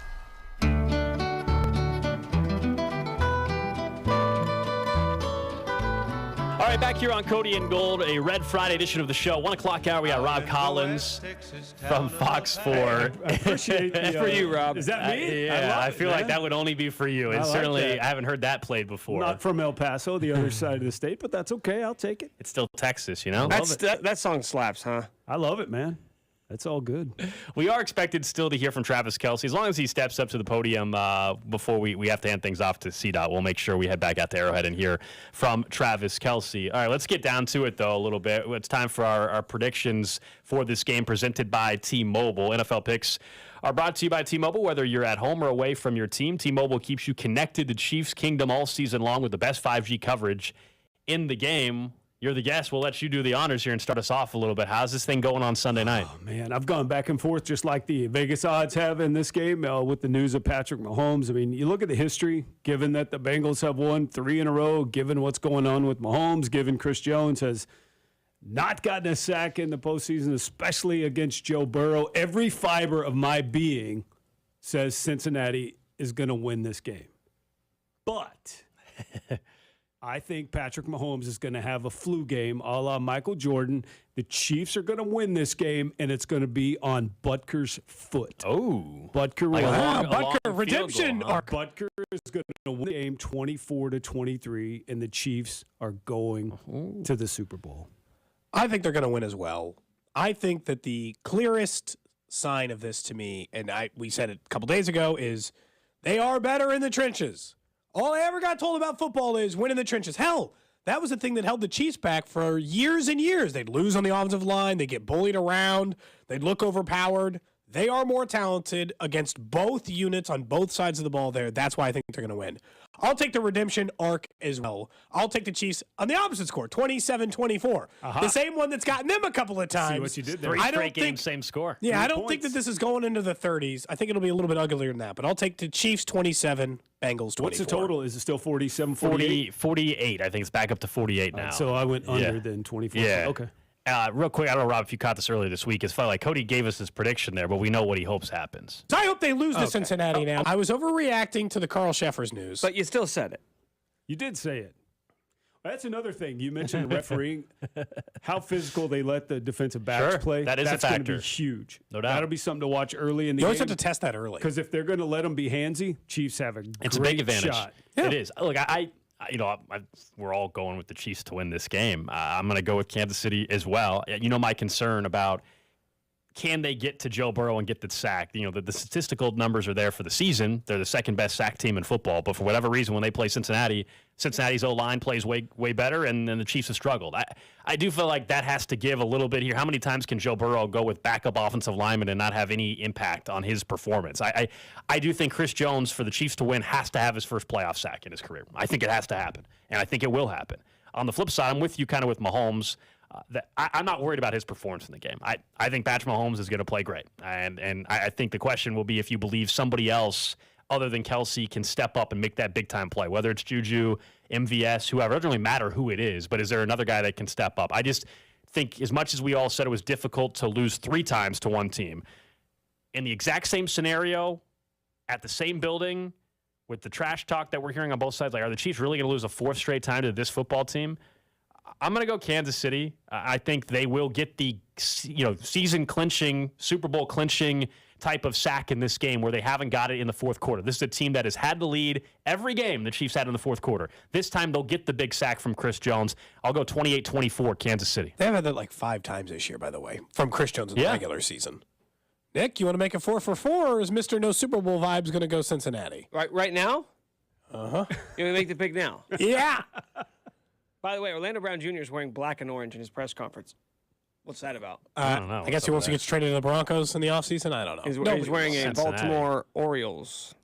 Okay. Gold, I'm kind of with you. I think we get so caught up in the skill position players. We talk all about the weapons that the Bengals have, the offense, the quarterbacks. But the Chiefs have decided advantages up front on both sides of the ball. The Bengals were one of the worst pass blocking teams in the NFL. We know the Chiefs finished second in sacks, vice versa. Chiefs, one of the best pass blocking teams in the NFL. Bengals couldn't get after the quarterback. I don't care about the weapons if you're going to be losing on the line on both sides of the ball. I do think that they need to get after Burrow. I don't necessarily agree that has to be for Chris Jones. I would love for it to be Chris Jones, but if they get 5 sacks without him, then which, by the way, I think they will. I think they get after him 4 or 5 times. Wow. There has never been a quarterback 4 or 5 sacks. There has that never hasn't been happened since like week 7 or 8 this year. There has never been a quarterback in the history of the NFL that has been immune to just like getting sacked and still playing at a high level. Like guys who get hit lose games. It ends up costing them. And if we're sitting here on Monday and saying, how did we not see this coming? The Chiefs killed them. It's because we were talking about the receivers instead of the line. I think the Chiefs win 31-24. It even cost Cincinnati last year, just took to the Super Bowl because the Rams wrecked them. It wasn't, and every other team was wrecking them. It was just like the one team it didn't cost them against. It never happens unless your argument is just, well, Joe Burrow is one of one and he's the only quarterback in NFL history who can just get hit every single game and it never affects his play. Then maybe we're talking about one of the greatest to ever do it, but I don't think that's the case. Does anybody think there's a chance this game's a blowout on either end? And if it is, what's more likely? I think it's if there's a blowout, and remember, all 3 of these games combined 9-point margin, right? I do think if there is a blowout, it is more likely it's Kansas City, only because it is at home and just Also, kind of over everything. the last 5 years, how often did the Chiefs get blown out? Like twice? I'm going to be honest with you. I wouldn't be shocked. I wouldn't be shocked if the Chiefs win this game by 10-plus points. Which we would consider a blowout in the AFC title game. I can't see it being a blowout just because of everything that's going into this game. And remember, it's going to be cold and it's going to be windy, right? Is the wind supposed to be as bad? I know it's going to be like wind chill of 10, but is it? When I talked to a meteorologist, Joe Laurie, yesterday, he said 15, I believe, to 20-mile-an-hour winds, which that's significant. Especially with Mahomes' ankle. If you can't plant, you can't get zip on the ball, might be an issue. But I think the run game's going to be big in this game. I think if the Chiefs get the lead, Pacheco can get 4 or 5 yards of carry, because I think McKinnon's going to be basically taken out of the offense. Agree with you. Maybe a couple of plays, but he's got to protect Mahomes, and he's the best pass pro guy. He did such a good job of that. Yeah. That's why he didn't get touched in the second half of that game. No. Yeah, I do think, like, if you're looking at even bets you like and prop plays, like I think you kind of lean towards the under for McKinnon receiving, which is set at like 29.5 yards. To Rob's point there, I'm wondering if you're going to see them have to keep him in more than they would like to, because just to make sure Orlando Brown or Wiley or anybody, right, needs some extra help with that pass rush.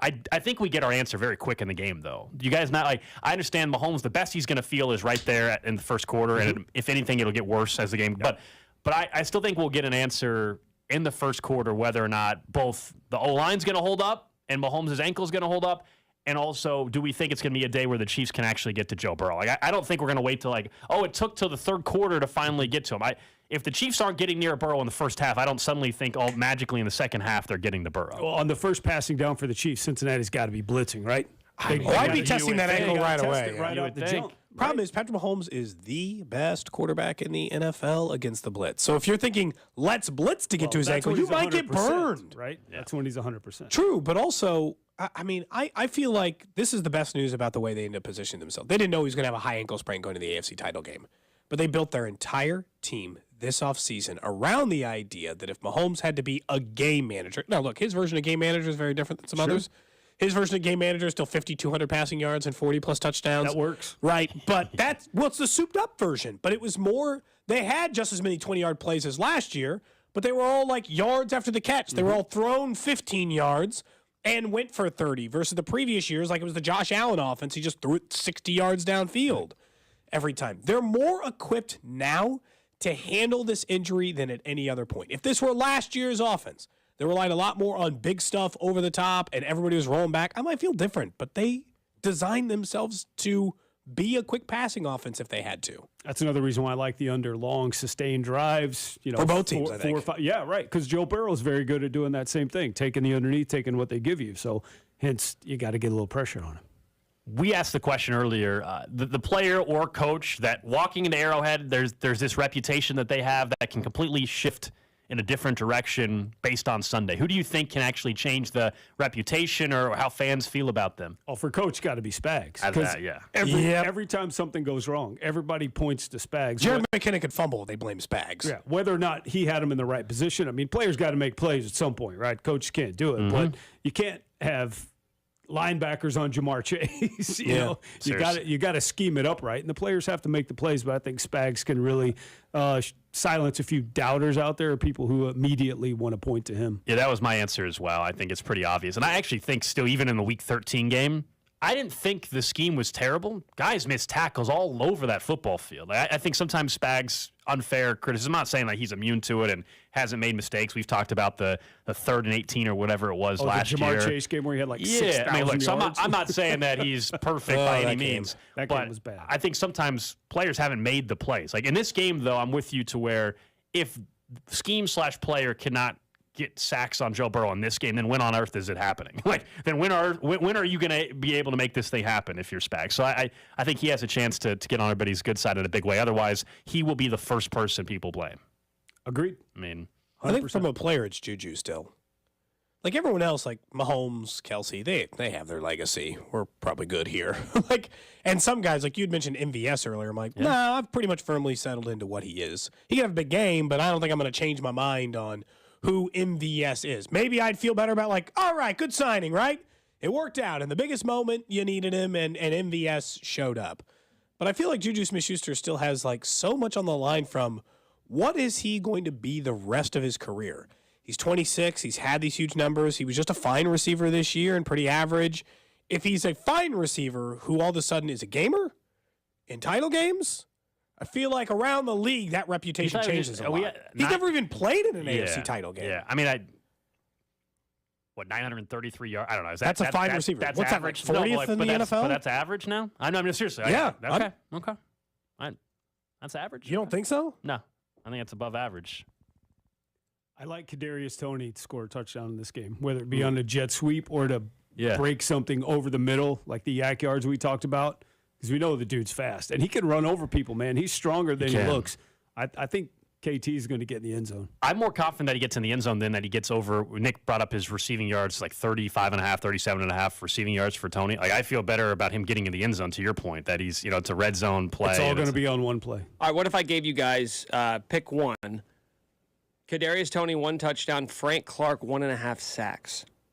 Ooh, man. Because knowing the history of... Dude, I'm totally bought into this being another Frank Clark postseason run. I mean, at what point do you just stop ignoring the regular season and say that this guy is historically great at getting after the quarterback in the postseason? I mean, if you think Frank's getting 2 sacks, it's 11-1 right now on FanDuel. 11-1. Do you guys want the show bet? You bring it back?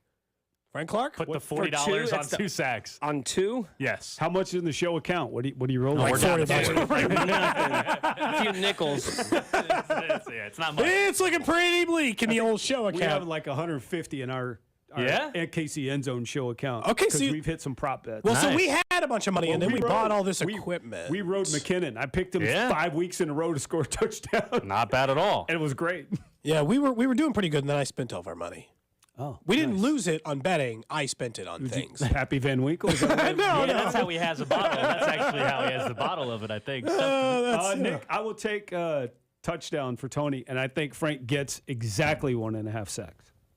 Yeah, I would take both of those in a heartbeat. I mean, that feels like the way Frank. It feels like a win. The way Frank's talking, like he just has this feeling like he knows he's in a different spot now. Like I actually believe, I believe him, like because it's playoff Frank, man. I mean, before the game last week, I think it was Pelissero or Palmer was like, you talked to Frank. Frank's just like he's just feel like not quite the whole feeling dangerous Baker Mayfield quote, but it was the same thing. Basically the same thing, yeah. And he backed it up in that game. I think Frank will have a good game on Sunday. Feeling sharky. Yeah, basically. I don't. He's only 29. Doesn't he feel like he's talking about losing his pills? I'm like, how old are you? He's like an old soul. Frank's pillbox. He needs a pillbox. Frank's my age. I'm like, dude, I have pillboxes at my house. You're not 50. Come on, bro. He's going to be on some more playoff contending teams. Final word. Going forward. It does feel like that. All right. Hopefully Monday is a ton of fun. I think it's going to be. I think Monday we'll be celebrating it all. The trash talk could be at an all-time level in Kansas City. I'm going to play back all these clips. Oh, well, I beat them. You'll have those clips. You'll the have book of receipts being kept this weekend is massive. It's like Encyclopedia Britannica S. It's huge. Rob, appreciate you coming in, man. I know you got a busy weekend ahead as well. We'll talk to you guys on Monday starting at 10 a.m. Up next, though, jam-packed show for CDOT on the Drive right here on 610 Sports Radio.